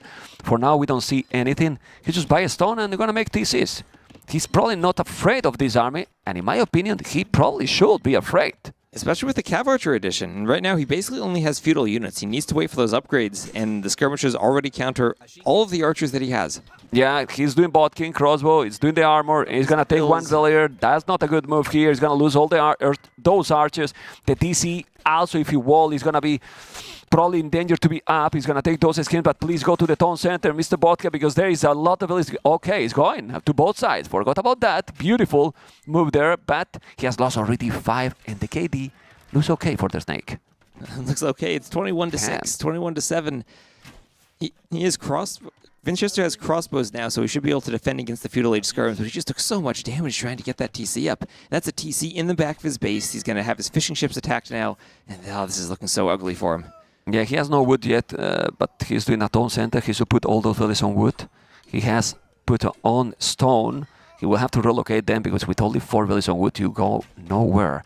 It's true that he has a second TC earlier than the Viper. So even if he lost some villages, he might be okay. And Mayans are Mayans, but he's still ready. And he's being so active. The Viper is being really, really active right now with all his military. He's going to go with those Cav Archers into the hill. Hill for Tatars, right? They have the extra hill bonus when they are on top of that. 25%? Yes, an extra 25%. Okay, he's taking everything. And Thumbrin, remember guys, you go free Thumbrin. How close, he's taking all the units. Now he's going to take the Fizz. I don't know if he's going to make some demo. The demo is on the way, but the Viper, with how active he is probably going to pay attention and don't think he will get any hit. Anyway, he's going back, and he's now with 11 villas on stone. He wants to put that castle and plume archers on the field. Yeah, and I mean, Vinch spent so much time walling up the front of his base, but it didn't do anything for him. Viper's through, and he's running around everywhere with Cav Archers, sniping off all the fish, all the villagers, and just picking off small groups of crossbows as they come out, too. Don't you think that when he does those walls, and you are later than your opponent up, he should do something else than palisade, maybe some houses? Like, you cannot let him go in that quick. Absolutely, but it's such a big area to wall. You have to do houses essentially across the entire map. I mean, he already has 110 population space. How many more houses can he do? Well, better to have that than losing already 13 villages, right? I mean, we did see some crazy house walls from him the other day, but he's going to throw up that castle in the back of his base. Yep. It will defend that gold and a couple of stone mines, but still might lose a couple of vills on it with all those Cav Archers. All those are a lot of low HP vills. Yeah, at least he's going to be safe after this one. Or a little bit. He's taking more. No, he's going around. It's still some fish alive. The castle will be up, and now he can take the gold safe. But the difference is already insane. He has 30 population more. The Viper is in a total domination mode activated. Yep, and he's done all of this without even needing to go for ballistics on the Cav Archers too. All this damage being done. Yeah. Still also denying the goal on the left. He will have now on the other side, but the Snake is doing now the third TC. This is very nice because the Viper has been active the whole game. He's still adding his economy, not being greedy for a change. Everything has gone Viper's way from reacting to the initial strategy from Vinchester to now raiding while also having a clean boom at home. Yeah. Vinch is a demo. Yeah, that's why I think Viper smelled that demo. That's why he's not going in. Those houses is what he needed. You know, those houses. Now he has the houses there, but he has done a lot of damage. The KD is 45, 14, 17. Echo KD to 1. It's so hard. I mean, you need to raid your opponent, but that's the thing. The Viper don't let Vinchester go out of his base. Yep, yeah, look. And it's so hard for Vinch to apply the type of pressure he wanted early on with how far apart the players are on the map. And now the Cav Archers give Viper that ability to make the army at home go forward, apply pressure. And it looks like in the middle, Viper's even starting to move forward a bit. There's some blue dots I see moving into that stone area. Yeah, he's having all the control. He lost the Fizz. He lost even the demo because he didn't see He didn't lose anything. And the Viper is still gonna go, and he might now do an even ballistic. Also, echo upgrades. Vinchester only with double attacks. Everything is going on the Viper way. Probably Vinchester, you want, hey, it's the first game, warm up a little bit, let's keep playing to get some more fills, you know, for the next game, potentially, to feel better. Because I really believe that he knows that this game, I mean, it has to be over. It feels over. I mean, he has the Plumed Archers out now, and Plumed Archers, you know, they can be impressive, but he's just so far behind. It's 9 military to 28, 49 vills to 77, 3,000 difference in the resources collected. Well, 28 Cav Archers. If he's still going producing like this, he's going to have soon more Cav Archers than Vinchester population. What is this? Population. Viper needs all those houses Vinchester just built because his population's that high. Yeah. Over 100 right now, and more. Vinchester has to micro in so many places against these Cav Archers, he can't pay attention to those vills are going He's calling down. the GG. He's calling the GG. The first game it's been so smooth play here. And let's see if they say something. Just gonna grab some water? Yeah, sure. No, I don't need it. If you ask. Yeah, sure. So Vinch, such a polite guy, thanks Viper's asking to get him water as he's drinking water out of the glass he has in front of him. You are a better person than me because you think that he's asking for how nice it is, and he's just asking because after what I did in the first game, do you need water, Vinchester? No, Viper wouldn't do that. Viper's a nice guy. He's a nice guy. Well, guys, you can debate now if he's a nice guy or not. If he did because of that, a quick break and we'll back. And now, a word from our partners. Look, you know how exhausting it is to control all our fine electronics at home? Well, I think I found the perfect solution. Elmo, come here. Come here, boy. Sit. Catch. That's a good boy. You're fine. Sit. More. Couch lamp. On. It's a good boy. Come here. Sit. You're fine. Elmo. Couch light 2. On. Good boy. Elmo. Couch light 1. Off. Couch light 1. Off. Maybe it's time to try something smarter.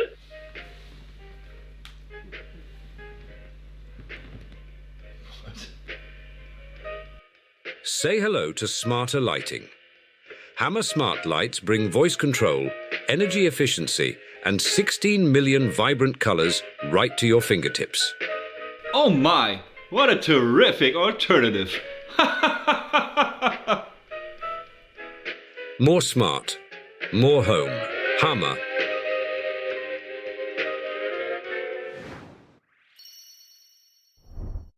Here we are. We keep going with the second game now. After this cool ad that I think I have never enjoyed the ads in the way that we're doing in this tournament. We're definitely enjoying it, right? And I think that everyone should know that we actually do have a dog running around here controlling all of the lights for us. That's a realistic ad. He doesn't let me the sofa. I'm trying to be in the sofa, and the dog is there all the time. Same. I want to be there, and he's here and moving. He's here. What is this? But all good, Ellie. It's fine. No problem. Yeah, we enjoy having Ryan around. Anyway, we were talking about the games during that, and it's going to affect this performance to Vinchester because we have seen how dominant has been in the first game, the Viper, or he just have to clean his mind right now and focus. That's exactly what he has to do, clean his mind and just move on, as Viper did everything he wanted that game, but it was a weird strategy choice, and Vinch probably just needs to look at that and say, hey, I knew the strategy was all or nothing, it didn't work out, I'll just move on to the next game. What I think Vinchester is maybe disappointed about is that Viper didn't go for the Japanese on that map. We talked about the draft with having so many hybrid maps in it, and that's a map you think maybe you pick the Japanese in Fishboom. He was thinking maybe the Mayans are a counter to that. That didn't happen. The thing is that with the opening he did, probably against Japanese, he will have died in the same way. I mean, probably against any Civ when you're so far apart. Yeah, but he's definitely practiced that, and it's definitely worked for him in the past, so it's something he was trying to figure out. But we have seen this map quite sometimes in the tournament, and it's kind of like, at least in that map, the meta seems to be, already very clear. Why to change now? just try to execute as good as possible. Like, he got Mayans, he could just save wall, go with your face boom, you have a good civilization to be just safe. You don't even need to take the risk with them. Right, and I wonder what he's going to use if he goes to Copenhagen now, because we have seen him use Mayans on that map quite a few times. Maybe it does eliminate that Goths pick from Viper. Maybe Viper was thinking Goths versus Mayans as a counter. But we're going to get into the next game now, and this will be on high tides. And looks like Viper will use his very first pick, the Persians, and Vinchester will be using the Malians. Well, two picks that are pretty meta for this map. Yeah, meta and similar in some way, right? Like, they don't have +3, so if we see Cavarts, they won't have a good transition to the next stage, but if it's for both, then it's okay. You could go Cavarts actually, no? Right, both good camel civs too. Both Also good stable civs. Yeah. You can play them pretty similarly. You want to go for that aggressive dock, get the water. And Both get bonus as well. Exactly, and both sending their Vils out. Viper there just a bit earlier, getting the first dock out. And of course on this map, the middle island usually is a bit more valuable to dock than the shallows, because you get better access to the deep fish. There's Viper luring in his elephant, does so successfully. Do you prefer the Persian bonus with the TCs and those working faster, or the Malian bonus with the discount on wood and faster incoming gold? I think the Persian eco is just a bit better, and I think they have a slightly smoother dark gauge on this map, and that can be really important when you go to take the water. Because remember, their TC bonus doesn't just apply to the TCs, it applies to the docks too, so all of their ships, they're training faster. Could we say that maybe Persians is a better civilization for the early stage of the game, even castles, but then if they can go for a super long game, maybe Malians could shine better? Maybe for the long game? Maybe we could. I don't actually know which of these two civs would be favored in the super long game. I mean, Malians do have pikemen, but they don't have for the gold bonus, for example, Malians will be really benefit from there. They could. And here we have Vinchester sending a villager forward. He's going to try to trap Viper's villager in. Usually it's Viper doing the quick walls, but here Vinch showing he can do it as well. Or maybe not, as Viper escapes. Oh, but he has no loom yet. That village will be down. Let's see if Viper is going to save. Viper saves it. No, if he save it now, if he save it now, don't save it, please. I mean, be human. Be human. This guy, get on my nerves. All the time he's doing this, it get on my nerves. I'm sorry. I know that you guys love the Viper. I don't. When he's doing this, I don't. About that should be a dead villager. He was out there, no loom. She was walled in, attacked by a scout and a villager, but she lives. Importantly, though, she is walled in, so Viper still is going to need to send a second villager if he wants to do another dock. I refuse to cast. Don't look at me or West. You keep going. All right, so both players up to the feudal age at just about the same time, both with one dock, both with similar builds, but Viper with one extra vil, or again, because he is the Persians, he has that faster working TC, he's getting that extra fishing ship out. And he did... Oh! He deleted the villager! Well, now I love the Viper. He deleted the villager. I love the Viper. Finally, some karma for the Viper. He tried to delete the palisades for the villager, deleted the villager. And can we get a replay? Is Vinch smiling? I mean, he's very stoic when he plays. I think he noticed and he's happy about it. We need to see. People are going to think that I really hate the Viper, which is completely not true, you know? You like those quick walls, but I get triggered in the sense that he's doing all the time. But how the hell he lost that villager, man? That's crazy. Anyway, he lost the villager, but we can't shut up. Echo KD 0-0. Seems he deleted. Look. Yeah, no. Wait. Oh, okay. You've got to be kidding me. Who cares? How did Viper get that hill? How did he get that hill? Vinch was sitting on that hill for a good 10 to 15 seconds, and somehow Viper gets it. Okay. That was crazy. Anyway, the scout is with the same HP. He's going to go for the hill, trying to go for that one. I think, as you mentioned, no, he got the scout. Vinch this is important. important. This is important. This is very important. For a lot of information lost now with that scout. And Vinchester saw that very dead because he was smiling. Yep, indeed. And of course, Viper not going to see that range from Vinchester. And Vinch is going to see as long as he doesn't run into the TC, he'll see everything from Viper. He'll see he's just now putting down that first building. That's the barracks. And he knows he's going to have that timing advantage on land. On land, yes, but right now he will have to move that fishing ship. It's only one, so not a big deal, to be honest. And if he can go now with the Fire Galley and take the Viper fish, it's going to be an ideal situation. Okay, but this is the beauty of Persians here. 21 villas, and he delete one villa. The production from those stone centers is insane. It's really, really insane. And also from the docks. And I wonder if Vinch is even going to try to invest too much into fighting on the water, knowing that with the extra production, Viper's probably going to win it anyway. Okay. 26 population, the Viper. Vinchester 27. And well, he has 2 fire galleys, Viper. He's gonna take the fish. Yeah. Here comes 1 archer, no fletching yet, but Viper doesn't have anything to defend. Oh, he did find a couple of his goats. Finch getting some laming. Okay. I always call them all ships. I'm used to all they are sheep. sheeps. Yeah, it's sheep all the time. That's fine. Right? Okay. What is he building in there? Is a house maybe? I don't think it's a building that forward. You see in the minimap red? Don't know It's what got to be a house with his bill, so it's not idle, right? He's doing a tower. He's only 1 archer, and he's doing a tower in that area. I don't know if I mean, he's going to defend the wood, he's going to defend the gold, but he's only 1 archer. He could wait a little bit. He has an archer range rising already with fire bullets. He can make a couple of schemes, and he should be fine. Maybe it's so tricky, right? He lost that scout. He doesn't know how many archers it is. Good point. So he has to be extra careful without the scout. Good point. And I think the building that we see in between the north is the blacksmith. There you go. We're going to have fletching in a moment.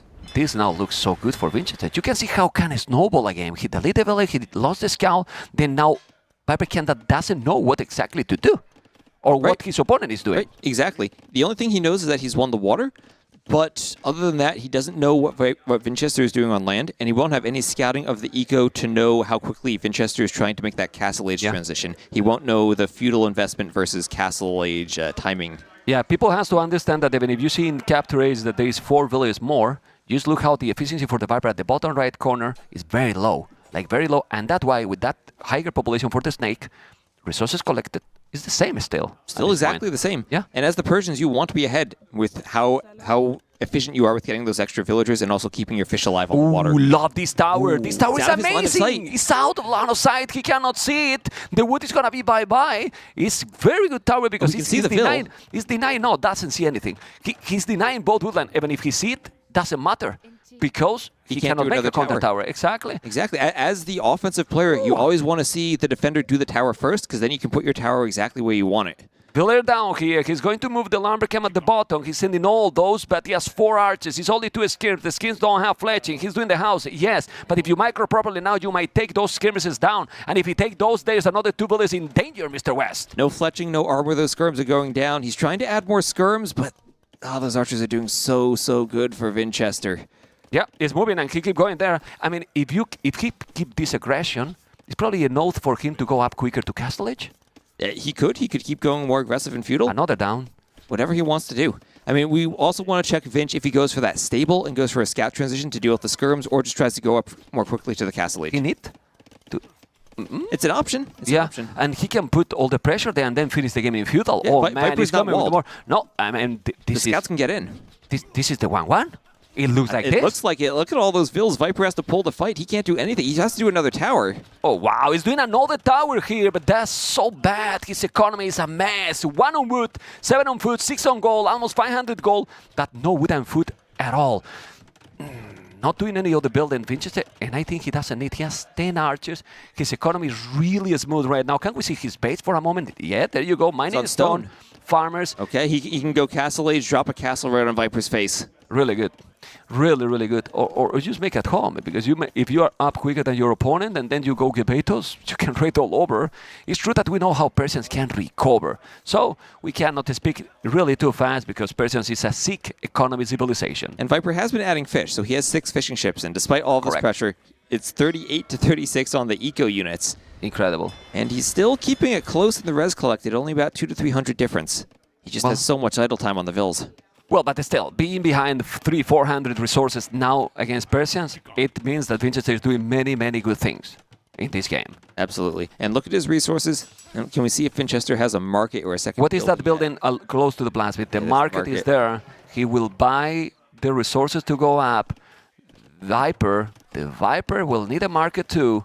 Otherwise, it's going to be really late into the Castle Age. And now that transition for Vinchester is going to be really smooth. And look around that TC. Viper doesn't have a single farm. He's been relying fully on the fish and on those berries. But on this map, you don't have that many fish. It's going to start getting really inefficient for him. Yeah. Okay. Let's see. What's going to be the next step? Oh, he's even doing the armor. Wow, he feels that he needs to really invest into the defense, but that's going to make that... well, again, he doesn't know what Vinch is doing, right? If Vinch is going heavy feudal archers, and he doesn't have the armor can kill the skirms. Castle Age. Vinchester is up, guys. Vinchester is up. And look at the stone count. Yeah. 10 on a stone. I think that's a stable in front. Let me check, Mr. Vodka. There you go, a stable in front. He's going to go probably very aggressive and make the castle forward. Vinchester is really reading the game so good at this point. So 1 or 2 knights, you get that map control against the skirmishers, you put the castle forward, and Viper can't do anything against it. Yeah, just look what he did. He bought it wood with the gold. He didn't even buy food, so he's going to make farms. Whoa! He bought it wood with the 400 And he didn't gold. do horse collar. He bought 300 wood and didn't do horse collar before the farms. Well, if there was some hope for the snake in this game, I think that was the last one. That castle's going to be right on his face. Yeah, it has to be. It really has to be. As you can see, military numbers, it's similar, but 3 Argalis and 7 are skirmishes. If you do now a couple of scouts with 10 archers, it's going to be so hard to stop. It's going forward, man. Vinchester is going forward. There you go. He's sending 10 villagers. 10 and 2 more on the way, sending 12 villagers. Whoa, whoa, whoa. Okay, he's sending the full village forward to raise that castle as soon as he gets up. I wouldn't be surprised if you see the castle on his face that the Viper call it. Might, I mean, or not. What's he gonna do? He has the fish. And he has the fish. He can go back. He's on the way to castle it. No. We are in a very important match, round of 6, best of 7, and the snake want to keep going. It's 2 minutes still to be up. That's the problem. 2 minutes. Yeah. 2 minutes. And what do Persians do against Beduin warriors? I don't want to say because people will hate me, you know. Castle on his face, crossbows, and he called the GG, man. I was right. He called the GG 1-1. Okay, so after a quick game number 1, quick game number 2. What happened? Let's see if they say anything. The Viper has his water. Now Vinchester doesn't need water. Now he's prepared. Oh, yeah. Oh, boy. Viper won the water in that game, but it still wasn't enough for him. Water in the game and in real now, right? Oh, man. It's crazy. What's happening? It started off from the lead, but the most important, the scout. The scout. How important can be the scout? It can be everything. I mean, we saw Viper overreacting with the tower, not having his buildings in time, and he invested so much into winning the water when Vinch did not invest himself, that the buildings for the skirmishers were late, and the archers did the damage. Whoa. So 2 very simple games, straightforward. You see, because we have been getting very long days, very super long series. Now 2 games in what? 20 minutes? 2 games in 20 minutes? 30 minutes, let's say. We're back to a best of 5 now. Yeah? Let's not jinx it, though. These best of 5s have been lasting for a long time, too. Pretty much. Okay. Well, I mean, it can happen. It's an RTS game, so why not? Right? So and Viper's deep in thought there, thinking about what went wrong and what he can do for the next game. But you know what is the beauty also of this game? You saw how the first game he plays so clean, so smooth. Opposite in the second. Exactly. Nothing works. Everything, well, I mean, I'd like to say everything went right for Vinchester, but it was kind of messy with the quick walling before all of a sudden the scout dies and it snowballs. Yeah. But we see how on these maps we've had a lot of long games, but we can also have very short games if your aggressive strategy works out. If someone puts the investment into the water at the wrong time, if someone wins that but can't defend their base, things can be really tricky really fast. Yeah, it's true that in this latest stage, the players are usually playing safer, right? Exactly. They're trying to do that. But Vinchester is a special player in that regard. If he has to go aggressive, well, I mean, you saw, if he has to do something different, like he did in the first game, he does. All right, and we'll see if that aggression continues after a quick ad break. And now, a word from our partners. The rise of modern technology takes its toll on all of us. Hours and hours at your desk leads to stiff necks, aching shoulders, sore lower backs. But there is a solution. Backforce. The Backforce 1 Plus doesn't just stand like a rock on the digital battlefield, it transforms the way you sit. With Gamer Pulse LED lighting lasting up to 20 hours, this chair is more than just a seat. It's a throne. Personalize it with patches for your nickname, clan tag, or any custom text. Because your chair should be as unique as you are. Every Backforce chair comes in a wide variation in colors, including this noble white and gold or black and gold colorway, and the GamerLegion Special Edition. Sit like a king with Backforce. We're going to keep going, guys, with Tight Pool. A completely different map with the first 2. Oh, completely different, but we could also see something similar where you take the water early on and get a big advantage, and maybe that can snowball again. And really interested to see what civs they go for here. We also have the option to backdock and make it a longer game.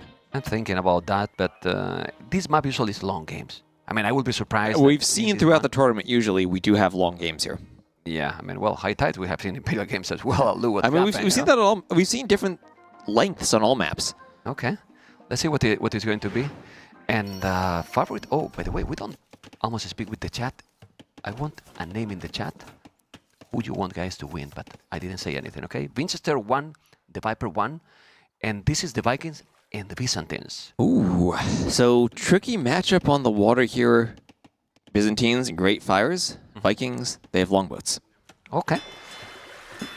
I'm thinking about, I like the Vikings for maybe earlier game, but if they can go for the late game, what you do in the land against Byzantines? I don't think you have many options. Byzantines, honestly. Absolutely. It's some type of skirm cataphract composition against the Vikings usually works really well.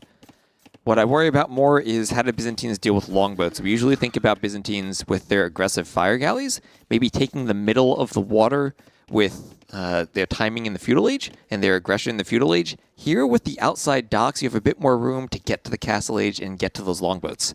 Okay.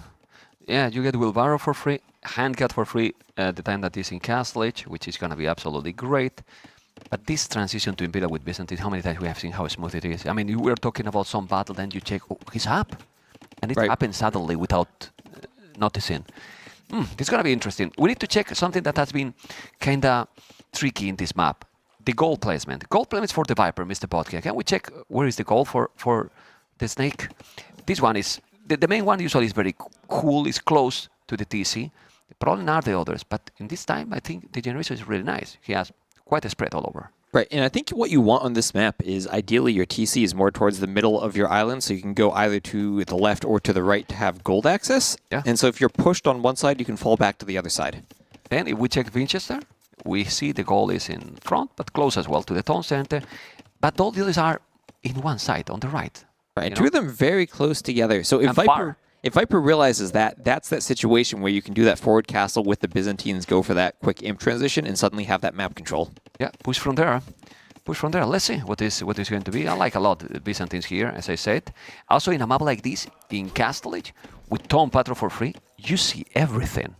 Only with the buildings, that's you see true. everything. And we have seen a lot of sneaks on this map, and it's so important to get outposts up to be aware when your enemy goes out to their extra golds, so you have the right timing if you try to control the map. You don't need it with Byzantines. I mean, your buildings are enough. You have a lumber camps and so on. It's the outpost. You can do houses and scout with them pretty much. Yeah, for example. Well, let's see. Remember, guys, that the Viper is in the south as a blue, Vinchester in the north as a red. They have the dogs. The good thing here that maybe is going to bring some more aggression earlier is that they are kind of in the same side. The dogs usually we saw some generation yesterday like this. Usually we see more in opposite corners, right? And look at Vinchester's population here. He's going up on 28 pop, doing loom. Viper's already up to feudal. This might be a fast castle play into longboats from Vinchester. Well, seems you know that Vinchester all they have with the Vikings galleys, and he's doing already the mill. You probably want to go for the longboats, because if not, you can probably not compete with Byzantine's fire galleys, no? Yeah, absolutely not. You need about 5 or 6 galleys with fletching before you can compete with fires, and that's a big investment in the feudal age. Usually we see on the outside maybe 1 or 2 fire galleys from each player just to try to snipe each other's fish, maybe defend your own fish. It's a big investment if you're going to go for that many galleys in feudal. Don't you think that if Vinchester is going to go up to the castle age, that dock in the middle benefit his goal to him? Because now, well, there won't be too many galleys here to take the fish. Yeah, and also it's all about how quickly does Vinchester decide he himself wants to transition to the middle. And even if Viper gets some fires there, he can do quite a few docks with longboats and then try to micro around them. And take them. Okay, resources are looking good for Vinchester. Remember that he has still 50 seconds to be in feudal age, and then he will have like, what, 550, 600 food. Then he will do the buildings and will try to go up. If he's doing something different, I would be very surprised. Right, and we talk so much about scouting on this map. Here's Viper spotting that outside dock, and we see the scout head snaked. Oh, he's going for the Vill. Vinch had put a couple bit of HP on that palisade, but didn't finish it, and he's going to lose that villager. That's sloppy. That's very sloppy. And since he's human, he's losing the villager. Yeah. And down it goes. Yeah. I mean, if that were Viper, he'd have tried to quick wall it several times, and it would have been the same results. He For that, I call him human, you know? Plasmid very far, market closer to his base. The Viper definitely knows that he's going to go Castle Age, and the Fire Galley is coming. He's halfway to go. Yeah, and I wonder how much Viper is going to invest in the middle of the map after he sees this fast castle. If he adds fish, I think he's just going to lose it if Vinch immediately comes back to the middle with longboats. He could try to add fire galleys and just have enough fire ships in the middle when he gets Castle Age to fight, but that's so tricky against longboats. Yeah, it's very tricky, and also you want to probably invest the minimum possible to go also up to Castle Age as quick as he can. You can see that the Snake is having good resources, but Vinchester is already up. Now he should move the fishing ship. Pity that the delay is not there because he could repair even. Right. And now the fish is in danger, but what you want with the Vikings is exactly what he's doing. Yeah, and also Viper traded Scout HP for that Villager. Now he's in a situation that Scout only 8 HP left. He needs to run back, get back to his TC. He's not going to be able to scout what Vinchester is doing immediately as he transitions to the Castle Age. Yeah, well now Vinchester will have all the information. As you can see, he knows that he has a barrack. He's doing a spearman. The barrack is in front of the goal. He explored all the area now, and he has the other dog in the other side. And that dog is going to keep him alive till he's probably in Castle Age. The Fire Galley is going on that way, on that direction. But the Snake has one Fire Galley. Yeah. One! Yeah, and once Vinch gets up to Castle, he can add the longboats. And TCs? He might have to add them on the outside to defend the fish. But, exactly, TCs. As long as he has some fish, he's not going to fall behind an eco to Viper, and he does, of course, have that free wheelbarrow and handcart. Yeah, and the Viper didn't have the buildings. Didn't have the builds to go up. He has 900 food for 120 gold. When you see those 5 LAs building, he knows that he's just missing the buildings to go up. Still going to lose the fish. And the scout for the Viper now, a new scout, it's chasing Vinchester. Okay. Vinch did okay with the hill there. Yeah. I like a lot the Vinchester resources right now. I mean, he's just keeping the fish there. He's going to start to make longboats. And what is he going to do at home? He's going to do the barrack. He's doing a building now. Well, a couple of buildings. Yeah, longboats are obvious, but can we check what is he doing? He's doing 2 buildings. Monastery, and at the bottom he's doing what? Blacksmith, probably? Barracks. The barrack. The blacksmith, he got the blacksmith out before. Yes, and market is there. Fletching, okay. So yeah, he will do a couple of spears. He see the opponent going to scout, and he want to have something to defend. A couple of spears and a couple of monks in case he sees maybe a knight or even a camel transition because they're so cheap from the Byzantines. Usually you don't think about that as the Vikings, but they're cheap. Maybe you add them in. I mean, close game, right? There's still 1 minute to go Castle. If he's doing now 2 longbows and hit him back, he doesn't even need for now Botkin Arrow. No, he doesn't. He can clear up that Feudal Age Fire Galley, no problem. Okay, I mean, try to do that. I mean, 4 longboats itself might even be an overinvestment on the outside. I don't think he needs that many to keep his fish alive. He just needs to pay attention. Ouch, you don't want to lose the fish. He lost already 3, that's quite some. He's now taking the galleys. The score is getting closer. There's a scout being annoying. He's gonna lose another village. He's now again the Viper being on point like in the first game. 3 scouts coming, no spears yet there. The spears need to be there, Vinchester, or you will be in trouble. The scouts are, well, going to go away. The monk is not gonna convert then. Still, losing few villages here with the Vikings is okay. Handcart is huge. Bonus. Yeah, it definitely helps make up for losing those vills. But right now, Viper on 7 fishing ships. He's been fishing for a while as those scouts keep running around, doing his own monastery. And it feels like Viper's done everything he wanted to do. He saw what Vinchester's strategy was, and it feels like he still is the one causing the disruption in this game, taking the initiative in it. Yeah, he's definitely doing. But population is still almost the same, so this is a close game. And he's going to keep going for a while. For a little while, right? I mean, he has War Galley upgrade, but he has 3 galleys only. Well, 5 longboats already. If you keep going, they are cheaper as well. The Vikings is fine here. Yeah, and we usually do see these long games on this map, and I wonder which of these civs in the long run, with the very good Byzantine fast fire ships, how do they take fights against potentially elite longboats if we get to Imp? That's going to be fun, to be honest. You know, that's going to be fun. Completely different units. The Knight is already here. The Monk needs to be in position. He's having 2 more in the queue. Now he needs to micro. This map, people might think that it's easy, so complicated because all your buildings, all your units are in different places all over the map. Exactly. You have your base and then the dogs in the complete corner, then look where the longbows are, and you need to pay full attention. Full attention to the spears fighting the knights. The spears are downhill, and that is a good fight for Viper there. He might lose some HP on the knight, but he can run it back and get ready to heal it. Ooh, unless he traps it. No. He's no. He gets the pathfinding working. It was very nice. There he is going now to heal with the monk, as you mentioned. Population is still almost the same. The Vikings economy is going to help him here, but the Snake still have 800 resources collected more. Looking sharp in this game. Yeah, and as you said, you have to pay attention to so many locations. It feels like the longboats usually take a bit more micro than the fire ships because you need to shoot them, run away, shoot them, run away. The fires, you can just kind of right-click and let them chase the longboats for a bit. Eventually, you might want to pull them back if you don't want to lose them, but it takes much less attention, I think. The Viper 30C, as you can see.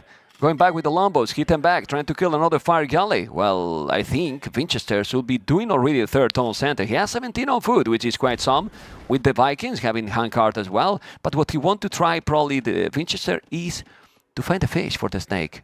But that he has some fish in the middle? He does have fish in the middle, and they're completely safe. He doesn't have a dock in the middle, so there's nothing he can do to deny those fish. Yes, he has one fire ship only. I mean, eventually he will go docks probably in the middle. For now, he wants to make the third tone center. I see some more flashing because he's trying to get some conversions here.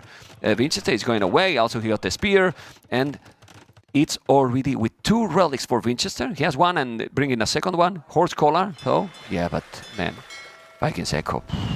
Vikings Echo explode really with Hearttt. If he has 30 farmers, that food will explode. It will, but also you're hitting the point where the Byzantines are going to get their bonus of the cheaper Imperial Age, which is a few hundred resources they're saving. Viper's already up in resources collected.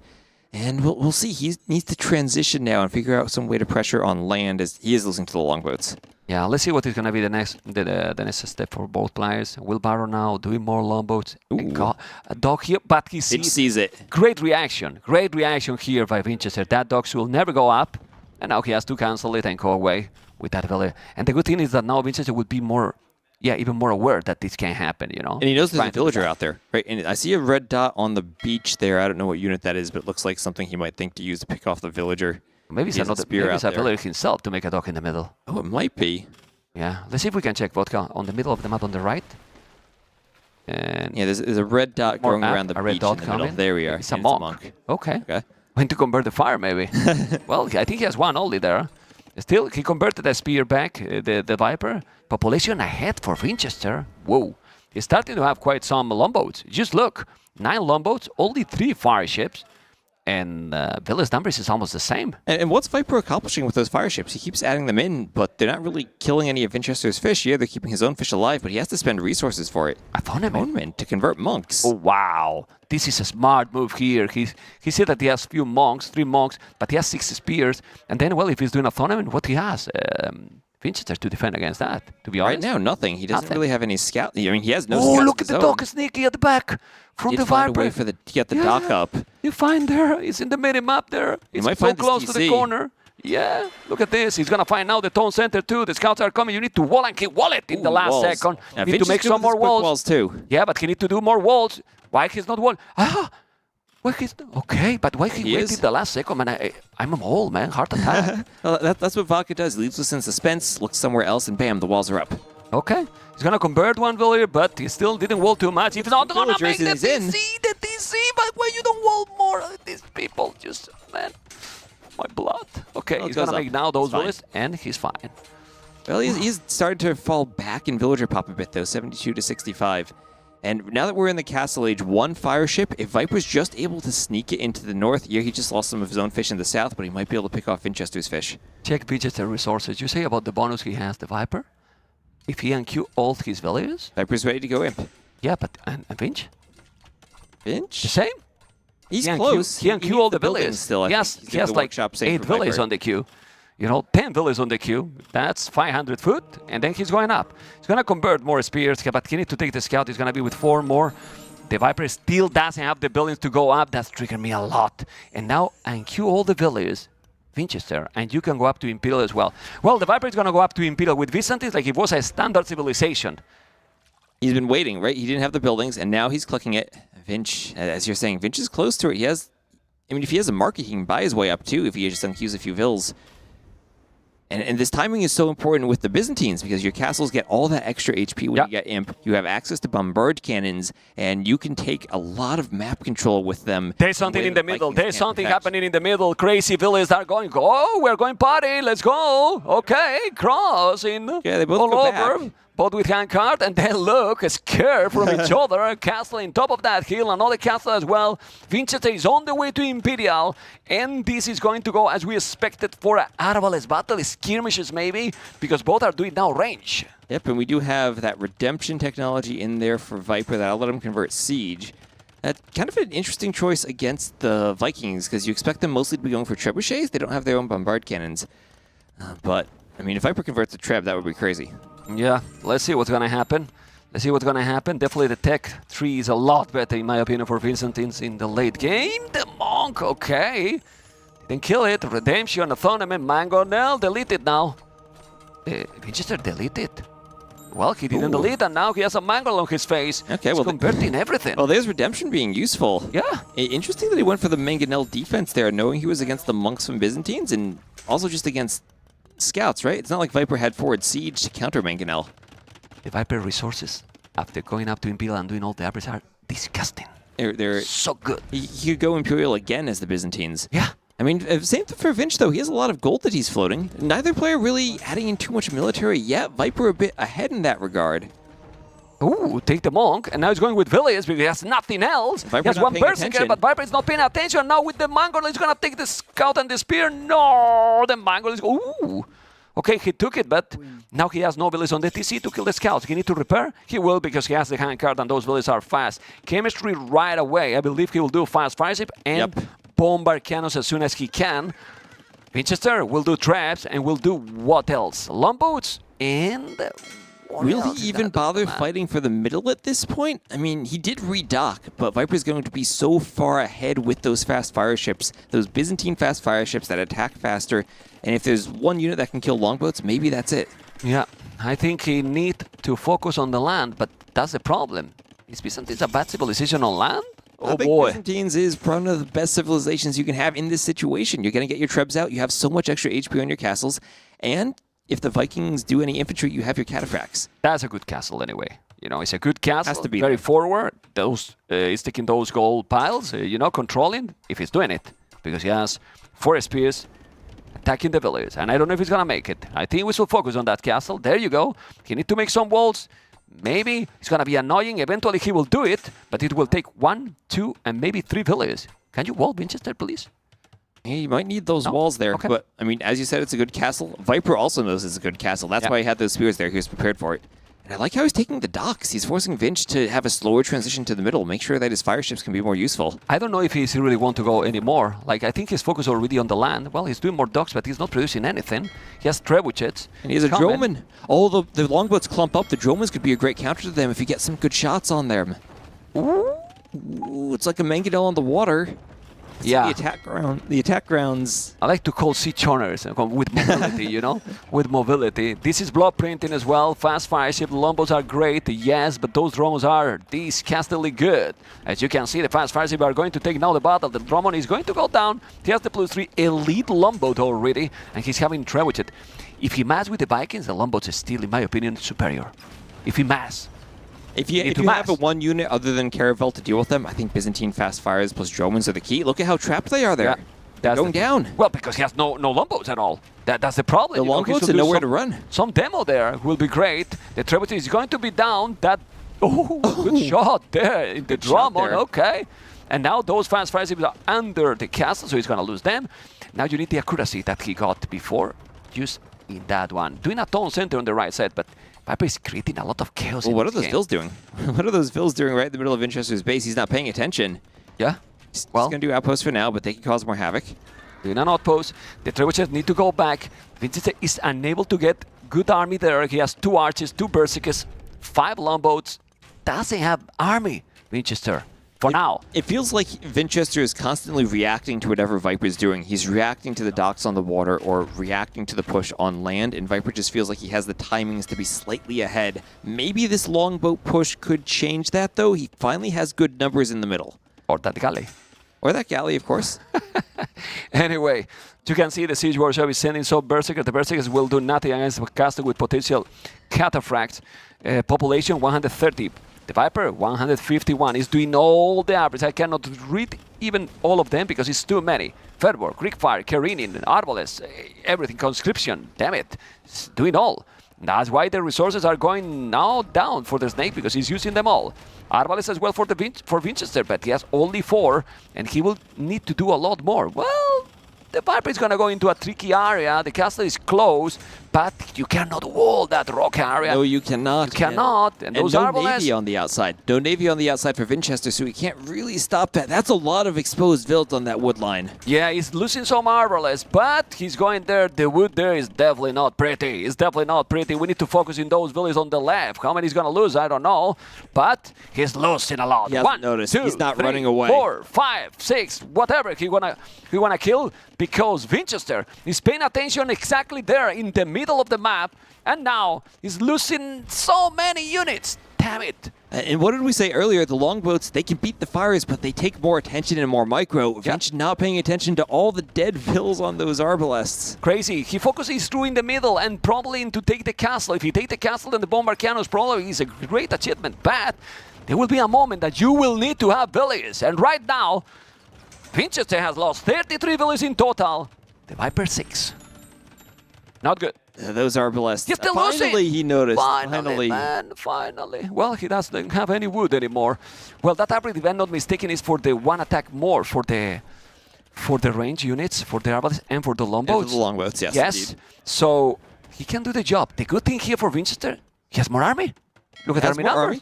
But it's longboats in the middle, and he's going to have to make that water control somehow pay off on land, where, as you said earlier, that Cataphract going to wreck that Berserk on the side.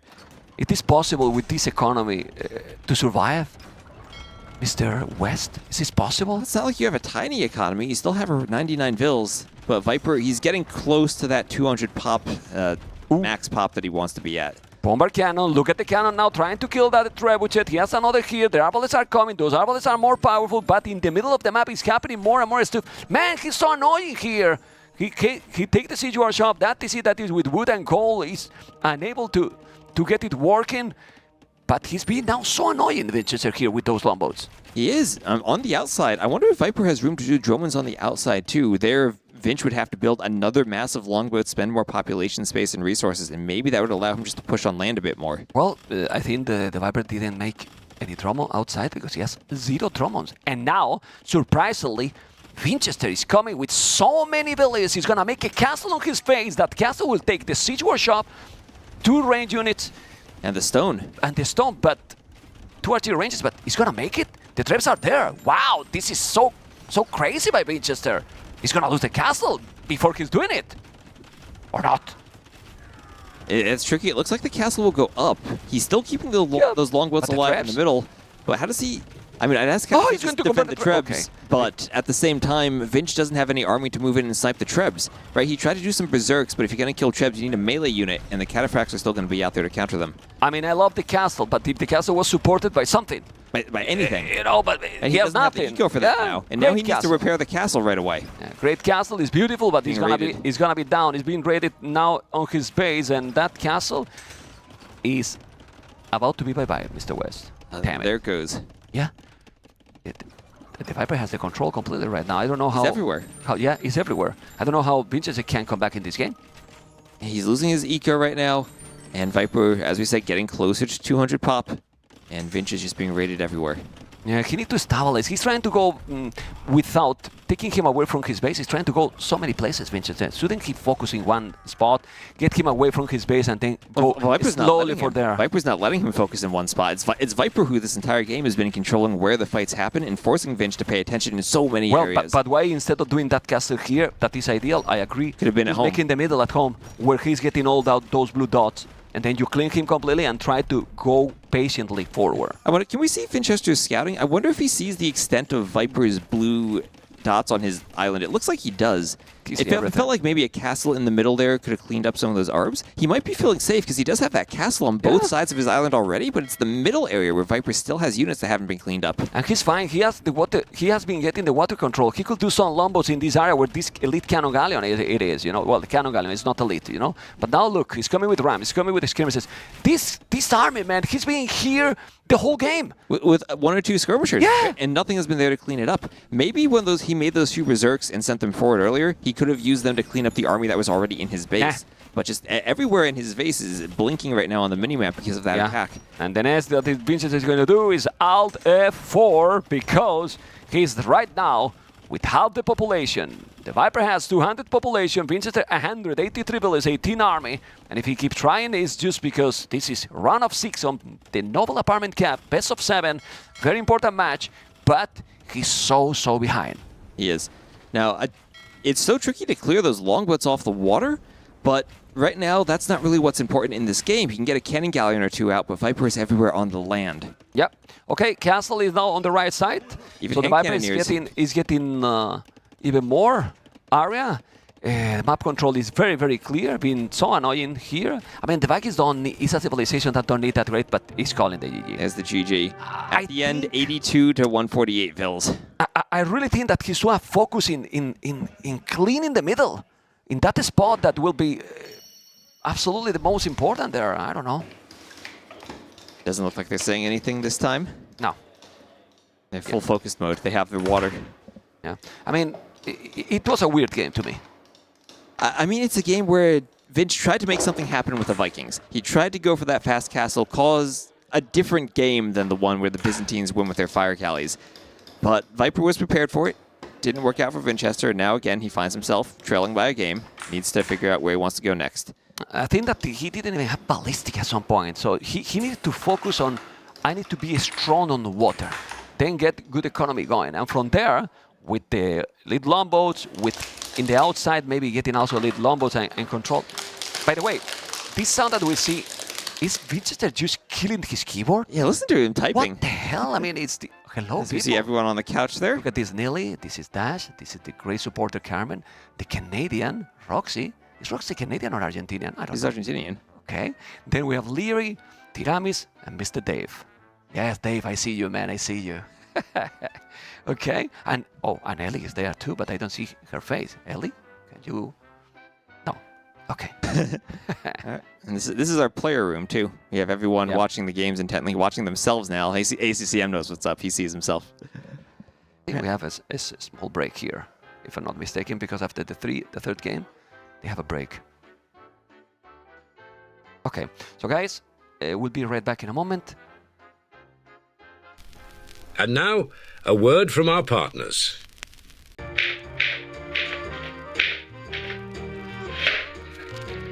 Have you heard of the 21st century?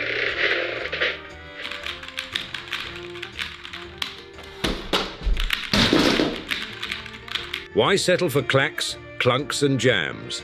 Say goodbye to sticking keys. And welcome to the ultra-responsive quiet precision of the U-Rage Exodus 760 mechanical keyboard. With our Temu red switches for ultra-silent key presses, anti-ghosting with N-key rollover, and 1 millisecond response time, this keyboard will keep up with your fastest moves. Whether you're gaming or working, you'll enjoy precise control at the speed of light. Get yours on Mueller.de. In case you rage, we do not cover costs for damaged screens or unfinished castles. Don't you think, Mr. West, that the first 3 games has been a little bit one-sided for the winner? A bit weird, right? And not super standard for what we have seen till now in the tournament. I think all of these games have been decided very early on by the strategy choice, and then it's just players reacting to that initial opening. We saw that in the first game, Vinchester going for something a bit weird, skipping the dock. The second game, he gets the advantage by killing the scout. And then the third game was a bit longer, but still, it's just he goes for the fast castle, Viper reacts to the fast castle. Reactively and not super smooth. You know, it was like, kind of like, feel that didn't know what to do, the players. I wasn't sure what Vinchester was trying to achieve, really. Yeah, and these are strategies that they definitely have practiced, and they wouldn't be using them if they didn't work in the practice room at some point. And it just comes down to now in the tournament, players need to figure out ways to deal with all the different strange build orders that players come up with for playing these maps. Yeah, I think we're going to see Copenhagen. I have that feeling. What do you think? Want to be that one? I don't know. I feel like Copenhagen and Bypass, as good as Vinchester is on closed maps, so is Viper. Ooh, it's Bypass. Okay, and we confirmed the next map is Bypass. So, ooh, what? I mean, Vinchester has a... Portuguese Teutons. We're going to see. Portuguese Teutons. Do you like that one? Portuguese Teutons. Oh, could be Britons. It could be Britons, right? I mean, Britons are all the way there at the end of the draft for Vinchester after Viper already had picked Teutons. I don't see another map. Do you like Britons against Teutons, for example? I do like that matchup. Yeah. You have to worry about the tower rush, but late game, I don't think Teutons can deal with the archers. Celts! Celts! This is not a matchup I like. I mean... the Vinch, I feel like you should have just picked Britons on this map, knowing Viper wanted to go Teutons. But okay, so let's just talk about what happens. If you get to the late game, Celts die to bombard cannon and hand cannon you pretty hard. This is the moments that I love that the camera is not on us, because I'm dying here and crying. What do you want to do here with Celts? What is he going to do against Teutons? He's going to go for a strong mangonel push down the middle, maybe? But Teutons can defend that. Even if they just go guard tower, that's an option for defending it. And I feel like Viper, he can also go for a tower rush here so that the Celts can't get that initial timing, and then have that map presence maybe to stone wall, and then get up to the castle age, do some guard towers, do a defensive castle, do something to defend. That's a great point, because maybe he's going to try to go super quick up castle age and then going for a Huang style. Or a Huang style, exactly. You know? But then, if the Viper come with tower rush, that's it. You send 7-8 villages forward and stop Teuton's tower rush. Exactly. And I don't know. I guess in some sense, it's good that he doesn't have a Monk Civ, because the Teutons do have that conversion resistance bonus. But I'm still rather shocked at the pick. I thought for sure he'd go Britons here as a counter pick to Viper potentially going Teutons. But I'm going to tell you what. I like the pick. It's something new, something different. Something new. I mean, and now we are wondering what is going to happen. I really like it. You know, you can see, guys, how this map has a lot of resources on the side, like our beautiful observer is showing you. Then it's like an arena map but with palisades, you know, and the snake is not that quick, so it's not going to go tower as Vinchester is going to have 21 population. I think he has no loom, and the Viper is doing loom. If the Viper is doing loom, it's either because he's expecting a push from Vinchester or because he wants to go aggressive, which is not happening. The Viper is walling. And I think Vinchester might just try to go up with those elephants on a 21+2 fast castle build. You do have the extra food from the elephants compared to arena, so you can go up a bit faster. Maybe selling even the stone. Yeah, maybe even selling the stone to be extra aggressive. And we see Viper prepared for aggression, already adding in a second layer of palisades, and we'll see maybe stone walls when he gets up. Well, I'm not sure about that, because maybe he's going to sell as well. I don't know. But this is very good for Vinchester, because now he's getting information. He knows that the Viper is not coming, so he can do the strategy he's planning. You know, no problem. I will be up. So quick, look at the build. 4 on wood, 16 on foot, nothing on gold. Nothing on gold? Nothing on a stone, because he's just going to try to sell the stone and go as quick as possible. Yeah, this is a and then stone build. He will mine the gold on the way to Castle Age. Oh, where are those vills going? Market and Blacksmith. Market Blacksmith in the back? Yeah. Okay. Oh, man. But this can work, maybe? I mean, Viper is going to be very well practiced against this type of build, right? He's definitely he's played Huang on the ladder. Maybe Vinchester's going to execute this at an insanely different level than Huang would. Yeah, but if you do this in Arabia, you can get attack at home, you can get disturbed. Now this is a clean, smooth build ordered by Vinchester, who is going to click up to Castle Age almost at the same time that Viper used Rich Feudal. Okay. So it's a super quick up. Selling the stone, as you said. But here, if he goes for that siege push, Viper's Teutons, he has options. He can go guard tower, as we said. He's doing double task score. Scholar is not even going fast castle. What is he doing? How's you going to stop now the Celts? You don't know, right? Give him a timing advantage. I mean, I don't know. I mean, Teutons have tools to stop this in the Castle Age. They can go Redemption Monks. They can do towers or castles. And Feudal, this is where it gets scary. Yeah, and the Teutons towers are good, but not as good in Feudal Age. They don't have murder holes. It's true that you can put a lot of villages inside, but get 3 mangonels coming with kills. And Teuton towers to the damn hell. Right. There are still watchtowers, and remember they have less HP in the Feudal Age than they do in the Castle Age, so mangonels come. Despite all the arrows they shoot, probably still favor the mangonels. Okay. I mean, the Viper is obviously gathering the resources, but he still didn't make the buildings. He's walling now more. He's going to wall his stone. Oh, man. Yeah, they're the stone walls. Well, I'm not sure. I don't like this. I think you need stone walls if you're going to stay feudal. Yes. But I don't like this. I like the strategy the Vinchester is doing now. And remember that rock terrain in the middle, the quicksand cannot have buildings placed on it, so he's not going to be able to do a very forward siege workshop. He's going to have to do it at least on his side of the bypass. The barrack is done by Vinchester because he thinks that the Vipers might have scouts. Might have scouts, something, and he's got to think about doing spears. Yeah, so he's going to make 1 or 2 spears probably, and he will do when he's doing the siege. Not yet, of course, but when he go and see that he's stonewalling, he might assume that there's nothing. Look how he's deleting just to make there the siege workshop. Damn, this is fun. Okay, the question is, does he stay on 1 workshop or does he go double workshop? That barracks now is taking a lot of wood that he could have been spending maybe on double workshop siege. He's buying wood already. He has only 3 on gold. Definitely the resources are at the very limit, but the Viper is not even up yet. When he's going with the spear, well, he see already the Stonewall because he has the scout there hitting all the time. The snake is up to Castlage. He has double attack, horse collar. He has the upgrades, but Vinchester, even Bozo. So this is not an all-in push.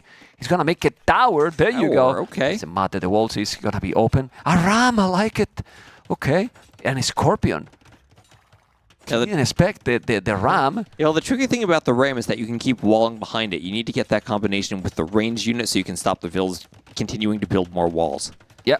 Well, he's gonna have the scorpion. No, he can't. No, he has the scorpion there. Now he will send probably villas to repair, and the mangonel is coming.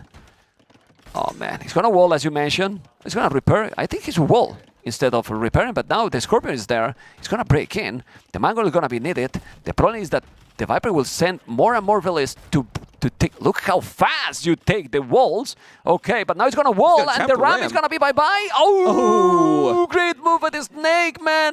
Oh, ram in the hell, as you can see. But he's still coming with the scorpion. The problem is that ram, this is expensive. It's gone. And one village there? Well, there's no murder holes yet. That village is gonna be bye-bye. Ouch, I don't like that idea, that approach. And Vinchester just didn't have the ranged units yet. He didn't have the Scorpion numbers or the Mangonel to keep that hole open once the Ram got in. He didn't have monks behind it, where you usually see the monks guarding your Ram in this monk push on Arena. Here it's just siege.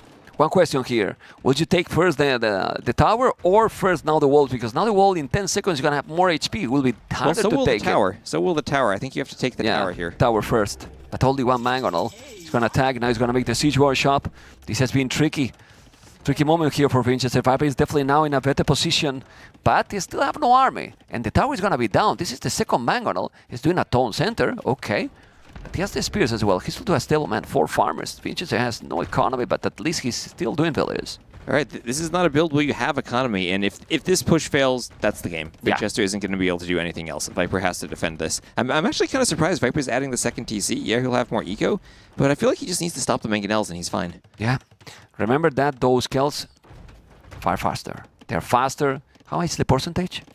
15 more? 15% more? 25%? 25%? 25% faster. Chat will tell us when we're wrong about that. Chat for sure. You trust in Twitch chat? Okay. Absolutely. It's the GamerLegion Twitch chat. They're a good chat. Okay, that was fast. I like you, Mr. West. You were cool there and smart. Okay, let's go.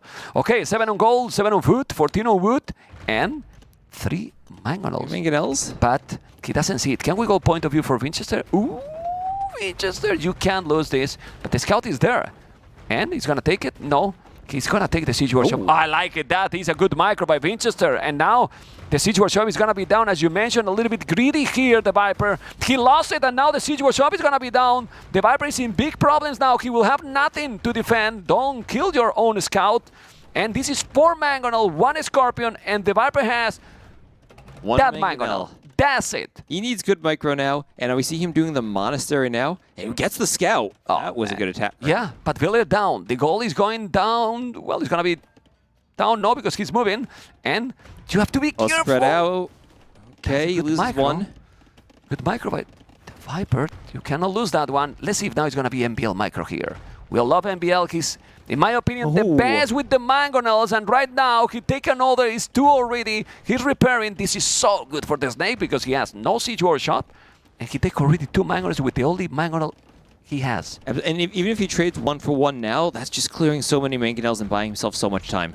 Yeah, and now Redemption. He's going with the monks. Oh, he shot the TC and not the mangonel. Oh man, Vinchester losing the mangonels for nothing basically. I don't understand. Yeah, he still have here an outpost, but he has no stone. He doesn't see the mangonels. He's paying attention to the town center, and he has lost 3 mangonels. If he had them alive, that TC might be down by now. Yeah. That's so good for Viper. And not just through Mangonels, but the scout too. So Vinch no longer has vision of where that Mangonel is hiding and when it comes forward and backwards. That being said, you can see the Viper Idleton Center. His economy is definitely not the best. Now he has Redemption. What he should do now, Vinchester? Stable maybe, because... Oh, he took it, but now he's gonna be converted! No, he needs to delete. Well, the Scorpion, if he converts the Scorpion, he's fine. That's fine. That's fine. Honestly, that's good. He wants Viper to waste the conversion on the Scorpion there. How he lost that village? Did he shoot himself, or it was a Scorpion? I think that was a Scorpion. Okay. Okay, the 2 Mango is still going, and the Viper does have... Yeah, we see one monk only. Friendly fire there. Population is the same. I mean, the score doesn't matter too much right now. Just check the population, 38, 37, 3 army, 2 army. This is a clone game completely. And this is why Viper added that second TC, but he's not getting the eco lead. Vinch. Okay, Vinch has a TC behind this. Vinch has a good book then. I mean, that makes it interesting, but we still have that late game situation where Celts tend to die to Teutons if it goes late, if this becomes a boom game. Zero wood for Viper. He can't repair the TC. He needs 2 Mangonel shots on the monk. I believe you need to kill, well, 1 for 1. That's okay after the conversion. But I believe that Vinchester will do more army eventually if he's still doing those stone center. But you have to be careful. You don't want to get converted another. The TC need to be down. That's huge if he's getting down. Is sanity? No sanity.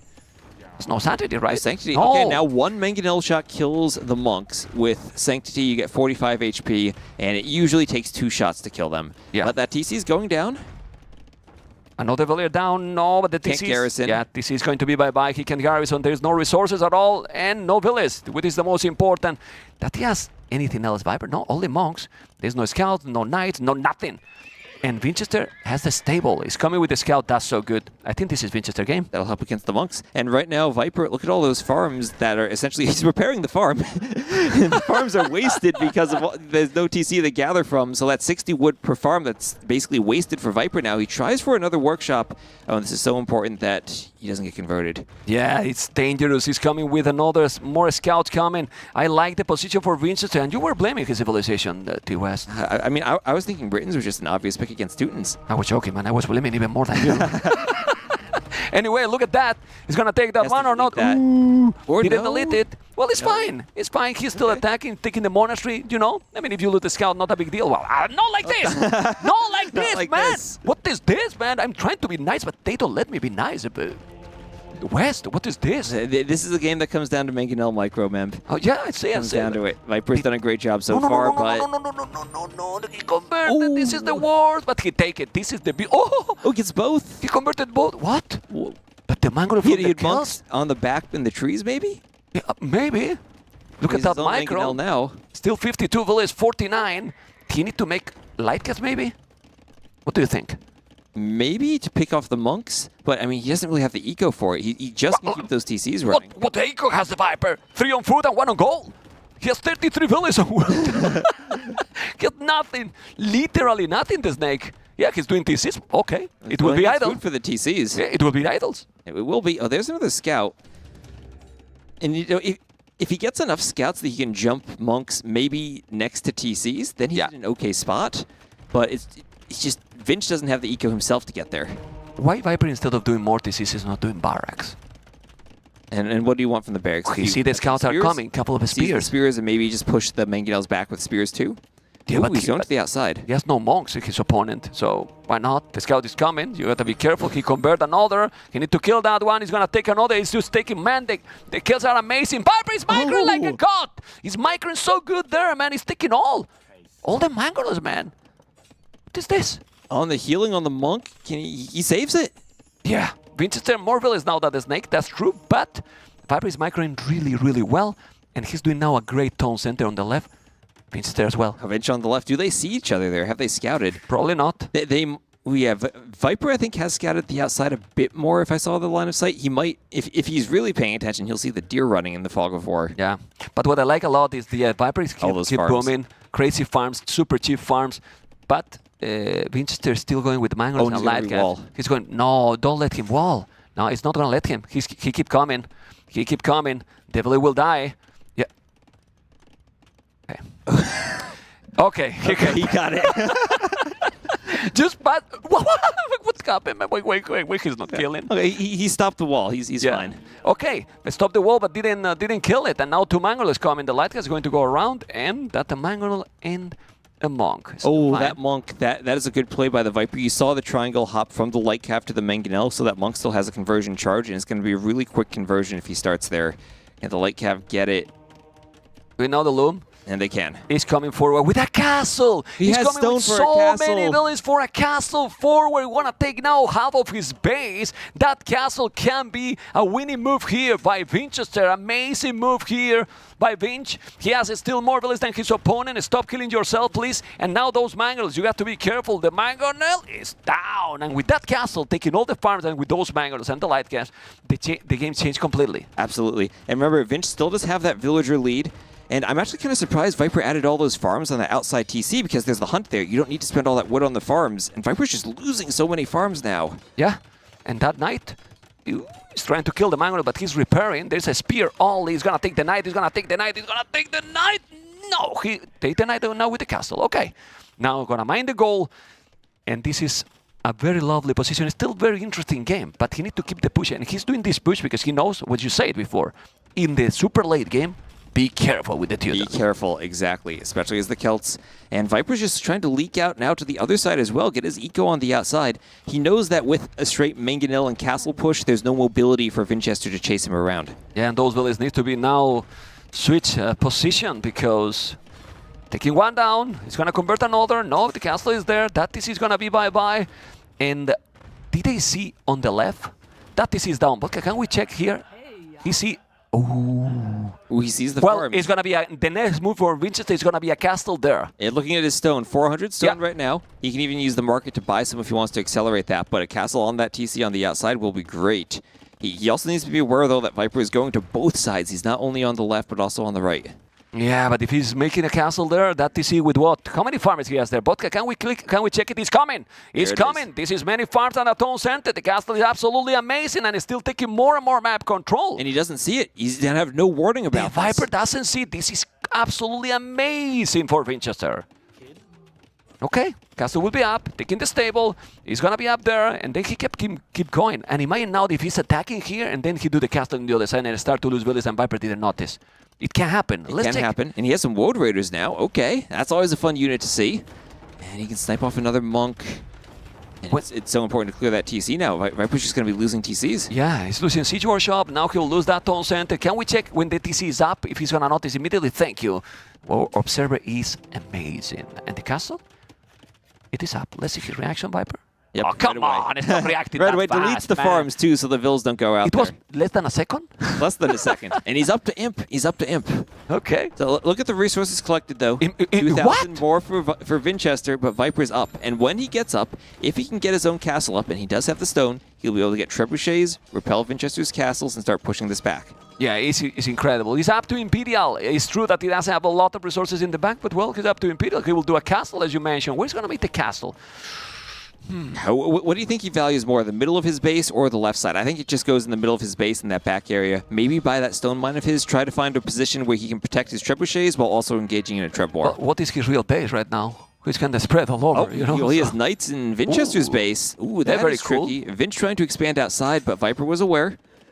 Very, very cool. It's still Sisvel is ahead. The good thing till now is that Vinchester was having a smooth economy, not being disturbed, but now he's getting disturbed. Doing a town center in the middle, doing the castle on the left.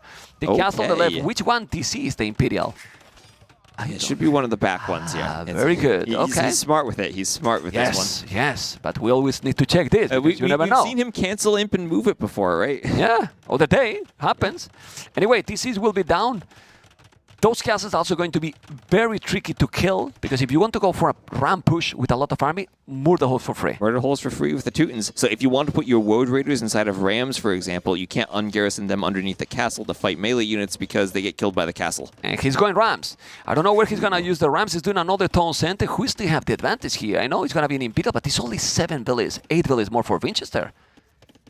Vinchester has more echo collected, but I think we're hitting the point of the game where the Teutons start to get their advantages. I know the score lead says Vinch has a huge lead, but part of that's because of the Imperial Age. Vinch is stuck in castle, and I don't know if you can stay for the castle age in the long run as the Celts against the Teutons and find ways to clear their castles. Well, it's very interesting game. I think the best game so far from the city. Look at his face. Did you see his face? Like his eyes was like, what? He's Imperial. He was like, now, what happened here? He knows how bad of a spot he is now that Viper's an imp. And Viper gonna stonewall the right side of the map. Amazing. Interesting. Amazing move here. But the snake, the reaction. He's building farms around his castle. The reaction was great to see, really. Chemistry, handcard, block printing. I will go do Heresy if I'm Vinchester. Spam army, Heresy, and take everything? Maybe, but I mean, Viper doesn't have that many monks to begin with. I don't know if Heresy's the best call. He's not gonna make it. He's doing Chemistry. He's gonna go. Ooh, okay. Trying to save the Vils.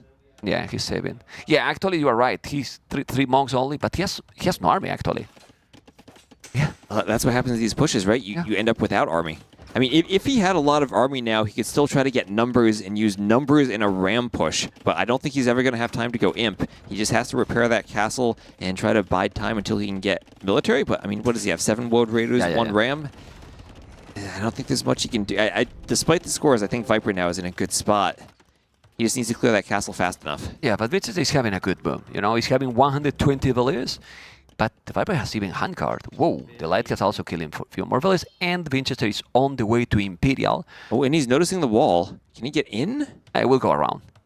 He's doing the outpost. He has to be careful. Might lose that castle. The question is, would Raiders, halves, what you do? Because your opponent is doing hand cannoneers. Exactly. That's I mean, tricky.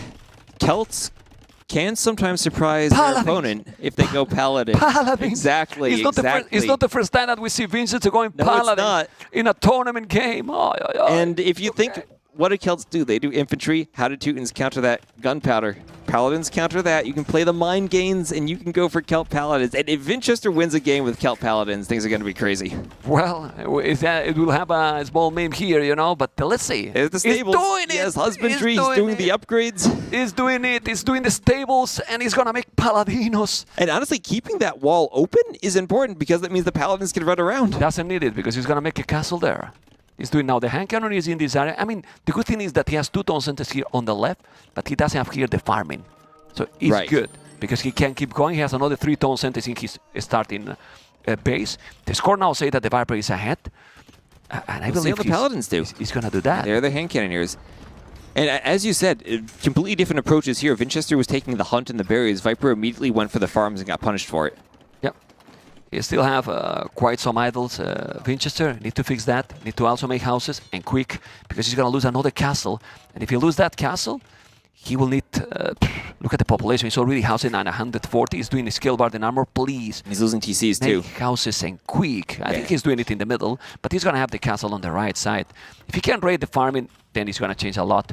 Population though, the Viper is still ahead with now 21 hand cannoneers. He's doing Paladins. It's not a troll, guys. This is Paladin from Kells. He's doing chamber and armor. He's going to go Cavaliers already. You know, the TC is going to be down here. And relics, the Viper has 2 relics. He's gonna wall still here.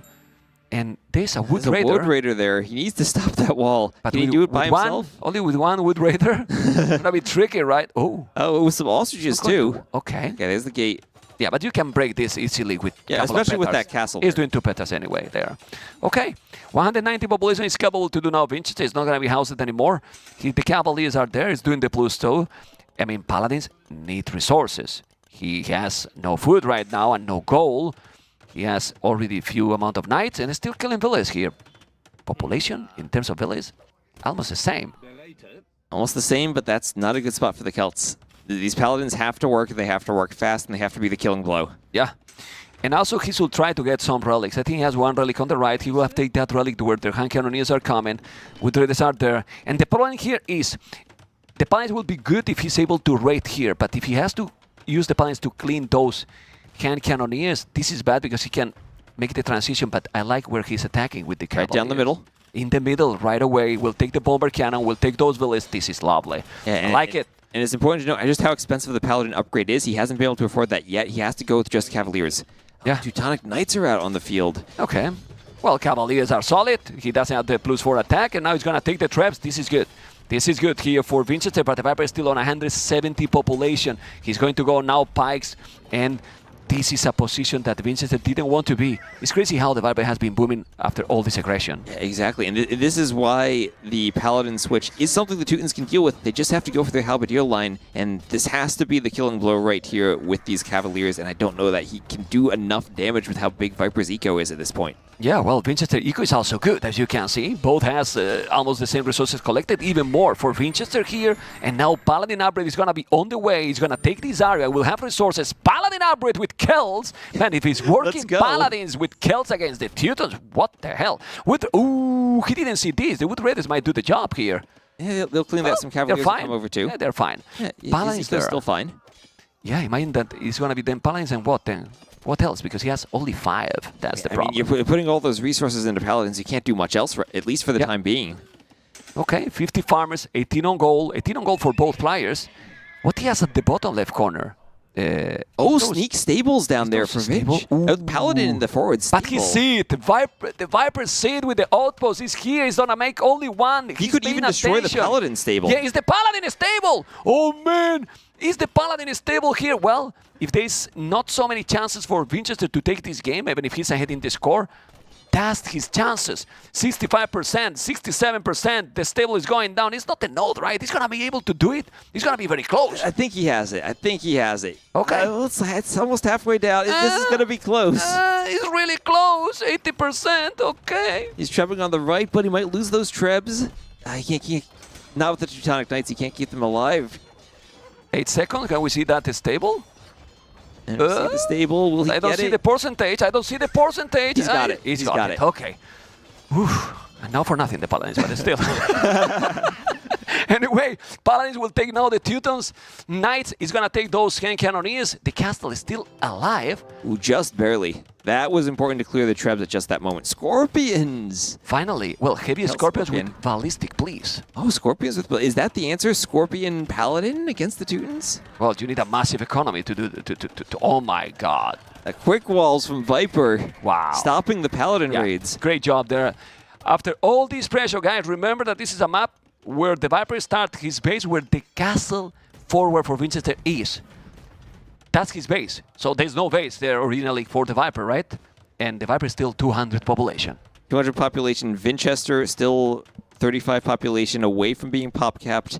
And now, how do you deal with Bombard Cannon Halb from the Teutons? The Celts really don't have a great way to engage that. Even with the Paladins, those Teuton Halbs are really good. Well, 3 relics also for the Snake. The Scorpions, if he's doing Furo Celtica, he's doing now Siege Engineer, and Ballistic could be a good one, but he also has monks. How many monks he has? Not only 2.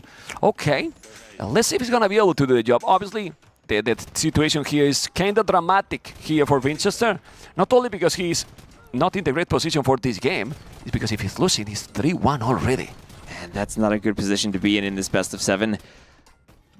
And it felt like this was a map. This is one of his home maps, one that he really wanted to win. And Viper even doing crop rotation now. He's ready to make this a really long game if he has to. Yeah, I hope that Vinchester is at least going to pick 2 relics. The relic in the middle and the one he got on the right. Because otherwise, I mean, if the game goes also longer without goal, what you do with Kells here? Pikes? I mean, I don't know. You Halbs, but they do move faster, but I feel like the extra melee armor for the Teutons is just the better upgrade for that. If he has the mobility and control the Paladins properly, and he's doing good amount of Scorpions that he's doing now, heavy Scorpions, this is Celt Scorpions, they do fire faster, and then with Ballistic, he needs Furo Celtica for sure, so they hold a lot better. It will be a lot more HP, those, but still, you need to micro so good in this situation. You do, and the Halbs can try to close the distance there. At least Vinchester did clear that castle on the right side, so he has a bit more room to operate there and keep Viper away from those golds, but Viper still has a castle in the back. Yeah, but he's taking still the relics, and the good thing for Vinchester is that Viper is not raiding him. You know, for now. True. And his civilization is slow. It's not a good save to raid. Even the Paladins are slow. They don't have husbandry, you know, so... Okay. Bombard cannons is still coming. Yeah, cannons can deal with small numbers of Scorpions there. He's killing all. He's killing all. This is the problem. You need to micro. If you don't micro, you die. You die. Eventually, you will die. You will have no resources at all. That castle is going to be down. Vinchester is starting to do exactly the same that in the previous game. He's trying to focus in all the spots, and he's losing in all the spots. Right, and Viper's forcing the issues in all the spots. He has those trebs on the right side, and he's pushing down the middle. He's troubling that castle in the middle, too. Or at least hitting it with bombard cannons. That looks like it's going to go down pretty quickly. There it goes. Castle is down. I think Viper has this now. Yeah, he has it. He didn't has it, and he called it GG. It was a good try. The Viper. What point did you add 3-1. Before first scout came out. So when first scout came, it was 2-0 already.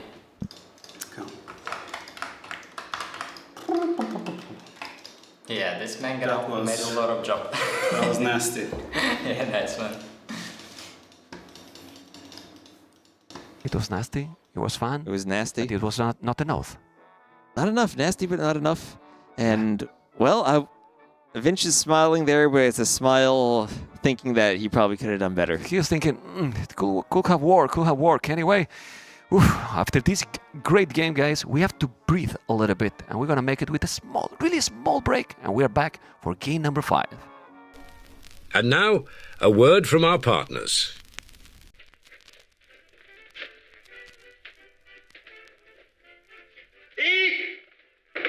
A mouse!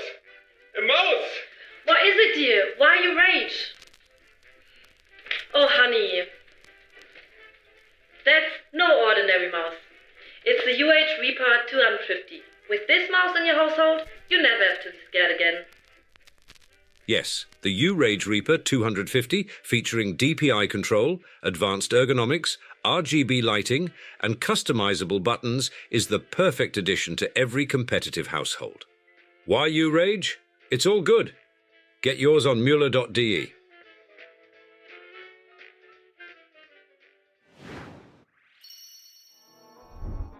Nice map bypass. He used the Celts. Was a risky strategy.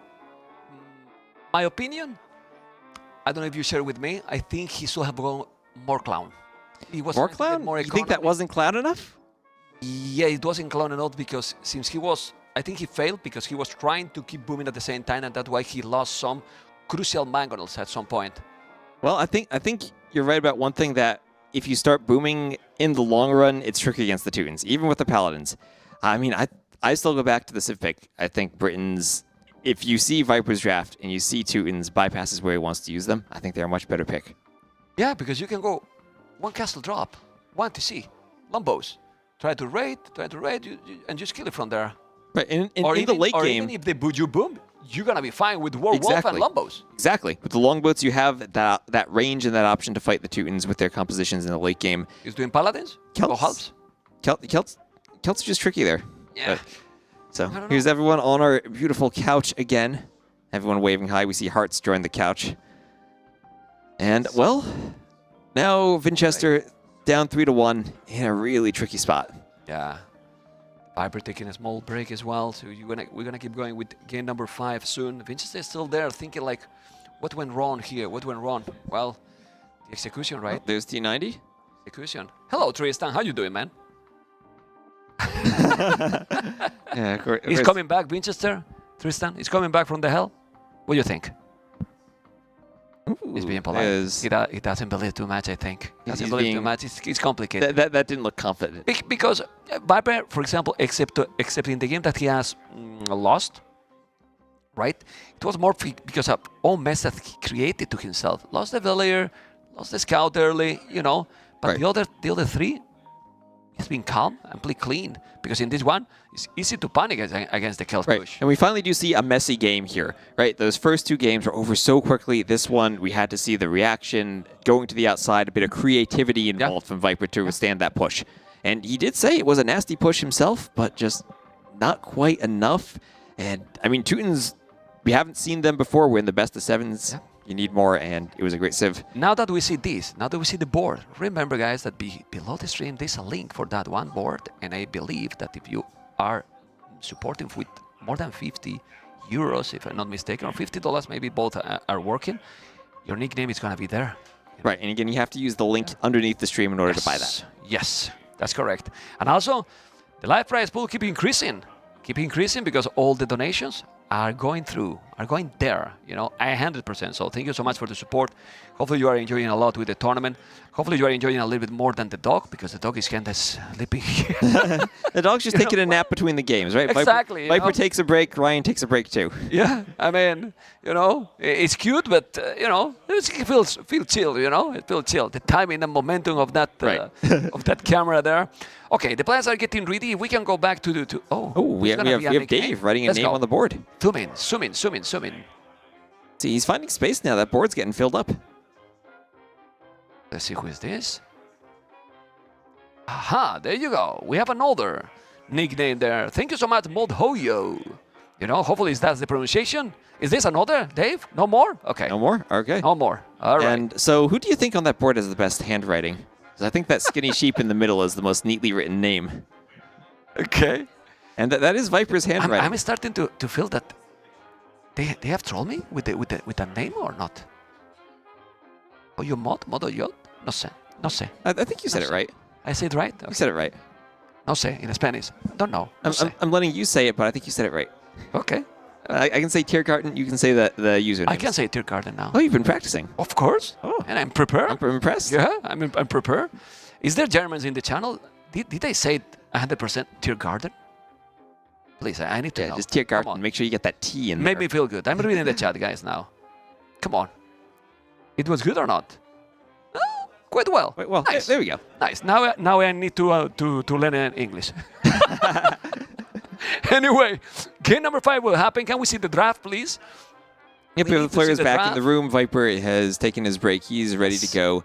And Vinchester, Vinchester, he doesn't look too phased looking at him there. I think he's prepared for the next game. It's 3-1. It's tough for him, but he needs to play well if he can climb out of this. But which year now for Vinchester? We need that a closer series. A 3-2 is needed here. I mean, I think we were doing that the entire time, but just from now on.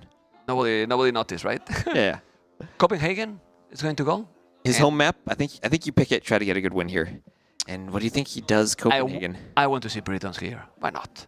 Could be great also. No? Viper could go Goths here on Copenhagen, though. Then you're dead. Well, Vinch could also go Portuguese here. It's very tricky. He went Goths one time. The Viper didn't work. It was Viper, right? Against yes. Liri, I think. Liri yes. went up with Vietnam super quick and didn't let him mass the units. Right. I think I remember that game. Okay. I mean, Vinchester could try to play mind games and somehow try to get Aztecs against Goths. I don't know if that's anything he could ever force, but Copenhagen could just be a sneaky pick. Hope that you get that matchup. Okay, information, guys. The microphone is only allowed, as far as I know, just when they finish the games in those few seconds after. Right now, they need their privacy. Okay? So, because I'm sure that people might be guessing, oh, we want to listen. That's the way to go. That's the way to go. For now, they are thinking probably, if they are not starting, because they are thinking what map is going to be. Like, you need to win all the maps now. You have to do all of them, right? You need to go now for a surprise. It's Copenhagen, confirmed. Confirmed it is Copenhagen, and again, that Civ matchup.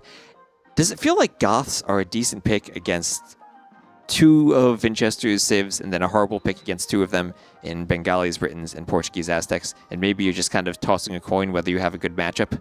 Yeah, and also we need to think the other 2 maps left, potentially what he could pick. I see Japanese in Citadel, like a good pick. Good pick there. Also Lithuanians. Lithuanians too. But then what do you pick in Sunburn? I mean, you go Goths in Sunburn. We've seen that Messi. We've seen some aggressive feudal tower rushing from the Poles already. Goths could maybe do something similar. Maybe he's going to go Berbers in Copenhagen? Camel Arches, bomber cannons? Could be an option, but how does that do against Britons then? Not good. Not that good. In my opinion, not good. I think it's really that you're just kind of hoping that you get a good Civ matchup here. You could think about good Civ matchups or bad Civ matchups, and it's just kind of lucky who picks what. But where he pick Bengalis then? When he use Bengalis if he's not using now in Copenhagen? Because I think he's going to go Bengalis, to be honest, in Copenhagen. I mean, Bengalis, I think that's a horrible matchup against Goths. You have great archers, but then you face Huskarls. Late game, you really do want Elephant Archers as your main unit, but Huskarls are one of the units that counter them. Yeah, okay. That's fair. But if you go Elephant, standard? Standard Elephants, then Goths go Halbs. It's a lot cheaper. Okay. It seems that they are checking right now if they started the game, guys, but it seems to be maybe bug map. And that's why it's taking a while to start. Yeah, I'm really curious what civs they're going to end up with, because the civ matchup determines everything about how this game plays out. But Bengalis has timing and momentum. They do. We saw the day that we were thinking, well, Gods might be good against Vietnam, but Vietnam didn't give time to Gods. Gods don't have any bonus. Any economy bonus. They have the hunt, but that's it. No? Okay, so they did have a bug map indeed. Vinchester did not have as many villages as he was supposed to, so they are doing a restart. Okay. Goths do have the boar bonus, but on Copenhagen that doesn't really matter all that much. Yes, if they know the civs production. Can you ask Vodka if we know the civilizations? Yeah, we'll see if they know the civs as we get into the game and they host their restarts. But then the remaining two maps, Citadel and Sunburn, do you want Bengalis there? They're really your only water civ. I mean, Bengalis Portuguese could be your water civ for Citadel. I imagine you could go either of them, but we've really seen Bengalis Portuguese could be good in Copenhagen too. They could be. I mean, Portuguese especially is if you're against Scots. Portuguese is good in any map, and they destroy the Gods. Right, and Viper still does have both Japanese and Lithuanians that he can use for Citadel as the water civ. Okay. And here we go. And civs, Berbers, Portuguese, makes sense. Makes sense. Portuguese, a very strong civilization. Game number 5, guys. This can be the last game of the series. We hope not, because we want to have more and more games, because it's beautiful to see close series. But the Viper for now is dominating. And then, Berbers or Portuguese, what do you prefer here? Ooh, I'm struggling to see how the Portuguese deal with the camel archers. They're one of the units that probably can deal well with organ guns. But then organ guns, they might just be insane. They might be able to win that matchup. But there's still these organ guns and a lot more units that Portuguese can do. It's true. They can do cheap cavalier. But then Berbers have camels. You can go halves, you can go arbalets, you can go bomber cannons with arquebus. Sure, they have options. Well, they have a lot of things. And I want to see... We're not going to see in this tournament a single Victoria, man. You want to see... I mean, no, that is an option for playing Portuguese on this map. You could go 1 TC fast in Vitorias. Vitorias and destroy him. And I don't know if we're going to see that, but I hope we do. He's kind of a player, you know? Ooh, I mean, he has been doing some creative strategies. And they also Portuguese have great monks if they want to go for that strategy. Yeah. For now, they have, if I'm not mistaken, both couple of dogs in the left area or in the north, whatever you want to call it, you know. And they're going to go galleys. Galley rush to try to get the water control. Yep, and different approaches to the water here. Both going galleys. Portuguese will have a bit more HP, and they'll have a bit of a gold discount on them. Berbers, they'll move faster, so a bit easier to micro, and should be really impressive to see them in the hands of the Viper microing those faster galleys. Still would prefer the more HP, you know, like Portuguese. You know, I mean, it's a little bit faster, but if you are microing properly, you should be fine. I think if you get to the late game situation, where both players are on a water map where you have a lot of galleons, then it's a huge advantage to the Portuguese. In the early game, if you're really microing, it depends on the micro. That's true. That's true. I mean, usually the water is taking these minutes. It's not going to be super, super long, you know, till they go to castle it. But now we have to wait. He's going to try to get the boar. And let's see the battle. It's going to start and take the water control, Vinchester, or will be the snake. In this map. Shooting the boar with the villagers, not using the TC there. Viper being so extra safe at this point. Oh, Vinchester. Oh, okay, it's safe. Yeah, but with 4. Did you see? It was with 4 all day because he has a few boars in the tournament. Yeah, well, if you use 4, you have to shoot it 3 times. Yeah. And that I don't know. Personally, I always felt shooting it twice with 6 is a bit safer. Are you asking to me? I mean, you've never done that in your life? You've never shot it with a TC? Yeah, and I kill more times than I try, you know? So, but I'm old school. How many galleys? 6 galleys. 4 galleys. Doing now fletching. Okay. You have to be careful. Because now, you gotta get fletching. Be really careful there. He's doing fletching. He's gonna have fletching. I mean, the start from this map, it's quite similar. Ooh, this is the fight right before fletching comes in for Vinchester, though. That's why he's going back. He's reacting. Has to be careful. Yeah, he'll be fine. Same population. Why he has? He did a Loom already, Vinchester, because he has 1 player less, I guess. No, it's the fish. Sorry. He's used 3 fishing ships, and his opponent 4. Yep. That's why he is 1 less, and we need to wait. I mean, this map in the start is quite slow. It's quite slow if we get some galley dancing, and I mean, both these players should have really good galley micro. Both of them familiar with galleys from the old days. And I think Vinch took a bit of an advantage there. And it just is so tricky to push your opponent, because once you get close to their docks, they have their reinforcements first, and then you have to get back. Yeah, that's why more or less keep most likely in the middle of the map, which is what is happening right now. He has to be careful. Ooh, okay. Viper dodged that. Well, I don't think Vinch has the numbers. At least has one extra galley now. Can he take it? No, he's going to be back. He's going back now. Very low HP, but he keeps it alive. Yeah, listen to the numbers there. Numbers are looking good. Numbers are really looking good. Okay. On that, now we're hitting the point where Viper's near his dock, so he's getting those reinforcements, and Vinch has to go back, so no fish sniped. The galleys are going back, you know, and this is the market. Okay. Good food. Well, it's going to be more or less similar. And both players getting ready to go up. A boom approach, it will be, right? Yeah, and we just have one more fishing ship for Viper, so eco is pretty similar. Res collected slightly ahead for Viper, otherwise that pretty fishing similar. Ship. It's that fishing ship, right? 100 extra food. Yeah, but it's been a smooth transition. And then if you are going up 1 minute or 40 seconds, not even 1 minute, then you take the water. Right. Right? Okay, it's going up. The Viper, no building. No building the Viper. No building the Viper. Well, no building the Viper. Now he did. But then, that's the problem with no building. It could be 40 seconds. Now it's the same time. Yep, and he had to finish that market, and now they're both up, and, well, probably seeing a boom game here. Yeah, for those people that don't know this map a lot, we can check, well, they're fighting, but there is another lake there on the right. If we can check really quick, Vodka, there is 3 relics. They didn't go there. There is quite a lot of fish, and might be more important later. Then, as you can see, it's a land map with fortress. Look at that dock.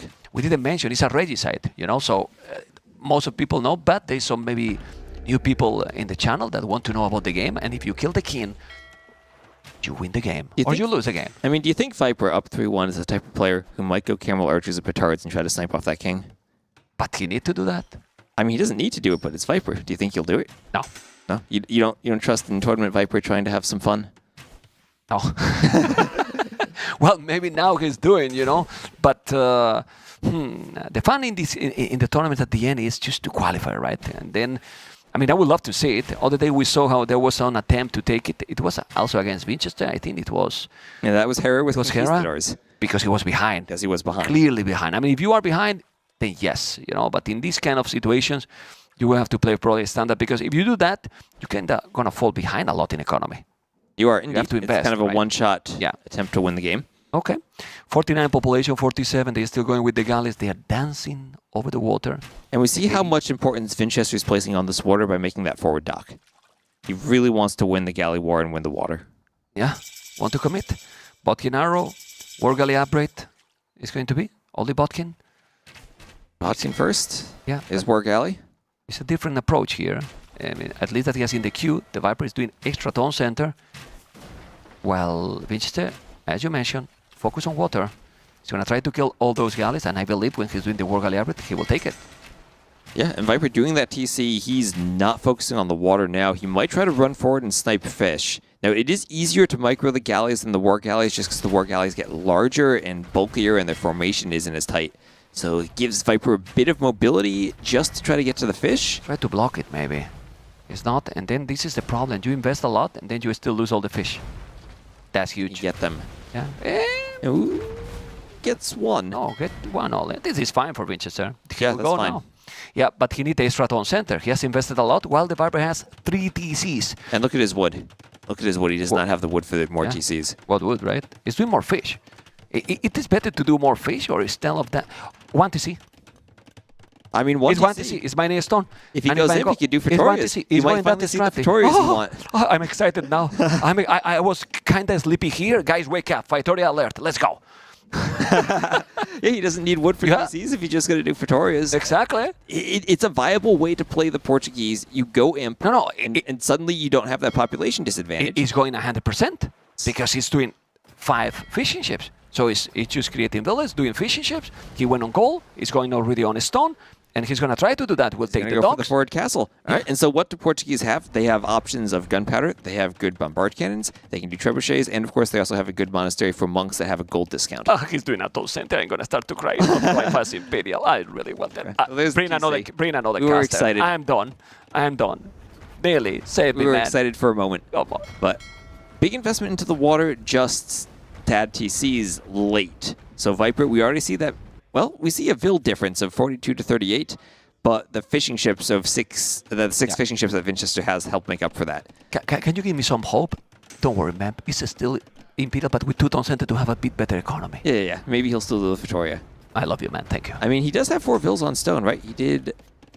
But I don't love you anymore. Man, no, that's just what's happening today? It's just near the tower to protect the king in case of a king snipe. Just to put the gather point on the TC. All I say is happening the opposite, man. What is this? This caster is Titanic completely, man. Not you, me. Okay. I mean, you did predict the start time of 7:30 almost to a T. That's correct. That's the only thing correct today for me. Anyway, 3 villas on a stone. Oh, outside. Ooh, interesting. Okay. Well, he might want to do a TC down there. I mean, you can go 4 TCs certainly with Berbers. Vinch is doing it with Portuguese. Vinchester is definitely going fast. Imperial 1 toll center, 4th. Absolutely. Wow. Well, I mean, we wanted to see that strategy because it's fun. It's interesting. But this is different. This is the safe way to go. The safe way to play the map. Win the water. Go for the boom. And honestly, he's down by 10 villagers. He needs the fish to make up for that. We'll see if maybe he goes for that same strategy Hearttt did and add in the fish traps around the docks. Get a fish boom going. I mean, Vinchester population is starting to be really good, starting to kind of explode. Remember, some of that population is just the warships on the water. So that's not going to matter too much going forward, just going to control that wood line in that area on the back of Viper's base. But it will open the walls, and we have seen that be effective a few times. But still, he still has the fish. So in terms of players, he's 58, 55. Now he's doing stables. He's going to try to get some map control, or maybe he's going to make upgrades in Camel Archer. He has 1 Camel Archer only. I see some flashing in the minimap. Let's see what's going on. It's a scout, but there's organ guns as well. It's organ guns. That's why he's going to make maybe some knight or light to deal with the organ gun. I wouldn't do knights, because if he's doing monks, Vinchester, or the day, in this map, Vinchester said monks is not needed. Relics is not needed. You remember? He said, relics is not needed. He said that. You know? Well, you have to be really aggressive for that to be the case. That was win the game before the relics. That was the reason, you know. He was mentioning, you know. I don't remember in what game was, you know, but it was like some kind of super fast app with 60, 70 villas, and then you try to go really, really quick. Viper, 4 stables, bloodlines. He's going to really commit to stable units. They are cheap as the Berbers, but I'm thinking about that enclosed game we saw between Viper and Hearttt, where the Hussars just kept spamming at the organ guns. The organ guns were actually pretty good at stopping that. Yeah, but I think what Viper is doing here, or is afraid, is about a potential forward castle. And that he has a lot of organ guns, so maybe he's thinking about... Maybe he's thinking like we are about the fast. Yes. And then, well, I mean, it shouldn't, because look at the score. If you're going fast teams, you don't have that score. You don't, right. Definitely not. I mean, he might some think of that is from the water. That's true. That's true. Okay. A lot of guessing here. As you can see, the map is still slow, but this is really good timing here for Vinchester. And I hope he just take the relics, man. Why not? Go there and take the relics. Still, Chain Barden armor is spamming knights. Yeah, there is 1 relic that has been taken from the middle. I didn't see which player had the monk do that. Well, I think that might have been Viper there. Now he has the relic. If he's spamming knights, I don't think this is a good strategy. I mean, what is the approach here? If he see the knights, then Vinchester would stop doing army and we'll go Imperial. No? Yeah, I mean, look at the score lead. A lot of that's from the water. Now he sees the knights. Yeah, he will see that this +2. So he's not mining a stone, so he's not going to make a castle forward. Now Vinchester should do not all the organ guns, should do a couple of monks. You might here having a couple of monks. Vinchester. Couple of monks. You convert your everything. organ guns. You convert them. You keep your organs safe. I mean, even just against these knights, the organs are pretty strong. Yeah, he's +2. Hey, take the villager, and now he's going to try to kill the camel archers. He got it. He will lose those organ guns, but he's invested a lot. And Vinchester has right now 83 village, same as the Viper. Vinchester with 4 town centers. 39 seconds out of TC. Right. And remember, you can run under the castle, but organ guns, one of those unique units that can't actually garrison in the castle again, so you can't keep them safe from the knights. Looking there, you have to be careful. Don't let him go in, but still he's losing knights +2. So it's also expensive. Expensive, but Berbers, they're not that expensive. Cheaper, that's true. Okay. Okay, you can see the resources for Vinchester. I think Vinchester should do a castle in that TC, because those knights +2 are scary. That's where he's vulnerable right now. That's where Viper can use the map control to hit. And honestly, it might be even too late to do a castle layer with all those knights out. Well, if you do just between the stone and the gold, you should be able to wall it. It has to be right under the TC. Exactly there. But he's going to make it. I will do it there. Let's see. A castle there. That's perfect. Okay. That's fine. He needs to wall the vills, though. Yeah, wall, man. It's not that perfect Knights are anymore. coming It's from not everywhere. that perfect anymore. You need to wall on the left, please. He's walling. He's walling. He's going to wall or not. That's a lot of knights. Okay, wall it. He is just fine right now. He doesn't have any siege here or any range unit, so the castle is going to be up. Resources for Vinchester are looking really smooth, but the Viper is not really so behind. Handcart for 44 villages on food, 17 on gold, and after all these knights, he's going to go up to Imperial in a very competitive time. He is. That's how cheap the Berber Knights are. He might even be the first player up to Imperial despite making all this army. Sick. He's going to clear the organ guns. Really, really sick. Okay. Well, the knights are in. There's a monk. The king is in the tower. Be careful, Viper. I mean, it's a good thing that TC is next to the tower, because if you just have like 5 or 6 knights that run in, they could snipe a tower. It's incredible. It's incredible how smooth has been his economy. He was a knight +2. He did so many, and it's still up to Imperial quicker. It's true that now Vinchester has about 30 villages more. So, if he's now going up to Imperial, and he's going up to Imperial, he's going to have a much better economy for the long run. But, and what you do here? Oh, Viper's trying to do a sneak dock, but the tower saw that. The tower's going to hit the Vil. And just bring the galleys here. Yeah, he's coming. Okay, what is the approach here? He's building military on the right of his base. Let's see if we're going to see it. That dock is bye-bye. And I think in the south, Viper's adding a dock too, so he's probably going to try to get to 5 relics now. Yeah, there he goes with the transport ship. It's barracks, right? That's barracks. That's barracks, so he's going to go halves. He's going to go halberdiers. Still have a stone for another castle. The problem is that if he's going now knight, light guys, and then he makes some camel archers, the halves are not enough. Yeah, the camel archers do a great job of dealing with halbs, and it's that army composition of how do you deal with camel archers when you're the Portuguese? That's the big question. How effective will your organ guns be? Yeah, it's a castle on a hill protecting his gold. Yep. And let's see. There are the camel archers as he's up to Imp. Now Vinch isn't too far behind. He's only 30 seconds behind Imp. He's doing handcart, and he has a much bigger eco. But now I feel like Vinch, with the Viper getting the relics, is kind of on a timer here. He needs to make a push before the big camel archer mask comes you can out. do one Victoria. Finally. No, I mean, if you don't have the relics and you need the resources. You do the Victoria? One Victoria. That's why I'm here, to see this. Anyway, the knights are coming. He's doing now cash buys, the 25% creation working castles. faster Yes. for the castles. Yes. And now, pikes, organ guns, +2. He's going to have a stone for another castle. He's going to make it where, Mr. West? I mean, the middle golds are a tempting place for a castle. Yeah, I'm asking. There you go. Great castle here, as you can see. Pikes are coming, organ guns as well. He has now some monks. This army composition, if he's doing halves, is absolutely amazing. Chemistry is on the way, so he will have to do bomber cannons, but I believe that as soon as he click Imperial, yeah, it's going to be chemistry as well for Vinchester.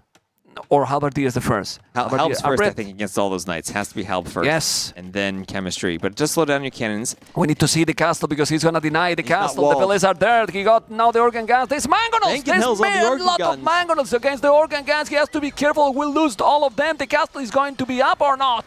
Vinchester lost quite some, but the good thing is that Vinchester still have a lot of villages, elite organ guns, and he take absolutely everything. Those units are amazing, West. They are amazing. But he's lost so many of them. He lost the villages. Has one vill left. I mean, and what Viper has? Fight.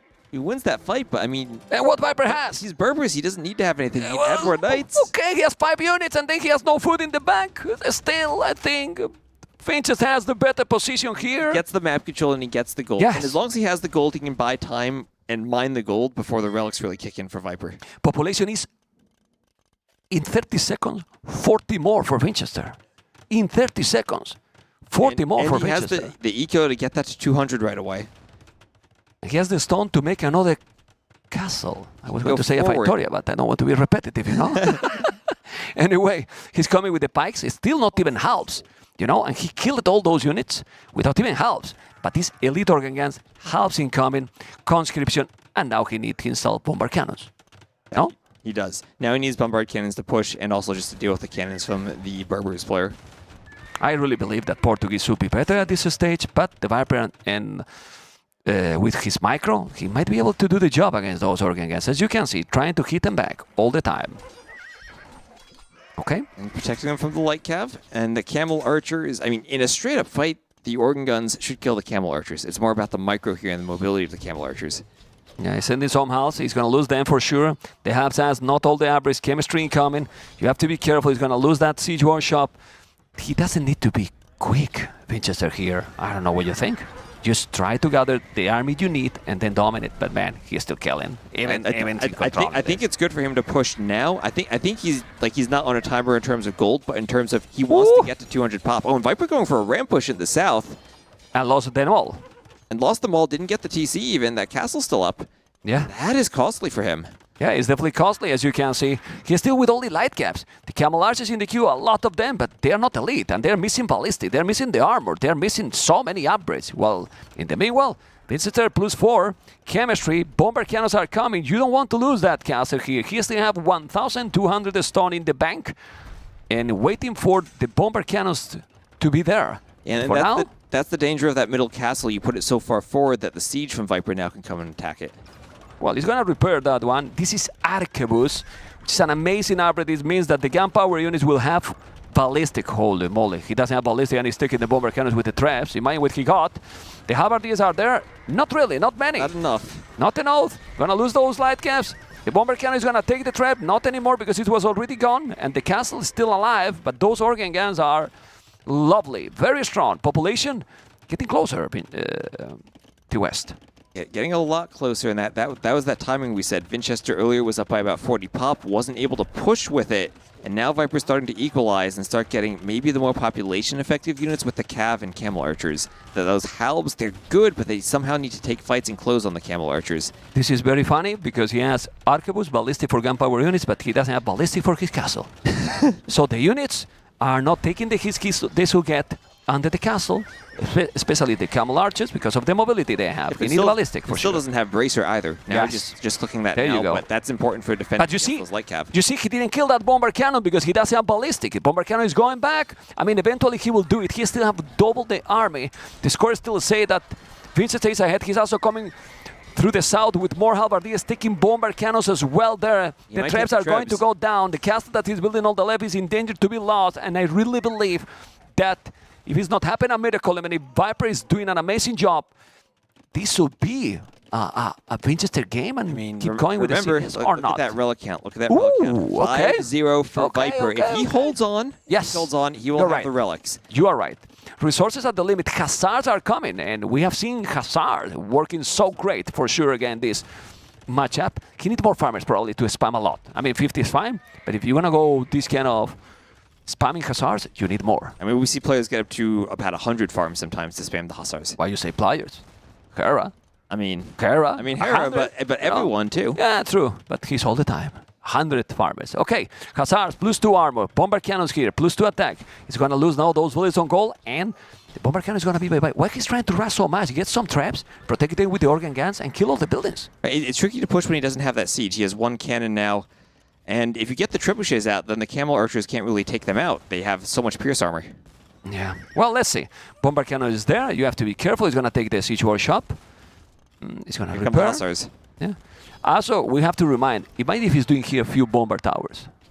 And keep going with bomber towers forward, you know? You take everything.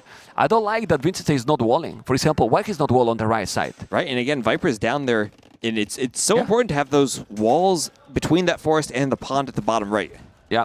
For now, 200 population for both players. 150 is the Viper. Vinchester 140. The race on the right side might kill some economy, as you can see. It might kill a lot of economy. Yes. Vinchester is not noticing those villagers. Those Hussar raids. He's not walled, and they're getting right to the eco. He's being a sloppy Vinchester?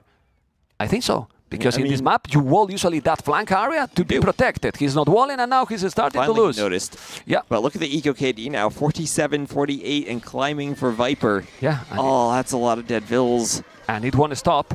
Siege Engineer, an amazing upgrade. Why? It will affect to the traps to the bomber cannons, and to the organ guns. So it's going to be even stronger. But now, this is an amazing move here by the Viper. It's going to break into the walls, and what you wanted to see now is starting to be a real possibility. He can go there, and if the king is still on the tower, those camel archers can do the job. They can. Vinchester needs to be careful and remember this is a regicide game. But we're seeing again what we've seen throughout the series from Viper, where he is everywhere on the map at the same time, forcing Vinch to react in so many locations, and Vinch just isn't able to do it. Now the camel archers are in, and still he has not noticed that king is in the tower. And the back of his base is just going to be raided. That fill count will continue dropping. Vinchester has a lot of army, but we need to focus on those camel archers at home. I don't know if he's going to be moving in. No, he's going back a little bit for now. He's going away. He's elite camel archers now. And the upgrade that is going to make the regenerate faster. Those camel archers, Macabre camels, halberdiers, bomber cannons. He has so many units, Vinchester, but if he's not stabilizing and keep getting raided, he's going to be losing all the castles. He lost one castle on the right. It's true that he's attacking here now, but he's also lost 74 villagers. All these raids. Okay. Yeah, only 74. Victorious now? Okay. No. When you recover your villagers at the Victoria? Yeah, it's fine. I think it's a good idea at this point, right? Yeah, thank you. Been asking the whole game, Wes. Finally, he said yes. Thank you, Wes. Anyway, halberdiers, organ guns, gonna kill those. Population for Vinchester is low. It's very low, and the camel archers the vill count is still at home. The camel archers is still at home. Viper is coming for the snipe. Viper is coming for the snipe. He's searching for it. Put his point of view, please. He's coming. He's gonna go under the TC, maybe. And Vinch runs. Where's the king? He's running. He's running. He's running, man. He's running maybe towards the hussars, though. No. He's going to the castle, I believe. He saw it right away, but now he's even more unprotected. There's not even walls now. There are camel archers right there by the other castle, too. Yeah. Okay, still he's in the castle, but Vinchester 155 population. This is, in my opinion, one of those games that Vinchester, if he fortified walls, he will be completely fine, but he's letting the Viper get raided. Oh, I see a Victoria. Where's the Victoria? Oh, you see it. Thank you. Two of them. Thank you to Victorias. Now, even if he loses, I'm happy. 3 of them. 3 Victorias. You see, man, I was telling you from the start, man, from the game. There you go. We got 3. And now he has 212 population. Call the admin. He's cheating. Now he's housed. Now he's he housed. Can't make more military. You know? Now he made too many Come Victorias. on, man. People in the chat was thinking, this caster don't know. He's not going to make Victorias. Not 1, not 2, 3. In your face. Okay, you can see now. Castle is going to be down or not. Halberdiers will be down. Look at all those cannons, man. He's got 6 bombard cannons. There's no way he keeps that castle up. That's just too much siege. No houses anymore, even. Halberdiers, organ guns. And now he's even more housed from the Victorias. Yeah. Okay. He needs to delete the Victorias now, so he's not housed. What you talking about? He's going to delete Victorias, man. Not even mention about that. Victorias never delete, man. Anyway, halberdiers and organ guns. He has only 1 castle at home. He's crazy. And now, seriously, how good is Viper playing this game? It's been all over the map. I mean, he lost the water and still is absolutely perfect since then. He deleted 1 Victoria? I still see 3 dots on the minimap. He's good. He's good. No. Okay, I was about to explode. Okay, let's see. Halberdiers is coming. I mean, just look how it's... But bomber towers. Seriously. Now, with the stone you have, you research those upgrades and you will have economy forever. And with 68 villages, this is potentially... It's supposed that this Victoria get 20 villages, right? So 60, 70, you are supposed to have now 130 villages, but... It's not quite that effective. Not effective. Pump space, but it's more about the speed of adding it in. But these resources that you don't get into the late game. You don't get gold forever and stone forever still. Vinchester does have now army, doesn't have the mobility. It's crazy how Vinchester is losing this game. And ladies and gentlemen, if it's not happening a miracle here, the Viper will be facing tomorrow Leary in one of the semifinals from this Noble Apartment Cup. That is going to be amazing for sure. That's going to be a rematch of a set we've seen before, just like this one was. But Vinchester is going to keep trying. No, he's not trying. And he's calling the GG. The Viper with the 4-1 in an amazing performance. Thank you very much. You are the best, he said? He said that, right? Did you build 3 or 4 TCs before night? 3. 3? Yeah. I was considering 4, but I thought my timing would be too slow then. Yeah, I think you did it exactly perfect. I guess it's with you we play the practice game, same matchup, right? This matchup? Yeah. I don't remember if we played this. So you didn't remember the practice game, right? Did we have one? Okay. Did we play this matchup? Yeah, I think we played this matchup. I pushed early as well, same like I do, and I thought like you have the night reaction to kind of what I was supposed to do, but yeah.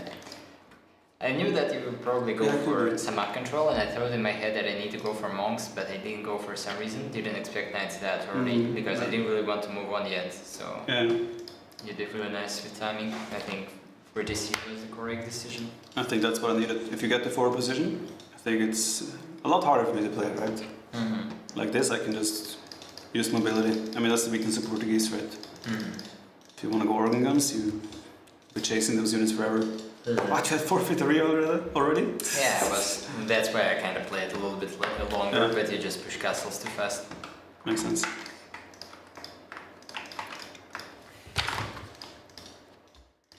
That was the time that he was going. That was the time that he was going to start to kill the keyboard. You know? Right? We have to swap away before he kills everyone's ears with his loud typing. The favorites didn't disappoint today. They didn't give any chance, let's say, to the underdog. For Sidious, we saw what happened with Mr. Yo. Now, the Viper. And we have the players that for a long time we have been telling in the Age of Empires 2 community that are the top 4. Top 4. And pretty much what we'd expect. Hera, Leary, Viper, and Yo, all advancing. Hera and Leary, of course, had the bye. They'll be playing tomorrow. They got the day off today. And what an impressive performance from the Viper there. Yeah, except that second game, right? That kind of snowball himself, you know, he's feel that he has control. Other than one delete, it was a great series from Viper. And I look at that draft and I think maybe some weird decisions from Vinchester, right? He went Mayans on African Redbeds, then bypass Celts against Teutons when he had Britons available. Kind of not what you'd expect from the Civ draft either. Was tricky. We will have soon the Viper for the winner interview. All right, and we're going to take a quick look at the bracket going forward. As we said, the next two rounds will be tomorrow and Sunday. So we have Viper advancing to face Leary and Yo advancing to face Hearttt. Wow. Well, Leary the Viper favorite. He's not listening. He's not listening. Oh yeah, he's not. I'm going to say. Well, Leary did beat him 3-2 earlier. So let's go, Leary. He's listening to me now, the Viper. Yeah, and Hera Yo then. Hera Yo. Hera Yo. I think Hera will do it. I think Hera usually performs well against Yo. Okay. Well, guys, hopefully you have enjoyed. It has been a pleasure to cast with you, Mr. Webb. Absolute pleasure, amazing, man. Amazing. To cast with you IRL for the first time. Amazing to meet him. You know, don't forget to follow his channel. You know, he's an amazing guy. But now we're gonna see another amazing guy that he's in the semifinal. Ellie, you can go. Thank you, Mem and T-West, for that wonderful cast. And I'm joined here by Viper. Congratulations. Thank you. Sorry, I'm a bit busy here. Yeah, you can't see, but there's a little Ryan here. Ryan, if we can... Well, there she was. Use your imagination. Yeah, she's very cute, and she's a big fan of the Viper, as you can see. So Viper's a cool guy, confirmed. Tell us your thoughts. You had a wonderful set. What's going through your mind right now? Relief, first of all, obviously, because I'm now through to the semis. But yeah, Vinchester played an amazing set, so I think the scoreline is... the set was a lot more competitive than the scoreline says, so that's first impressions. What were your thoughts on the draft? We saw some civs that we haven't seen before. Was that intentional? What was the plan going in there? Well, no, he picked Celts, for example, which was a bit strange for me, but I didn't really know if he wanted to use them. I had Teutons, obviously, but the draft, I felt good about the draft. I was happy with how it played out.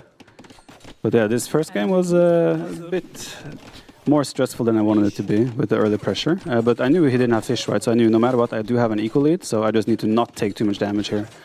And it went pretty well in the end. You picked Tatars just because it's a really nice civ here, or did you feel like you wanted to save the others? No, Tatars are very good here. There's a lot of hills on the sides as well and throughout the map, so you can use the mobility and the hill bonus that Tatars get for every unit. So yeah, cav archers with Tatars here are definitely a go-to strategy. You looked like you were really confident, at least from our perspective. It looked like it was a solid win for you. Did you feel that way in the game as well? Yeah, like I said, the opening was a little bit messy, but after I weathered the storm from the first minutes in Feudal Age, I felt like, okay, from this point forward, I need to mess up to lose, and I think that was correct as well. And so getting that first win, obviously a best of 7 is a little bit longer than what we were playing in the group stages. So did that have an effect on your mental game? No, the draft is a little bit different, so you have to like think a little bit differently with the draft. But otherwise, the only concern for me is a bit like if it goes really long, I feel like I get tired a little bit. Like even now, I feel pretty drained. So I would like to end the sets at 4 and 5 games if possible. Well, it worked, I guess, towards your favor there. Yeah. What was the strategy going into this game for you? It's a quick wall. Yeah, here was quite a dramatic moment for you. How did you feel when you put on this brilliant performance, saved this villager, only to accidentally kill her? I blame the game. I selected the palisade and it selected the villager. Where's Nili? Is he here? Nili yeah, this is.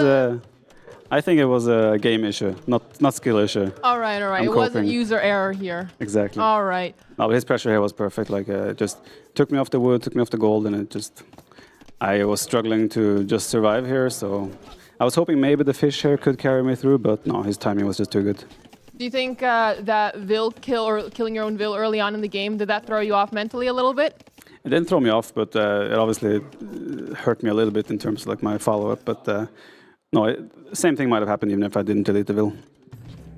So I think Vinchester is coming here to drop that castle. Is that something that you were expecting him to do? I was not expecting that. I obviously knew he would be castle faster, but I was thinking he would just play like crossbow knights and something. But yeah, the way he played this, honestly, is like, not a lot of people do this, but Vinchester loves to do those forward castles once he has an advantageous position. And yeah, it was the perfect decision here because once that castle goes up as well, he will have Geberos running around, and I just.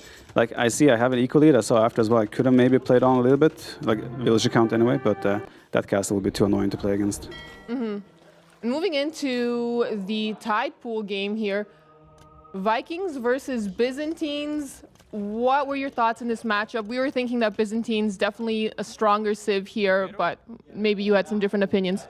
It's definitely easier to play. So, because if you want to go for a longboat approach like you did, there's so much more micro involved compared to just playing Byzantines. So, yeah, I felt confident in the matchup, and I just needed to, like, again, not make mistakes. He did play quite defensively, just with longboats on water, and then like kind of passive on land. So I felt comfortable the whole game.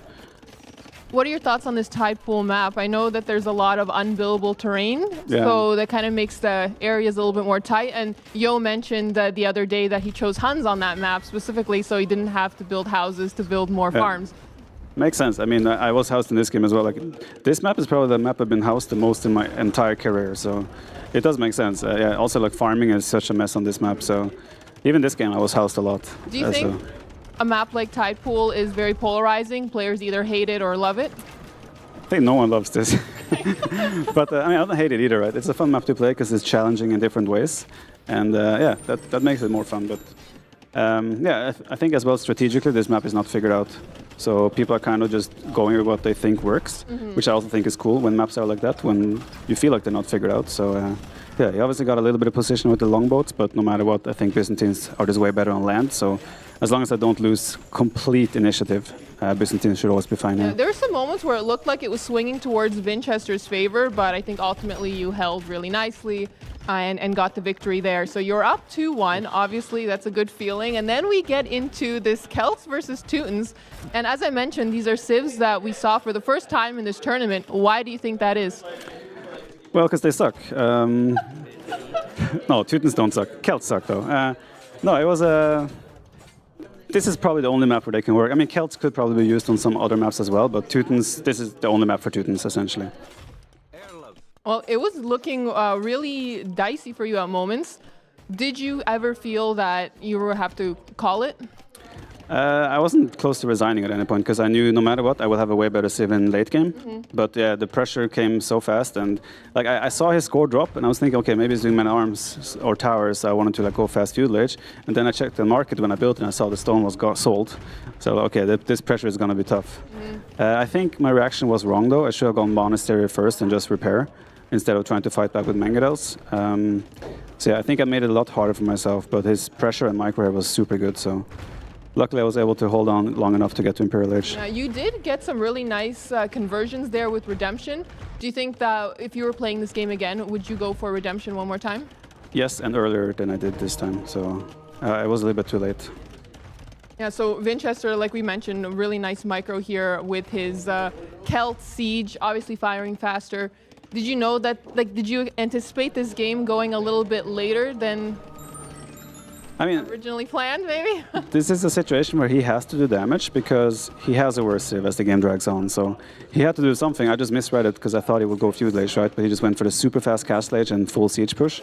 But again, if I go for Monks earlier, I think it's way easier for me to hold, but I didn't, so it became a really tough game. And the walling that you did on the right-hand side was also very nice. Is there a reason why you didn't go on the left side? Did you think the 2 castles were enough? Yeah, I had already chased him off that area, so I didn't think he would push there anytime soon. The attention was to the mid lane on the right side, so I felt like that's where I need to focus. So going into the next game here, you ended up winning this one, then you had a 3-1 advantage. Did you fear that maybe you would choke a little bit, or did you feel like, okay, even if you mess up the next one, you still have multiple chances? No, I felt like the game we just played was the one where I kind of choked a little bit, so that was out of the way now because it came out with a win. But yeah, this was... I knew he would either go Portuguese or Bengalis, so I wasn't sure about my Sivir. Honestly, Berbers for me here was kind of a bit of a... It can win, but I will probably have a worse Civ. So I didn't go in thinking, oh, this is going to be an easy game, right? I had to make a lot of right decisions, and I think I did exactly the right thing here strategically, so that's probably what gave me the win in the end. Yeah, when you lost the water on the, I always want to say northern pond, but it's not really north, but that side of the map. Yeah. When you lost it, what was going through your mind there? No, I was always going to lose it. I was always planning with losing it. I just wanted to pull ahead in land economy, villager count faster. Or like get the thesis going and then do exactly what I did, which is deny him to come out on the map and try to just make it really hard for him to play, because Portuguese struggle a little bit with mobility, which I've also learned, well, not learned, I've felt myself this tournament, so I think I did exactly what I had to do. I mean, I see even now I'm 40 population behind, so yeah, I think in the end, I think I played this one very well. No one really went to that bottom pond. Was that part of the strategy, just to ignore that? Yeah, I felt like I would be better off trying to farm rather than trying to add fishing ships, but yeah, I did go there to pick up the relics only, so... I mean, in the end I had 5 relics here as well, so as long as I didn't die early imp, I felt like I would still have a chance, despite him being Portuguese. So a little bit earlier than this clip here, you tried to go maybe for like a little king snipe attempt there. What was going through your mind there? It wasn't really a king snipe attempt. I don't think that low of Vinchester that I think he would die to a king snipe like that. No, it was just to raid and make it messy. Like again, force him to chase my units because I have the mobility, and yeah, that was the whole game plan, and it played out exactly how I wanted. Vinchester saw that really quick. He had a really fast reaction, and he immediately moved that king away. And it's just incredible to see the speed and what you are paying attention to in the middle of all the raids.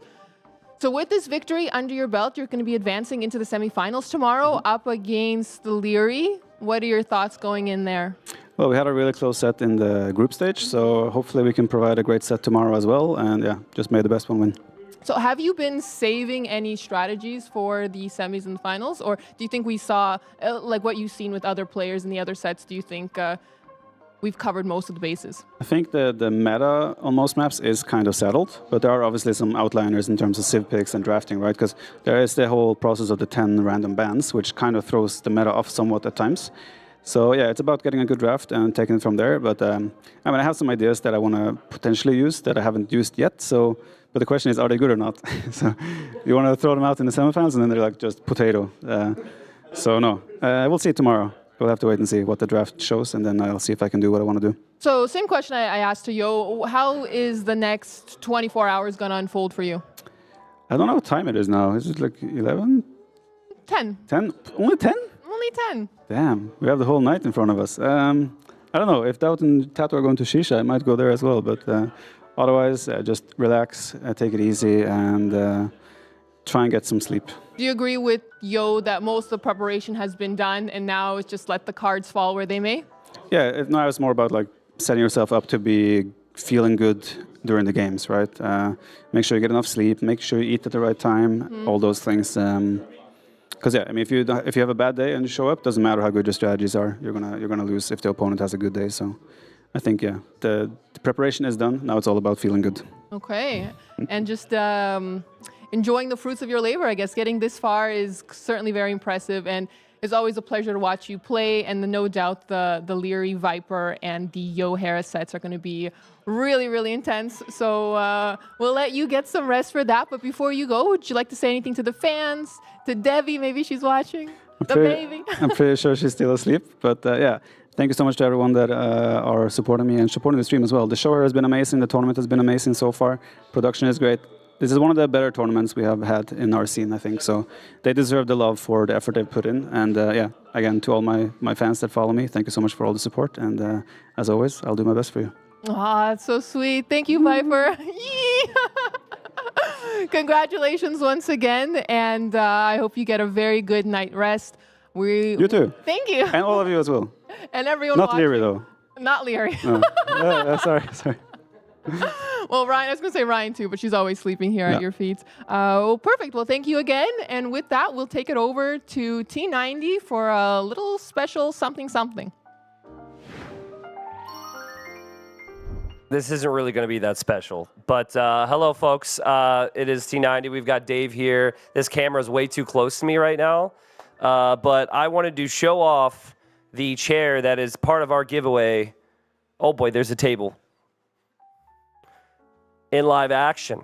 That was really weird, but you could see that there are signatures on the back of this, and if you would like this chair... Let them see the signature. You are making production jobs so difficult. My job is difficult, Dash. My job is difficult. Oh my God, look at this. Viper, AC, Okay, all right. Dave is very loud. So anyways, if you would like to enter to give this share, it is on the GamerLegion Instagram. I keep looking up because the TV's up, but I really should be looking right here. Viper just broke the floor. So yeah, that's it, folks. That's the end of the day. Thank you for watching. Thank you for supporting the show. And don't remember the last 2 minutes, except for the whole, giveaway part. You should go enter. So, thanks, guys. Oh, and we also, sorry. I don't know why I'm giving responsibilities. Seriously, you got to learn. We actually have a golden moment to end the show after you will watch Dave write a few names that donated to get up on the board. I don't know if I could say that. Sponsored by Lion Burger.